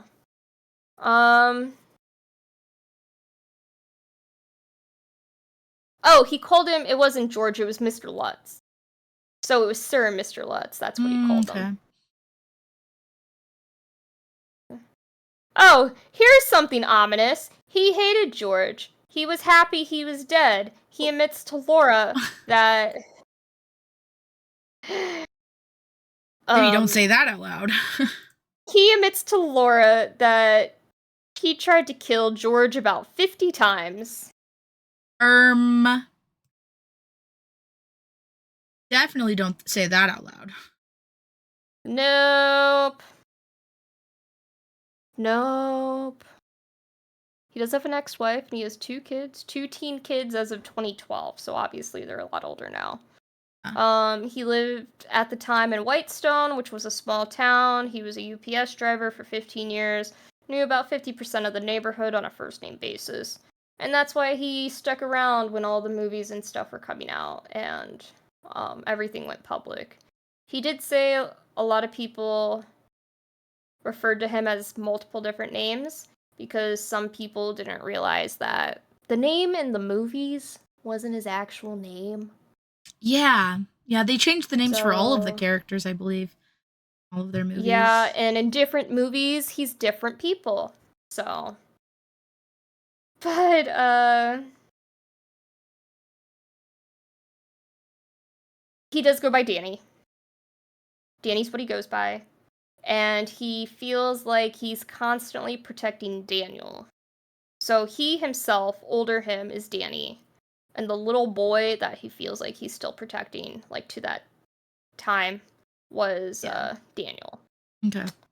So, yeah. It did pull at my heartstrings a little bit, okay? But yeah, there is still some sus stuff about, like... Yeah. Anyway,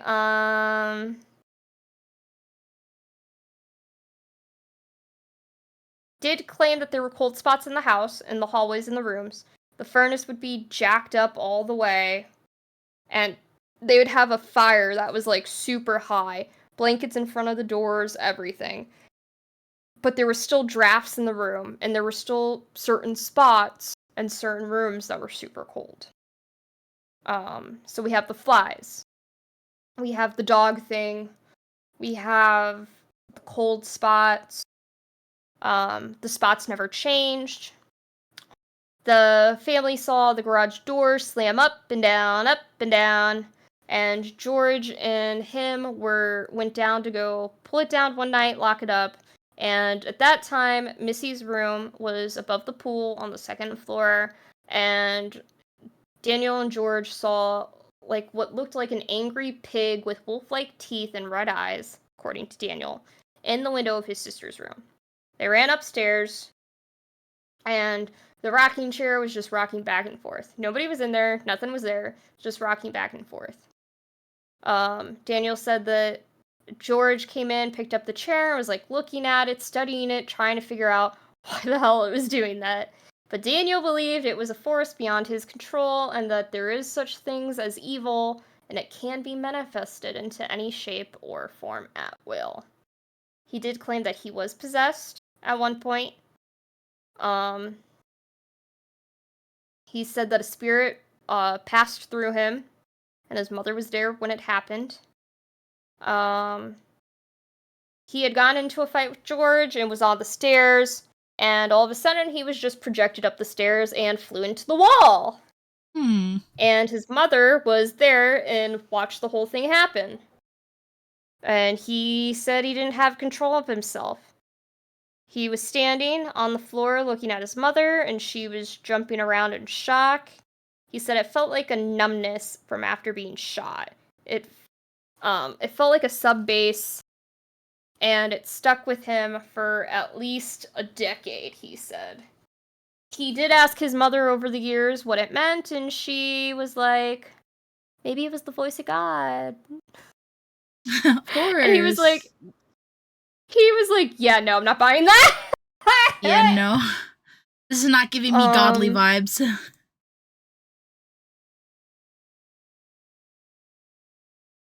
Yeah. Oh, here it is. Kathy said the men were overtaken with violent reactions and the women were overcome with charmed by the house and overcome with feelings of lassitude. Knew I wasn't going to remember that word. So, other things that they claimed. I wrote these down from the document I saw. The Lutz's sex life had been uncharacteristically non-existent after they moved into the house. They never wanted to leave. I know. They never wanted to leave the house to go visiting or even do ordinary chores of shopping. The dog Harry spent an inordinate amount of time sleeping, which is unusual for a 1-year-old animal. And other animals would not go onto the property, which that statement there is interesting. I'm going to highlight that because it's sus. The boathouse was a source of poltergeist activity. George Lutz alleged he had gone out to check it one night and found green slime, which he dubbed poltergeist puke, oozing all over the place. Thank you. Yes. And let me see. So we're about to get into like all of the psychics and stuff like that. Yeah.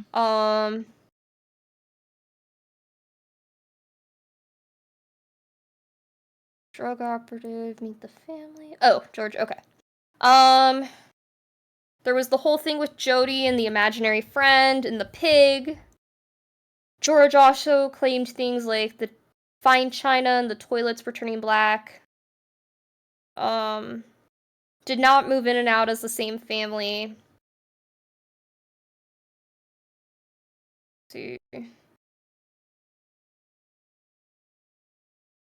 Yeah. A lot of scary and weird shit. Basically like a house of horrors. Okay. That's what was going on. And after January 6th, January 6th, after they took down all the Christmas decorations, all hell broke loose. Kathy stated this was Daniel's description. A foul dumpster juice smell was like permeating around the house. And they opened all the windows and the doors. Now, Daniel was in the sewing room, and he tried to open the window, and he was pretty proud of himself because he got it open. And Chris entered the room asking, like checking in, make sure he got it open if he needed help. And he turned to look at his brother to tell him, I got it open. And then all of a sudden the window slams down and crushes his fingers. To the point that it was like skin on skin, completely crushing his fingers. crushed different areas in his fingers, and he claims he still has issues with one of his knuckles and one of his pinkies. And he actually held his hands up, and if you looked at it, one pinky was like weirdly disfigured compared to the other. Um, take that as you will. So, because that was something I physically saw, like, Yeah. Anyway, so it took George, his brother, his mother, and I guess one of George's friends who was there, to get the window up and get his hands out. His mother was trying to get ice for him. He was in the kitchen with his mom, just her and him. All of a sudden, the slide door opened, but no one was there. And when he was telling this story, he actually, he needed a moment. Like, he had to stop talking and just, compose himself. And he claims that a spirit came through the house, through the door, bumped into his mother, walked through his hands, kept going, knocks the PB&J knife down, and sits down in, they had one of those, tables where the family, a breakfast nook area in the kitchen, okay? Sat down over there. And Laura was asking Daniel for, more information, how he knew it was sitting there, if it was, a sound, or if there was an imprint, and Daniel just said, yeah. He wasn't, specific. But he said they were staring, and his mom gave him the ice, and then they looked back and the spirit was gone. Meanwhile, George was upstairs trying to figure out the window and why it was stuck. And his mom was looking at his hands, and all of a sudden his hands, swelled up, really, really bad. And then, not that long later, they went back to normal. Besides his little fucked up pinky, apparently. But his parents never took him to the doctor. Which, fun fact, George originally told somebody that he took Daniel to the doctor. But then when they said they were going to subpoena the hospital records, Daniel said he did not take Daniel to the hospital. Hold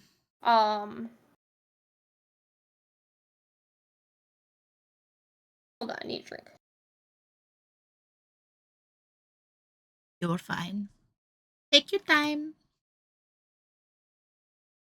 A lot of information. A lot of history. Yeah.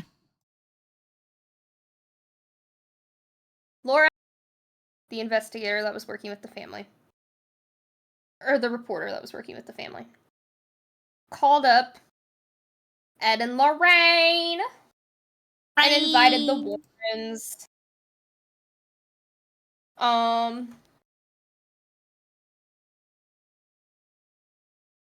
Because, oh shit, I just accidentally hit a button and it brought me all the way down. No.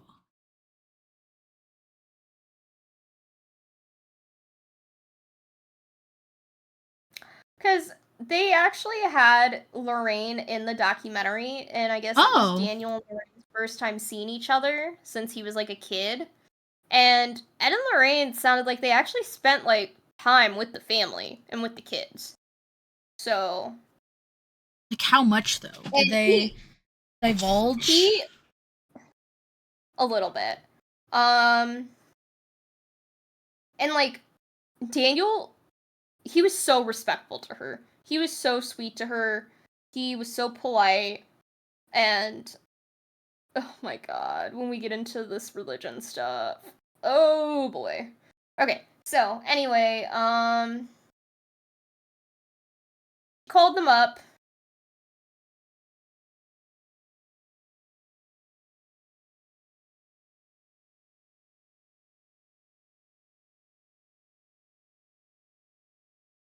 Hold on. Let me go back to where I highlighted.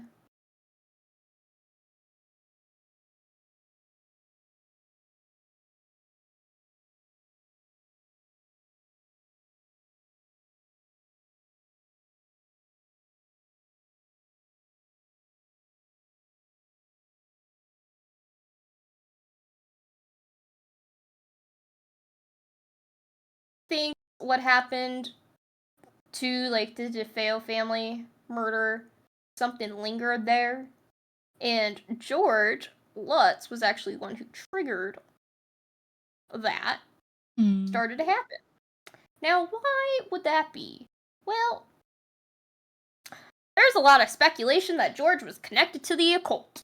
Oh. He had a fascination with the occult. Now, he never talked about this from what I saw in, like, interviews and stuff like this. This was all just, like, people, I think, theorizing. Yeah. From different stuff. But Danny himself, which, you know, he was a kid, that was his stepfather. He did live with him for a while. But he also hated him, so I don't know. Yeah, it's the bias is potentially there. Daniel himself, though, said that George did have weird books about, like, sacrificial stuff. And,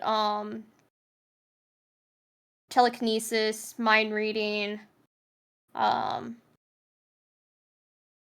clairvoyancy, stuff like that. Like, George had a ton of books like that.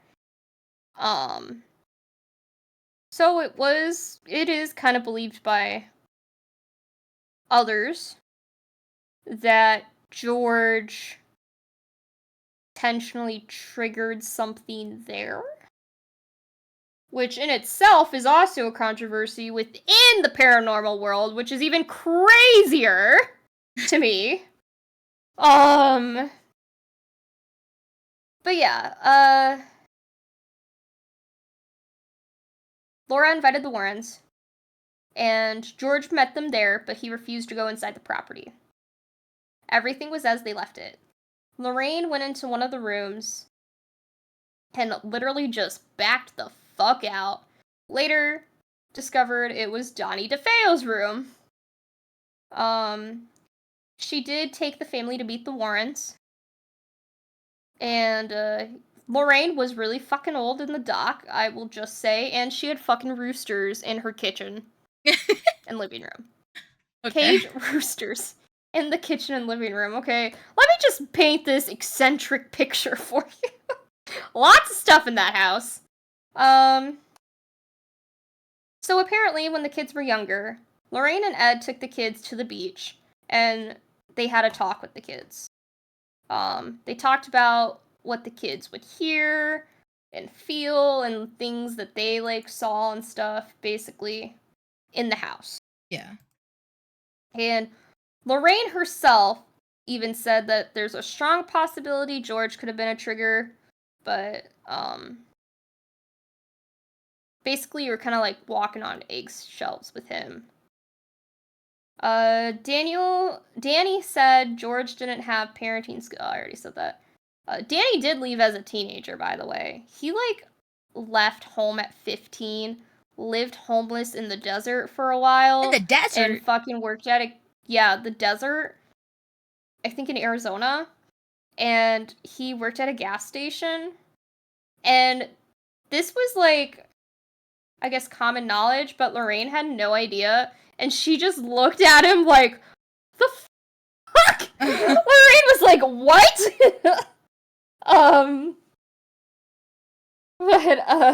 Yeah. Okay. So Lorraine said she doesn't have the right to blame anyone for what happened in that house.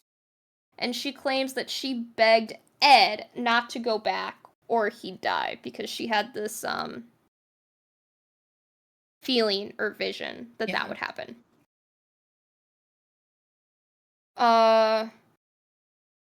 Lorraine.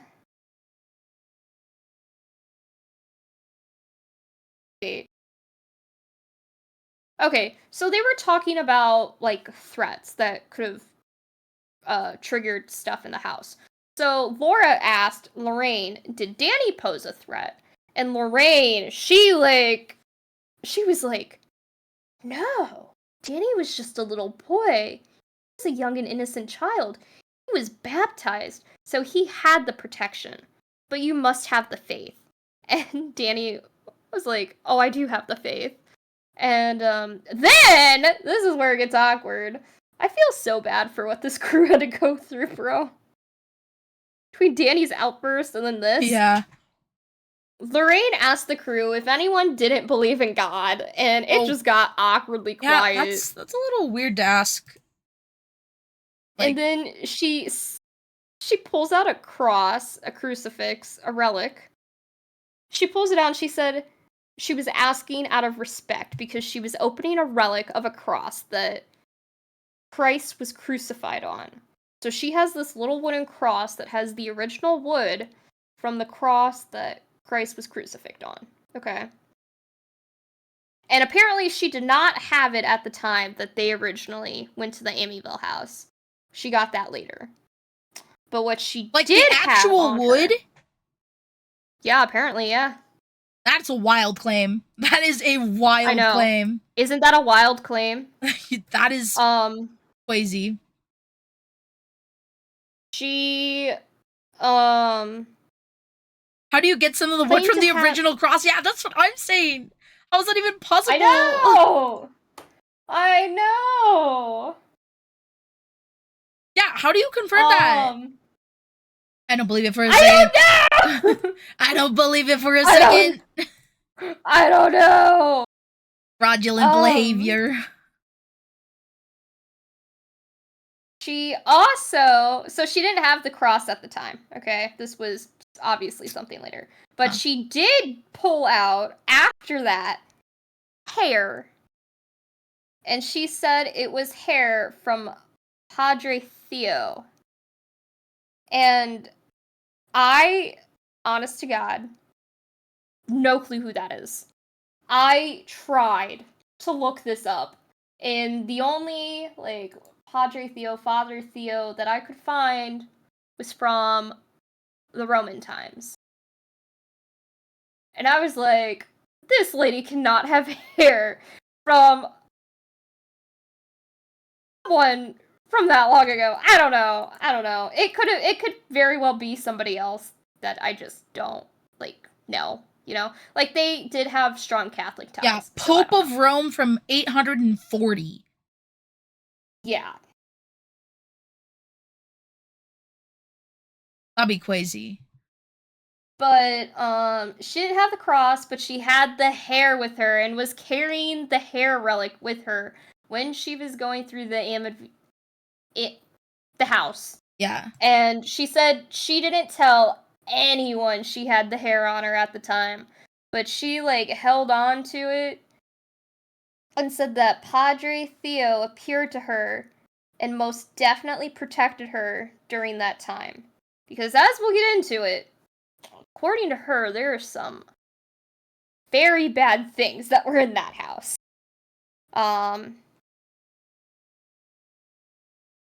So, basically, on Danny's side, he obviously has a lot of psychological scars and fully believes in everything. Yeah. That happened. Okay. The Warrens. So, Channel 5 News, again, where Laura's the investigator for, or, reporter for, invited a team of demonologists, paranormal investigators, psychics, to stay in the house with them for a day-night thing. Okay. The Warrens were, some of them, were part of that. There were other people there too. Now,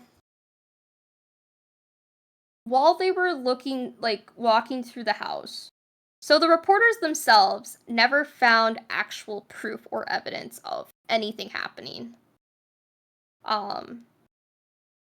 There was only the reactions of the other people that were there, the supernatural people. Okay? Yeah. There was one odd thing. The cameraman, on the first day, shortly after they got there, was going up the stairs and had unexplained heart issues. He was grasping his chest. He had sharp pains. He did not have a history of heart problems or health issues or anything like that. And so that was something creepy that did happen. Another thing that did happen, they had a tripod set up, and one documentary said it was Lorraine and Ed's photographer that caught this. Another one said it was like a tripod. So I'm kind of like putting the pieces together, like maybe the tripod just belonged to Ed and Lorraine. I don't know. Yeah. But apparently it was taking pictures every few minutes, okay? Just snapshots, still shots every few minutes of a certain area in the house. Yeah, they do that. And in one of the pictures, there's a creepy-ass boy with glowing eyes Lovely. by the door frame, poking his head out of the door frame of, I think, would have been one of the kids' rooms. I think it was Missy's, but I'm not 100% sure.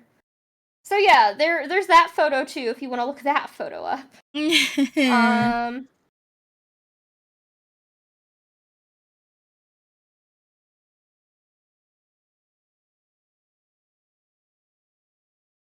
Danny did say Chris and him shared a levitation experience.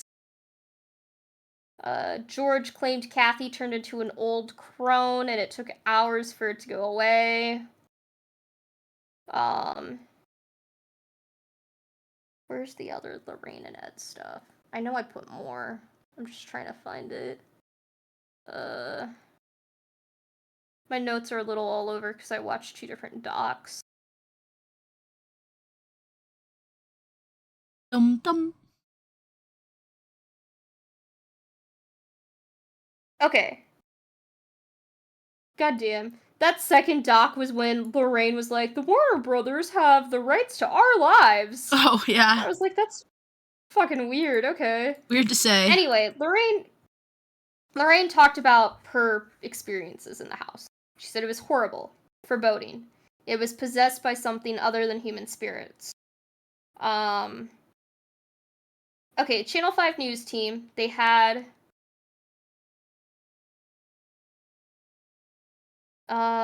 okay. They did say everybody was acting a little unusual. Lorraine said it was an overall feeling of very sad. And then psychic Mary Downey said she was getting impressions of a teenager who had done something to change his life and committed something horrendous. On the second floor, when everybody got to the second floor, that was when the psychics could really feel stuff. Mary said that there was a young girl, and she told her to go to the light. And Lorraine said, I could see bodies all over, with red sheets all over them. So that's great. That's nice. Mary said I got the impression of hooded figures like monks looking at me. And then Mary goes, I was like, uh-oh. She said, uh-oh. Uh-oh, that's literally what she said. Yeah, that's what she said. I was like, uh-oh, this ain't good. And Same girl, Lorraine, same. right? And then Lorraine was like, I hope this is the closest to hell I ever get. Straight up said, I hope this is the closest to hell I ever get. That's how bad it was, according to her. Mary said at one point she grabbed her holy water. It was like, she like threw it, and then like at this like in the air, and then it started to sizzle like hot water. Oh. They did have a seance. After the seance was over, Ed had his crucifix. And as he was leaving, he stopped. And he kind of got like pushed over, as if a huge gust of wind hit him. And Ed said it was like being hit by a legion of demons. Oh. Laura said, I did not feel or see anything besides the reactions of the paranormal investigators and psychic. Oh, okay, I did find the thing about the little boy. So obviously there were no children in the house during this. So when they saw the picture, they were like, what the fuck? But Missy, I guess, later was like, oh, that's the boy I used to play with. Oh. Just, like, fucking creepy. Yeah. But yeah, after 28 days, the family literally just, like, up and left. Did not take anything. Fucking, they were all, like, the kids, Daniel said he was in his, like, pajamas. They fucking just threw the kids in the car and got the hell out of there. All their stuff was there. The bank reclaimed the property, and all the possessions were auctioned off. The family never came back for them. And then they moved to California. All the way on the other side of the map. Yeah. So there's a lot of back and forth on if it was a hoax, if it wasn't. There is even back and forth in the supernatural community, paranormal community, that there is some sort of paranormal activity there, but nothing compared to what the Lutzes were claiming. I will try to, like, I won't go into that too much. But living in California is the real horror. So true. Oh, the lore. Okay, I gotta talk about this part. So, okay. The Lutzes. So, George Lutz hired Stephen Kaplan, who was a parapsychologist, but was also a vampirologist. Vampires are real. I'm telling you, that's what she said. And George didn't trust him. George hired him thinking he was a parapsychologist, but then when he found out he was actually a vampirologist, he was like, yeah, I don't know about this guy. But Roxanne Kaplan, Steven's wife, on record, she was like, shortly after the Lutzes abandoned the house. Oh, okay, this is a little bit of document plus clips. So, okay. Paint the picture. Shortly after the Lutzes abandoned the house, Kaplan received a phone call from George Lutz. At the time, Kaplan was the executive director of the Parapsychology Institute of America on Long Island and a frequent guest on the WBAB radio program Spectrum with Joel Martin. Okay, whatever. Lutz requested that Kaplan and his associates at the Parapsychology Institute investigate the home. As Kaplan recalled in the Amityville horror conspiracy, the initial conversation immediately aroused his suspicions as to the validity. Thank you. Of Lutz's claim that the house was haunted. Kaplan claims Lutz asked about a fee for the group's services, and Kaplan told him simply, like, they didn't charge for the investigation, but if the story is the hoax, the public will know. Shortly after, Lutz called and canceled the investigation. So, George and Kathy Lutz claimed that Kaplan's credentials did not check out, and his claims to be a vampirologist made them wary of the involvement with the case. Kaplan also held a PhD that was from a non-traditional college. Roxanne Kaplan went on to say, my husband did tell him we won't charge you anything, but we are a public service organization, so if we find something backing what you say, then we'll tell the public. If there isn't anything that we find, we'll tell the public. And if we think it's a hoax, we'll tell the public that. So, very straightforward. Yeah. So Lutz was upset. Kaplan told the newspaper, that they were investigating the house. And George was like, well, I told you we didn't want any publicity. And then he went on to say, I'll have to postpone your investigation for a few weeks because we didn't want any publicity. But the next day, Stephen Kaplan found out that the day before, so the day he would have had that talk with George, the Lutzes, George and Kathy, gave a press conference in the morning. Bruh. The lore. Here we go. Press conference was organized by William Weber, who was Ron lawyer. Ron DeFeo's lawyer, William Weber, was the one who hosted the organized the press conference.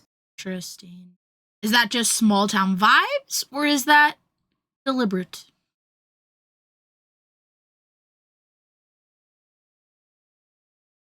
Was trying to represent DeFeo in an appeal at the time. Oh. That's weird.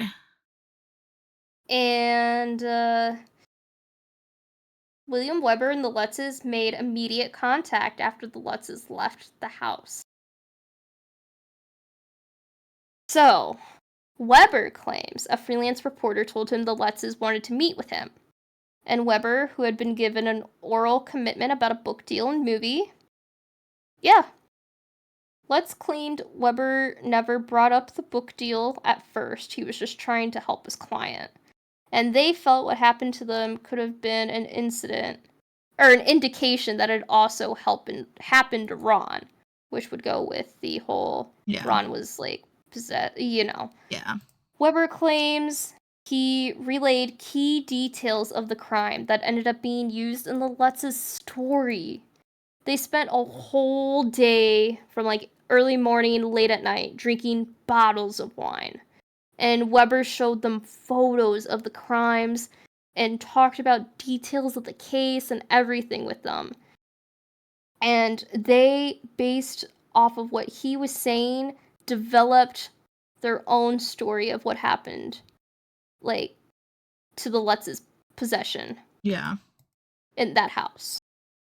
So, for example, he showed pictures of black and green fingerprint powder all over the floor from the crime scene investigation. Yeah. And they said, wow, look, there's the slime that was on the doors and floors. A pic of Dawn's bedroom that had the dead flies all over it. Then they, in the book, took Dawn's room and had flies flying all around it all the time. Basically, Weber said they supplemented the facts from the case, and it all appeared in their book. So, Weber did send a contract for books, movies to the Lutzes, and DeFeo would get 5%, and then that's when they broke contact with Weber, did not speak to him again, because they didn't want DeFeo to get any money, basically. But yeah, that I was like, that's fucking crazy. There's no, like, they were all connected. And, like, the fact that Weber, like, obviously it's his word, was like, yeah, I was talking to them and showing them all this stuff from the crime scene, and lo and behold, in their book, similar stuff, just basically twisted for their own possession, like, appeared. And then some.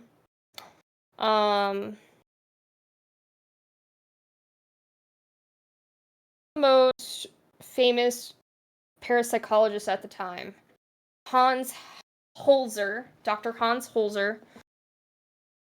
Him, Weber, Laura, and a deep trance medium named Ethel Johnson Myers all visited the house. And because Dr. Hans Holzer was studying the case, and he believed that the entity that was disturbed in the house was an Indian chief on a horse, is what he said. Now, I kind of thought this was, Yeah. But then it kind of got a bit more, oh, okay. So, They all visited the house, and a deep trance medium is the person who essentially uses their body to become a guide between the living and the dead. So basically, kind of lets their body be taken over. And Ethel did. It was very eerie and shocking to watch Ethel. Laura and Weber talked about in the doc. She developed an Adam's apple and was talking in a strange language and voice that was really low, like a guy. Talked with an Indian chief. It was a sacred place. It was an Indian cemetery, basically. And they just didn't want people on their cemetery. Despite the fact people call it the most haunted house in America, Dr. Hans Holzer said, "That's not true. It's not a true haunted house. No ghosts are there, no spirits besides the Indian chief, and he just wanted people off his land. So it wasn't anywhere near what the Lutzes basically claimed, is what he was saying, without saying it.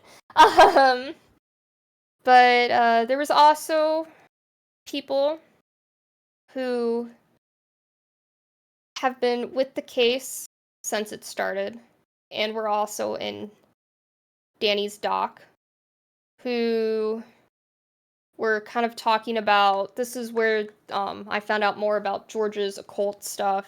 They kind of believe that George just triggered something in there. So that's another theory.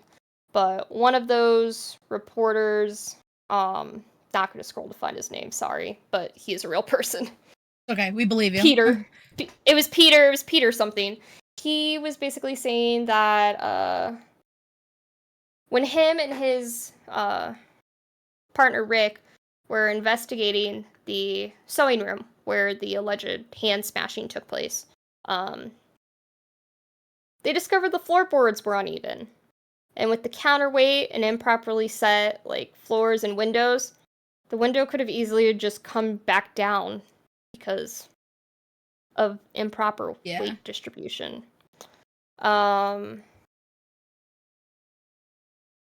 There was a psychologist that said that the human mind does funny things, so when we don't fully remember things, we'll take facts or things we've heard and kind of fill in those holes, and then we believe it's real when actually we've heard it from somewhere else. And since the kids were all very, very young when it happened, she basically was saying that she believes that's what happened to Daniel. Mm-hmm. But Daniel still sticks by everything to this day. And George and Kathy also did until their deaths. Oh, I forgot to tell you. Here's another hoax thing. So, Missy drew a picture of Jody, okay? The pig thing. The pig thing. Apparently, there was a cat. A fat cat.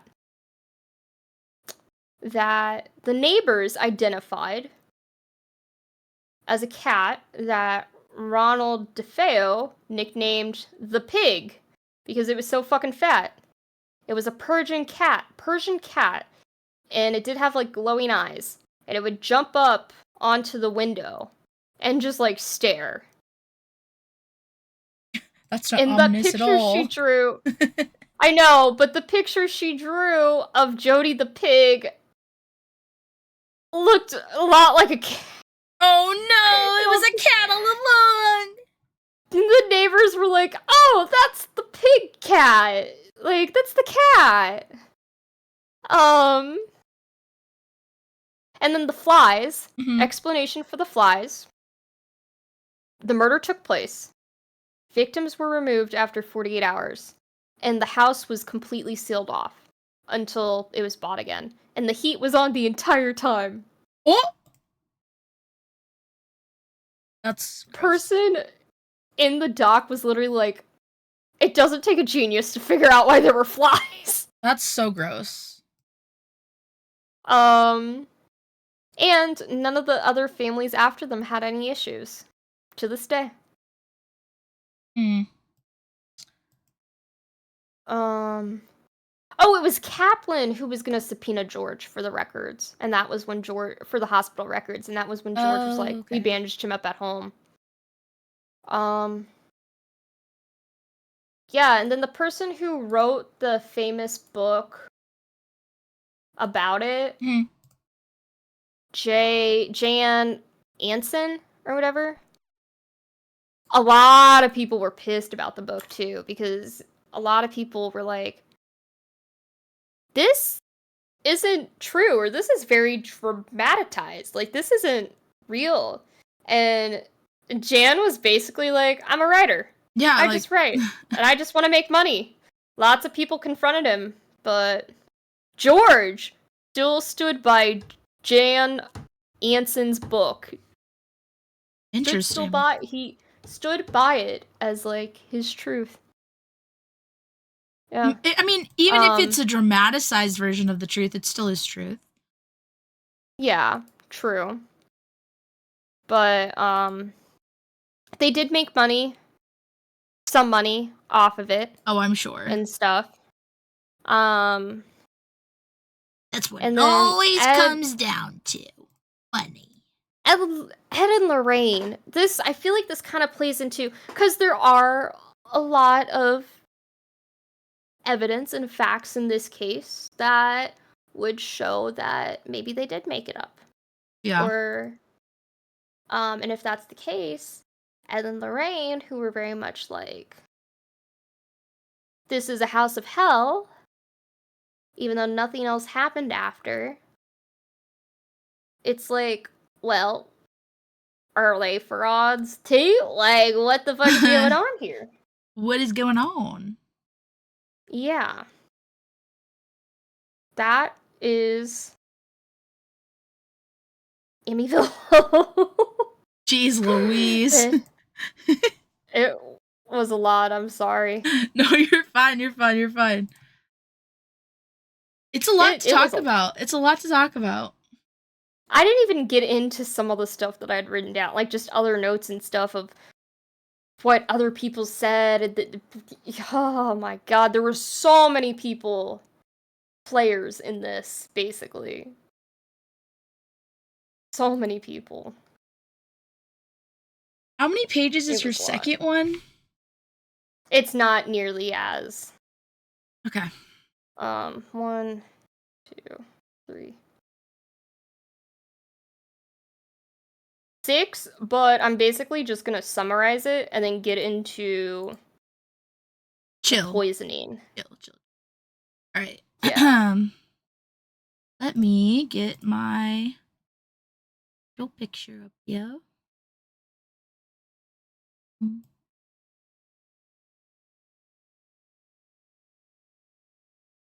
The fraud thing is really big in my next one of Ed and Lorraine. Ed and Lorraine fraud. All right. Here we go, guys. All right. So, my next case. The Perrin family. Also, the family of The Conjuring 1. The very first Conjuring is based off of this family. This is the family that got it all rolling with the franchise. Yeah, no, them claiming to have a piece of the original cross makes it hard to believe them. I really can't. I can't believe that part. So ridiculous to me. Regardless. That's not even what I found ridiculous, but yeah, now that you say that. Okay, so this lovely people on the screen, or the Perrin family, and in January of 1971, the family moved into a 14-room farmhouse in Harrisville, Rhode Island. They noticed strange things almost immediately. And I'm gonna quote a lot from the oldest daughter. Let me find their names. It was Andrea. Yes. Andrea is the oldest daughter. Um, and she has a lot of like first person accounts that I'm gonna like read through and talk about. She's written 3 books about her time, her decade living in this farmhouse with her family. And she's had a lot to say about the movie, about Ed and Lorraine, and about a lot of other stuff. So, this is what she says. We bought the house in December of 1970, but we didn't move in right away because my mother didn't want to move during Christmas. My mother found the farm for sale, and our family went to the farm a number of times, and we loved it. We all felt like it was home to us. It was an original colonial home and a farm and 200 acres of land. It was a big deal. And to put into perspective, this home was built 40 years before the Declaration of Independence, I believe. So it's like a original colonial home, like OG. Sorry, that was my little intersperse, not her actual quotations. I should probably point out when I stop reading the quote. Okay, and then she says, all the times we visited the house, Mr. Kenyon, who was the owner, none of us remembered having anything strange or otherworldly mystical happen. We just enjoyed the property and the land, and the place itself was just so incredibly enticing.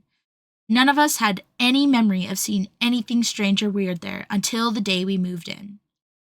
So we're back to the day they moved in, January 1971. They're in a snowstorm. It's very cold out. Yeah, 200 acres, Angie. A lot of land. And they got it for $72,000, which was quite a lot of money back then in the 1970s. Was there a murder there? There were many. There were many things that happened here. But you have to remember 72,000 in 1970 for 200, I guess for 200 acres is still quite a deal. So, okay. The first thing that happens while they're there, they are getting into their new house. They're moving all of their boxes in. Freaking like doubting myself. Okay. Where am I? Oh. Okay, there we go. So Andrea is helping bring in the boxes from the moving van. It's freezing cold outside. They are moving everything into the kitchen where her mother and her youngest sister, April, are unpacking boxes. April's not really unpacking. She's like 5, so she's just like hanging out. But they are unpacking boxes in the kitchen, and she walks into the parlor and takes her right into the living room, and Mr. Kenyon was packing a box of his wife's china, the previous owner. She started chatting with him and then picked up a box and turned around before seeing a man standing there that was oddly dressed. He seemed like flesh and blood to me, to the extent that as I walked past him, I said, "Good morning, sir." I didn't see him when I walked into the room, but he was standing in the corner of the door when I picked up the box. So I walked into the kitchen, and I remember asking my mother who that man was with Mr. Kenyon. Her response was, "There's nobody with Mr. Kenyon. His son is on the way, but he's not here yet." So I'm sure at age of 12, I assumed that a neighbor had stopped by and my mom didn't know. I went back outside to the moving van, and meanwhile, my sister Christine walked in, and she saw him and walked into the kitchen and asked my mom the same question. Mom was busy. She had discovered that Mr. Kenyon had not packed anything in the kitchen, so Christine asked who the man was. Then my sister Cindy walked through with her box and saw him and asked Mom about the man that was with Mr. Kenyon and made some comment that he was dressed funny. Then Nancy walked in behind Cindy. Okay, there's 5 daughters, guys. There's a lot of girl names. Nancy, Cindy, Christine, Andrea, April. Those are the 5, I believe. So Cindy walks in, and Nancy asks Cindy, "Did you see that man with Mr. Kenyon?" "I did, but he just disappeared." And that was their introduction to the farm. All 5 girls see this man with Mr. Kenyon, who they do eventually find out the name of. It does sound like a setup for the joke. They all come in and ask the same question to the mom. And then the mom, like, that would be the best. They should make it into a joke. They should make it a setup. So they all get in. They all see this man. And the mom has no idea what they're talking about. The mom doesn't see them or see him, but all of the children do. And right before Mr. Kenyon leaves, after getting what he needs packed up, he pulls Roger, who is the father of the family. So we got Roger, the father, Carolyn, the mother, and then we have the girls, Andrea, Christine, Cindy, Nancy, and April. That's a lot of kids. Yeah, they have 5 girls, 5 daughters. Girl dad. Yeah, very much girl dad. So Mr. Kenyon pulls Roger, the father, to the side and tells him, for the sake of your family, leave the lights on at night. Now, according to Andrea, her father didn't really interpret it the way that she thinks Mr. Kenyon meant it. He thought that perhaps because they're moving into a new house and there's one bathroom on the first floor and the girls are sleeping up there, to keep the light on so that the kids don't go tumbling down the stairs. But over the first few months of living there, the girls were told by various people in the area and the mother that there was never a time when it was dark outside that every light in the house would not be on in the home at that particular farmhouse. So after this initial very first day incident, more and more things start going on. So Carolyn, the mother, starts noticing the broom going missing or moving on its own. She also hears some scraping against the kettle in the kitchen. She'd find small piles of dirt in the center of her newly cleaned kitchen floor. The daughters also noticed spirits around the house. There were at least a dozen of them that were very familiar, that we saw over and over again. None of us had any fear of the spirit we saw the first day moving in. It was not that kind of vibe at all. In fact, he appeared to be very sweet-natured and cheerful, and he was really focused on Mr. Kenyon. But within the first couple of nights that we lived there, my sister Cindy came crawling into my bed with me, and she was obviously upset. She was only 8 years old and asked if she could sleep with me, and I said, of course. Then I pulled back the quilt and she hopped down. I asked her what's wrong, and she said that she could hear voices in her room. And we had all, okay, where's it? Yeah, so she heard voices coming from her room. It was a new house to us, even though it was 250 years old, and so we always left the doors open between our bedrooms. And when she came in telling me she heard voices, there are voices in her room, I thought it was, where is it? Yeah, I thought my sister Christine was talking in her sleep, as she had a tendency to do from time to time. So I just assumed that Chris was doing that, and I asked her, and she said, no, it's not me. It's a whole bunch of voices, and they're all talking at the same time, and they're all saying the same thing. So naturally, I asked her what they were saying, and her response was, there are 7 dead soldiers buried in the wall.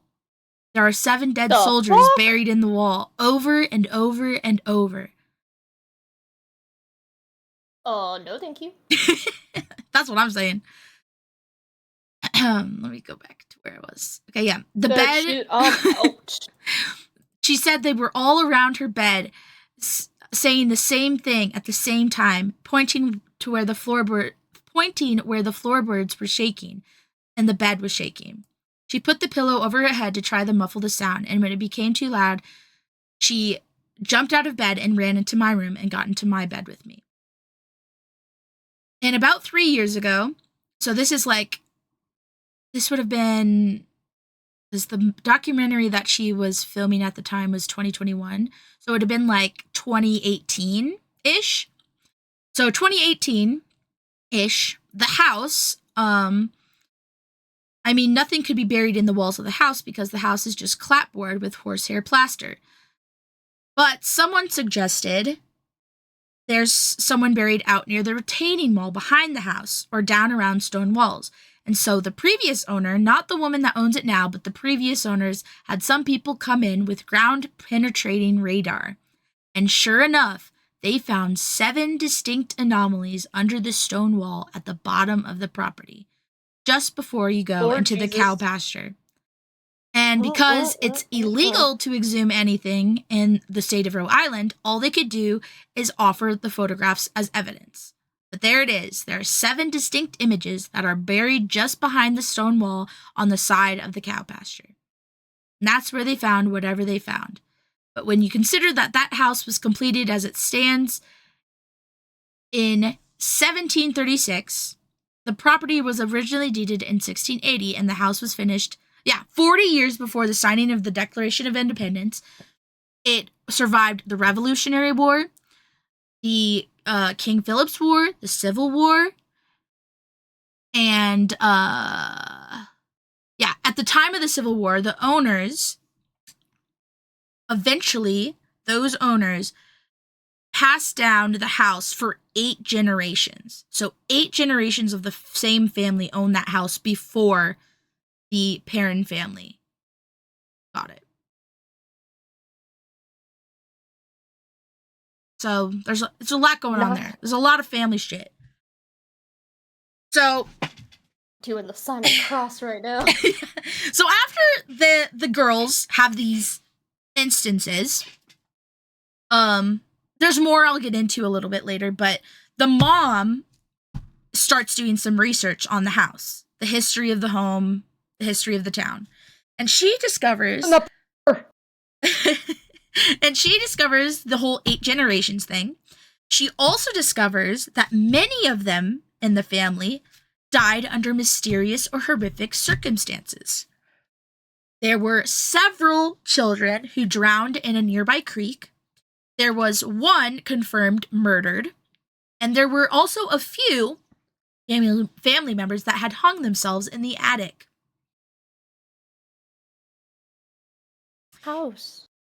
Yeah, no, not a great house. But the worst spirit that the mother found out about was a spirit by the name of Bathsheba, who was a real person, Bathsheba Sherman, who didn't live in the house.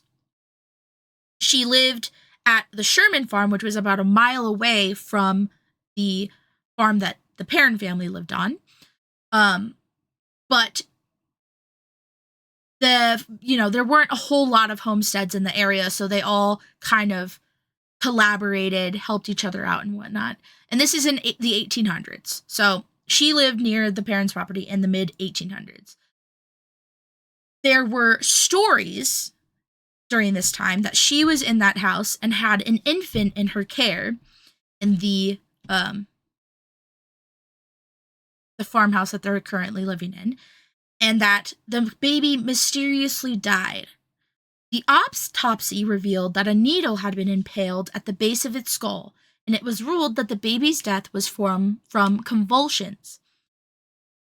The mother only found one article about it, and it was stored in the archives of Clark University in Massachusetts.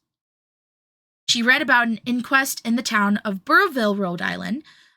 So there was apparently a hearing in the neighboring town, and they were also questioning her about possibly being into like witchcraft, which was right after like the big hula with witch trials, and so she really got lucky. Like if she would have been accused of being a witch a little bit earlier, she'd probably be dead. But she was never formally indicted. She was let go and she was dismissed from the inquest. But in the court of public opinion, she was basically, convicted at that point. And there were rumors spread about her and whatnot. And, until to this day, people were talking about it in the town. In fact, who Carolyn, the mother, heard this story from was the town historian, who was 90 at the time. And he knew Bathsheba Sherman before she died. He was 10 years old when she died. So he actually, like, encountered Bathsheba, knew her before she died, and told Carolyn, the parent mother, about Bathsheba. So, Okay. we kind of get into a bit more of this by Andrea's research a little bit later on, because if you've ever seen The Conjuring, Bathsheba is the, like, big villain. She's the one that is causing the big issues. But in reality, Bathsheba Sherman did not hang herself in the tree outside their home. And she did not even die early. She died in 1885, which was many, many, many, many years after the Bathsheba from the movie. And she died of...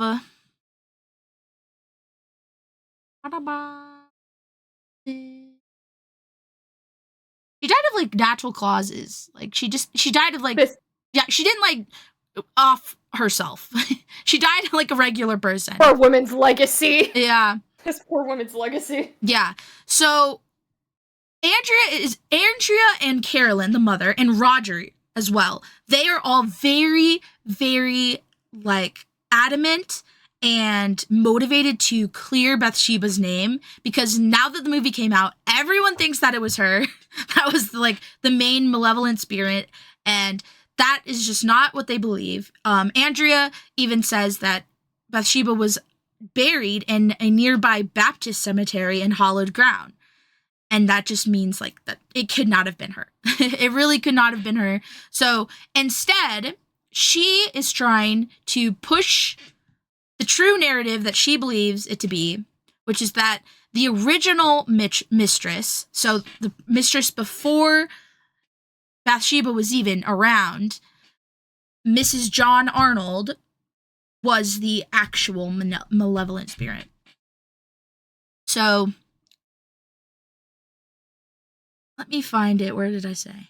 Oh, yeah. So, after Mrs. John Arnold's husband, John Arnold, died, she apparently hung herself in the barn, which is congruent with the spirit that was being the most malevolent to the family. Being the most malevolent to the mother, actually. Because that's where the malevolence was towards, was the mom. Everyone else was, for the most part, I mean, they were creeped out or uncomfortable, maybe, but they were never the target of the malevolent spirit. It was always the mom, because she felt threatened by the new mistress of the house. So, Mrs. Arnold had hung herself like the malevolent ghost they saw looked. They could see her neck was snapped. She also possibly had syphilis. And there was a lot of, like, STDs back in those days, not treatable. There was a lot of, like, symptoms, right? She had, like, her face looked not great. And because of that, the ghost also had similar features. And Andrea is very vehement that this means that it was not Bathsheba. It had to be Mrs. Arnold. Damn. Yeah, no. So this whole movie just, like, threw Bathsheba under the bus. Though, okay, I will say Andrea is also, like, I don't know if she killed the baby, but that's not really what I care about. I care that she is not the malevolent spirit, and I can't prove that Bathsheba did or did not kill the baby, so I'm just gonna go with she did it. Is basically what the vibes I got. There's no DNA evidence. Yeah. It's all just rumors. People, like, saying, oh, she's a witch, she's a Satan worshiper. Like, you know how many times that was, like, just totally untrue. So it really, yeah. There was just too many times. So that's just a couple of instances we got right. But they lived in this house for 10 years. In the movie, it seems like it's like 3 weeks, but they lived in there for a decade. There were many, many, many instances. And the Warrens were not even a part of their life for a lot of that. So, about 2.5 years into living in the barn, or not the barn, the farmhouse, there was a group of college students who were like amateur paranormal investigators, and they visited the farmhouse and claimed that Carolyn, the mother, called them. But she still claims to this day that she never called anyone, that they just showed up. And she told them such, and she said that she wasn't really like comfortable with them investigating, like to leave it alone. And so they left. But later, a few like months later, they got a guest lecture from none other than the Warrens at their college. And they told the Warrens about the farmhouse. And about 2 months, I think they told them in September, and the Warrens waited until right around Halloween to just randomly show up at the parents' family home. Like, no announcement, no, like, knowledge. The mother actually just assumed that they were, like, broke down and were lost or something. They didn't, like, announce themselves. They didn't, like, they were in the home before they even, like, explained what they were doing there. So she brought them in, and offered them, like, a warm drink. And then Lorraine, lovely Lorraine, walks into the house on October of 1973. And before hearing anything about any of this paranormal shit from the family, she says she senses a malignant spirit named Bathsheba. So Lorraine is now under the impression that Bathsheba is the bad guy, and that's what she writes in all of her notes, all of her case files. And so that's who they think is the main malignant one. Even though she died of a stroke in 1885. I see my note now in my timeline here. So, yeah, Bathsheba died of a stroke in 1885, but Mrs. Arnold hung herself in the barn in 1797. So, just to get it straight. But Mrs. Warren didn't really know anything about this. She just thought it was Bathsheba. So that's what she put in her case files, and that's who she tried to contact, talk to, whatnot. She didn't really have much to do with the children at all. She kind of just turned the children over to Ed, and he did like all the interviews for them. So they don't really have like a lot of interactions with her. Her little sister, the youngest one, April, she was the one that had like a best friend ghost. There was a spirit named Oliver who was right around the same age as April, and she never, like, told any of the Warrens about this. She did not want them to find out and take her best friend away, and she felt very protective of him. She loved him. And that's how a lot of their relationships with these spirits were. A lot of the family members had these relationships with the spirits, especially the children. Obviously, the mom had some rough times because she was the mistress of the house, yeah. Interestingly, the dad, which we haven't really talked about much, Roger, he wasn't really around. Huh. He was a jewelry, like, he didn't make jewelry, but he made some type of parts of a jewelry, like manufacturing or something, and he was a travel salesman, basically. He, like, traveled around the states to sell things.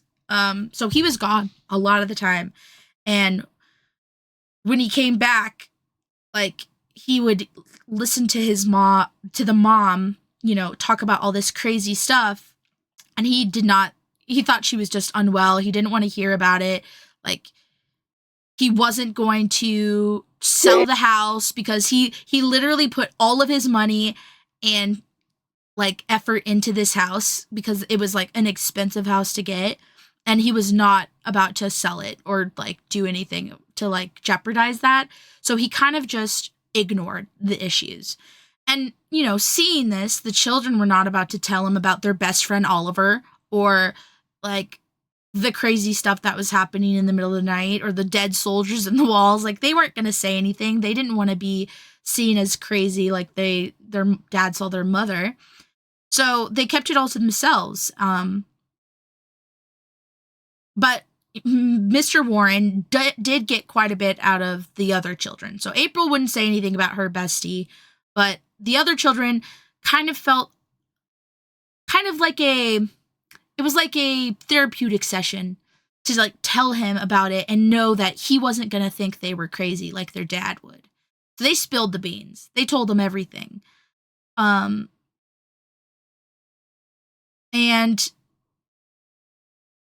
they, took notes, kept it in their case files, and left.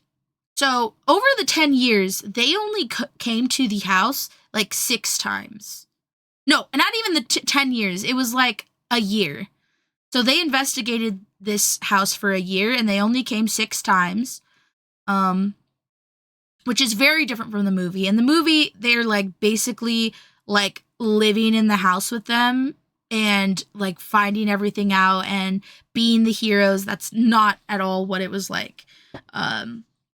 On the very last occasion that they came, Lorraine decided that they needed to push things, and they wanted to conduct a seance. During this, Carolyn Perrin became possessed and began speaking in tongues and rising from the ground in her chair. And Andrea Perrin, the oldest daughter, said this is the most horrific thing she's ever witnessed in her entire life. She secretly watched the seance, and this is how she describes it. This poor girl, she had to have been, so if it was 2.5 years, she would have been 14 when this happened, I believe. So during that fateful night, I was certain I had seen my mother die. What everyone present in the house witnessed left a permanent impression. The night of the seance was a gruesome event, shocking and horrific, the definition of childhood trauma. My mother's body was rolled into a ball. It was absolutely heart-stopping hearing her scream, watching her writhing in pain. I thank God every day she has no memory of it, although she remembers everything else perfectly well. There was no blood and gore involved, nothing like how the film portrayed this incident, but it was still haunting. It wasn't Bathsheba that attacked my mother that night, but whatever it was incredibly powerful. Certainly powerful enough to claim her life if it wanted to. My father thinks she was possessed for a few minutes because she spoke in a language that does not exist on this planet. The spirit that attacked her levitated the chair in which she sat and threw her from the middle of our dining room to the center of our parlor. Every single person in that house heard her head strike the floor. The medium collapsed on the table unconscious and was begging for disaster, and we got it. My mother was knocked unconscious. The priest was quivering in the corner of the room, white as a sheet. Everyone else who witnessed it, myself included, was dumbstruck by a horror show, stunned into silence. We'll never forget it. Those who observed it were scared to death and scarred for life. The film portrayed a Hollywood scene of Ed and Lorraine casting out a so-called demon that possessed my mother, and everybody lived happily ever after. That's not what happened. Not at all. Sometimes there is no happy ending. Sometimes survival is a success story all in its own. So yeah, you could tell kind of like how traumatizing this was for her. The way she describes it, like it really was the epitome of childhood trauma. She watched her mom like fly across the room, nearly die. Honestly, everyone in the room thought she died. And she claims this is all true to this day. She is like, none of the sisters have ever backed down and said like any of this was wrong at all, other than like the movie stuff, obviously. Shit. And the mom and the dad, everyone in the family so far has maintained this story. And after the seance, obviously Roger and the rest of the family were not very happy about the danger that was their mom and wife were put into, and Roger kicked the Warrens out. Kicked him out. And that was the last time they were allowed to come and help. I do think they came one more time to just check to make sure she was all right after the seance, and to also, I'll get into it, but they took a bunch of shit from the house, like, you know, their artifacts, collectibles, whatever. And they also, so like I said, the mom was doing a bunch of research on like the background and stuff. Well, she kept like a notebook of all that. And she reluctantly gave it to Lorraine to make a copy of, and then Lorraine never gave it back to her. To this day, she's never returned it. And they even found out that she sold it along with a bunch of the other Conjuring, like, artifacts and, like, props. So someone out there has it. But it was promised to be returned to the mother, and it never was.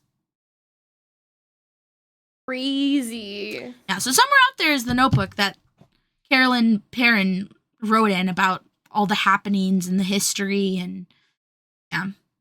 So after they kicked the Warrens out, they lived there for 6 more years. So 6 years, they had nothing to do with the Warrens, and they just lived in that haunted house. And they had so many more events happen in the house over that time, and incidents that the Warrens never knew anything about. And then finally, in 1980, they moved out. So it took a decade, but they finally got out of Dodge.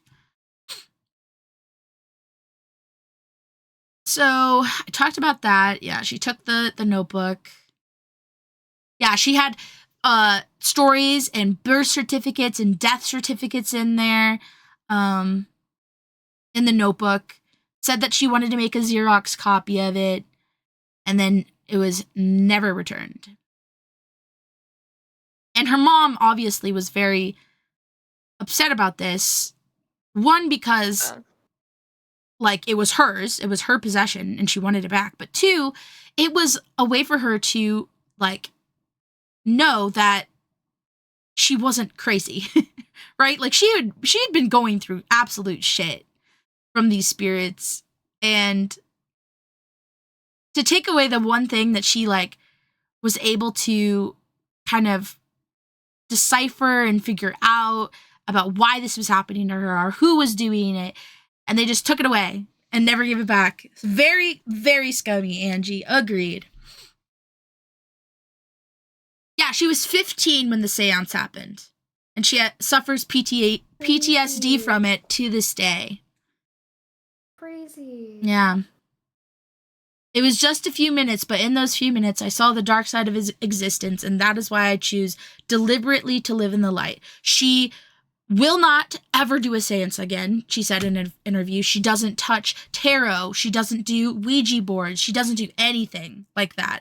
She's very against even getting near it because of what she's witnessed as a kid. Which totally understand. Totally understand that. Yeah, so they only came to the house about 6 or 5 times, she said, in about a year and a half. And then the last time was the seance. Yeah. They can't defend themselves. Mrs. Warren, I think her heart was in the right place. I mean, she was a collector of objects. Their paranormal museum didn't make itself. Every investigation she ever did, she had something from that investigation that went into their paranormal museum. And I know people personally who've been through it and have seen items that disappeared from our house the night of the seance that are under glass in that museum now. So, obviously, from Ed and Lorraine's perspective, we only get a year and a half, like she said, because that's all that they were a part of. But Andrea, the oldest daughter, that I've taken a lot of quotes from for this, because she's in the interview, she's in the podcast, she's trying to put the story straight for Bathsheba. She's very adamant about it. She's very like big into that. She has a lot of theories about the farmhouse. She has some theories about it being a portal for the spirit world, for extraterrestrials. She has a lot of different ideas about just the universe in general. She's a very spiritual person.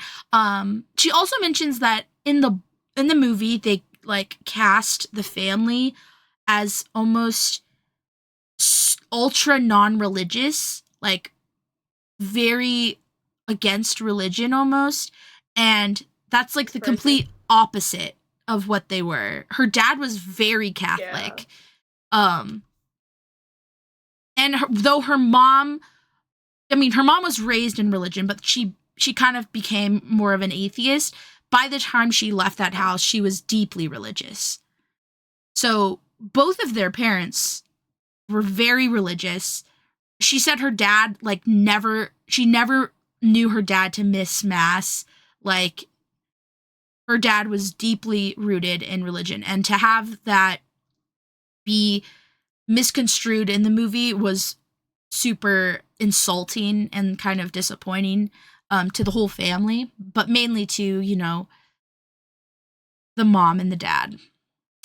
But yeah, so like I said, only a year and a half with the Ed and Lorraine stuff. So Andrea went on to write a trilogy of books called The House of Darkness, House of Light, that goes on to recount every single thing that she can remember from the 10 years that they lived in the house.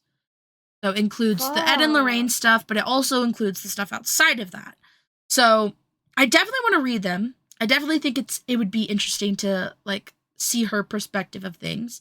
Like I said, none of them have ever backed down from that this has happened, that this is what happened to their family, but they also are very adamant that they had a wonderful life there still. Like, a lot of the spirits were very protective. A lot of them were benevolent. Like, they weren't all bad spirits. There were only a few that were bad, and, like, it never, like, traumatized them enough to make them hate their home. Like, they did love their home. Obviously, except for the mom. The mom went through some times. But Andrea, to this day, goes back and visits. She doesn't visit very long because it's really freaking cold up there in the north. So she's like, you know, and she's getting up there in age and her skin's thinning out. And she's like, I'm not about the coldness. But she goes up there and visits for a couple of days throughout the year. And it's to like reconnect with the home, with the spirits that she knew as a kid. And so do the other sisters, like April, who, you know, she had the best friend ghost, Oliver. She was really sad to leave him when they eventually left the home. And I mean, a lot of them were really sad. It was grieving family members. Like, they became part of the family. Some of these spirits that were, you know, reoccurrent and obviously protective and good. So yeah, it was really interesting to read their perspective because I'd only ever seen the movie, right? And the movie shows them all hating the house, hating it, horrible house. Like, they want to leave. Like, awful, horrible things happen to them all in, like, the span of, like, a couple of weeks. But this family genuinely, like, became an extended family with some of the spirits in that home, from their perspective, at least. And I understand why they couldn't, like, show that in the movie, because 10 years is a lot to show in a movie. Like, that would have to be, like, a whole nother thing. But it's interesting how different their reality was from the movie perspective. The movie. Yeah, especially because Ed and Lorraine had a big part of constructing that movie. Yeah, from what like a big part of it. And interesting contract terms. Yeah, interesting. Yeah, no, the all the girls are doing well as far as I can tell. But I really do, even if none of this is true, if they're just like making the most elaborate family like plot ever, I love what she's talking about. She's so entertaining. I really do. I don't care if it's a lie. She's so fun to listen to. She has so many like interesting ways of describing like what she witnessed and like how she felt about it. Like, it feels very truthful to her. Like, she doesn't doesn't seem like she's lying. It's something that she truly believes in. So even if it's not real, it's real to her, you know? But yeah, no, this one really was interesting to me because this case is seen as being like Ed and Lorraine saved the day, and they were barely there. And they actually made it worse. So it's very like, and they stole shit. They stole shit from them.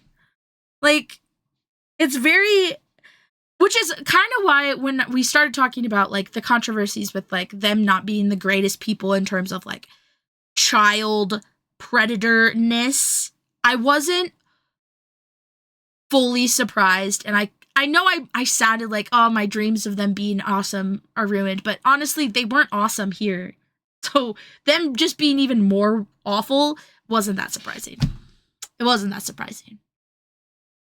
But man, poor Bathsheba, man, she got the baddest rap out of this. Say poor Bathsheba. Bathsheba Sherman, man, she was just living life. And she had children. She had children. She had a loving husband. She died in her 90s, I believe. No, 70s. She was in her 70s. She lived a long life, but a lot of it was, you know, outshadowed by the rumors. Like, the rumors kept going until the day she died. That she was a witch, that she was a Satanist, that she killed a child for, like, a ritual. Like, she never outlived those rumors. And especially if she didn't do any of that, that's very sad. Imagine being her kid, too. That'd be bad. True. Yeah, Angie, Bathsheba is a spirit that was, like, around the area, but was not the big bad spirit of the Perron family. But because of the Warrens and eventually the Conjuring movie, she became the big bad. And so the Perron family is trying very hard to clear Bathsheba's name. They even are involved in a documentary series that is only available in fucking Canada, rude, called Bathsheba Search for Fire or Search for Something. Let me see.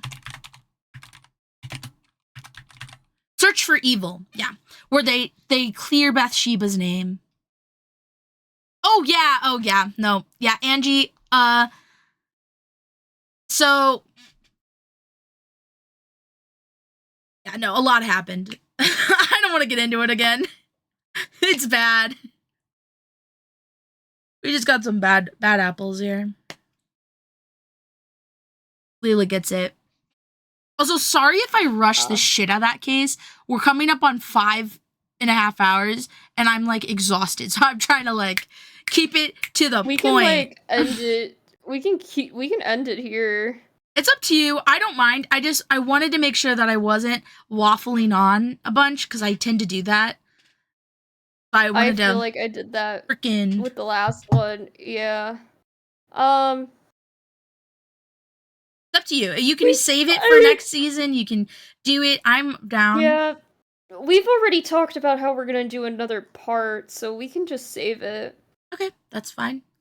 And I think we talked about everything else, but just to mention the movies that particularly Lorraine was a big part of, and like what they call the Conjuring universe. We got The Conjuring 2, Annabelle Creation, Annabelle Coming Home, The Conjuring, The Devil Made Me Do It, The Nun, The Conjuring Last Rites, The Haunting in Connecticut, and then Amityville Horror, which we talked about with Lila. But there's a lot of movies, guys. There's a lot of movies. There's a lot of books. So if you want to learn more about Ed and Lorraine, some more of their cases before we have our next episode about it, that is going to be pretty easy to find. Pretty easy. There's a lot to go on. There's a lot. And also, read freaking Andrea's books. For real. I'm going to read them. Yeah. I'll remind you guys. It's House of Darkness, House of Light. Let's talk about it. Let's talk about it next time we do an episode. Because I definitely want to read those before next time. And don't be fooled by their adorable couple. Yeah, no, they're evil. They're just persona. they're allegedly evil. Allegedly. In the name of God. Yeah. No, I don't think God would be supporting child predatorness that they get. Well, not just that, but even just like stealing and shit. Yeah, no, you can't steal. That's a sin. Yeah. Okay, Yeah. let's do our outro. Okay. So, whether you believe Ed and Lorraine Warren were protectors of the innocent or masters of the macabre, there's no denying the impact they've had on how we view the paranormal. Their stories blurred the lines between faith and fear, belief and skepticism. And even now, decades later, their legacy continues to creep into our nightmares and our theaters. But for every haunted doll and possessed house, one question remains. Were they documenting real encounters with evil or creating myths that fed our deepest fears? Maybe it's not about proving the truth. Maybe it's about the stories that stay with us long after the lights go out. Thanks for joining us tonight for Season 3, Episode 8. If you enjoyed the episode, be sure to follow, like, share, and subscribe. And if you've got your own paranormal story, tell us down below. We're listening. Until next time, sleep tight, and remember, some doors, once opened, are very hard to close. We hope you have a wonderful night. Next week, we will be back with another episode. Sleep with the lights on. Yeah, I'm gonna go watch Disney Channel. The Warrens would approve of yeah. theft. Yeah. Goodbye. Thank you for the raid, Stella. Bye-bye, everybody. Bye-bye. We love you.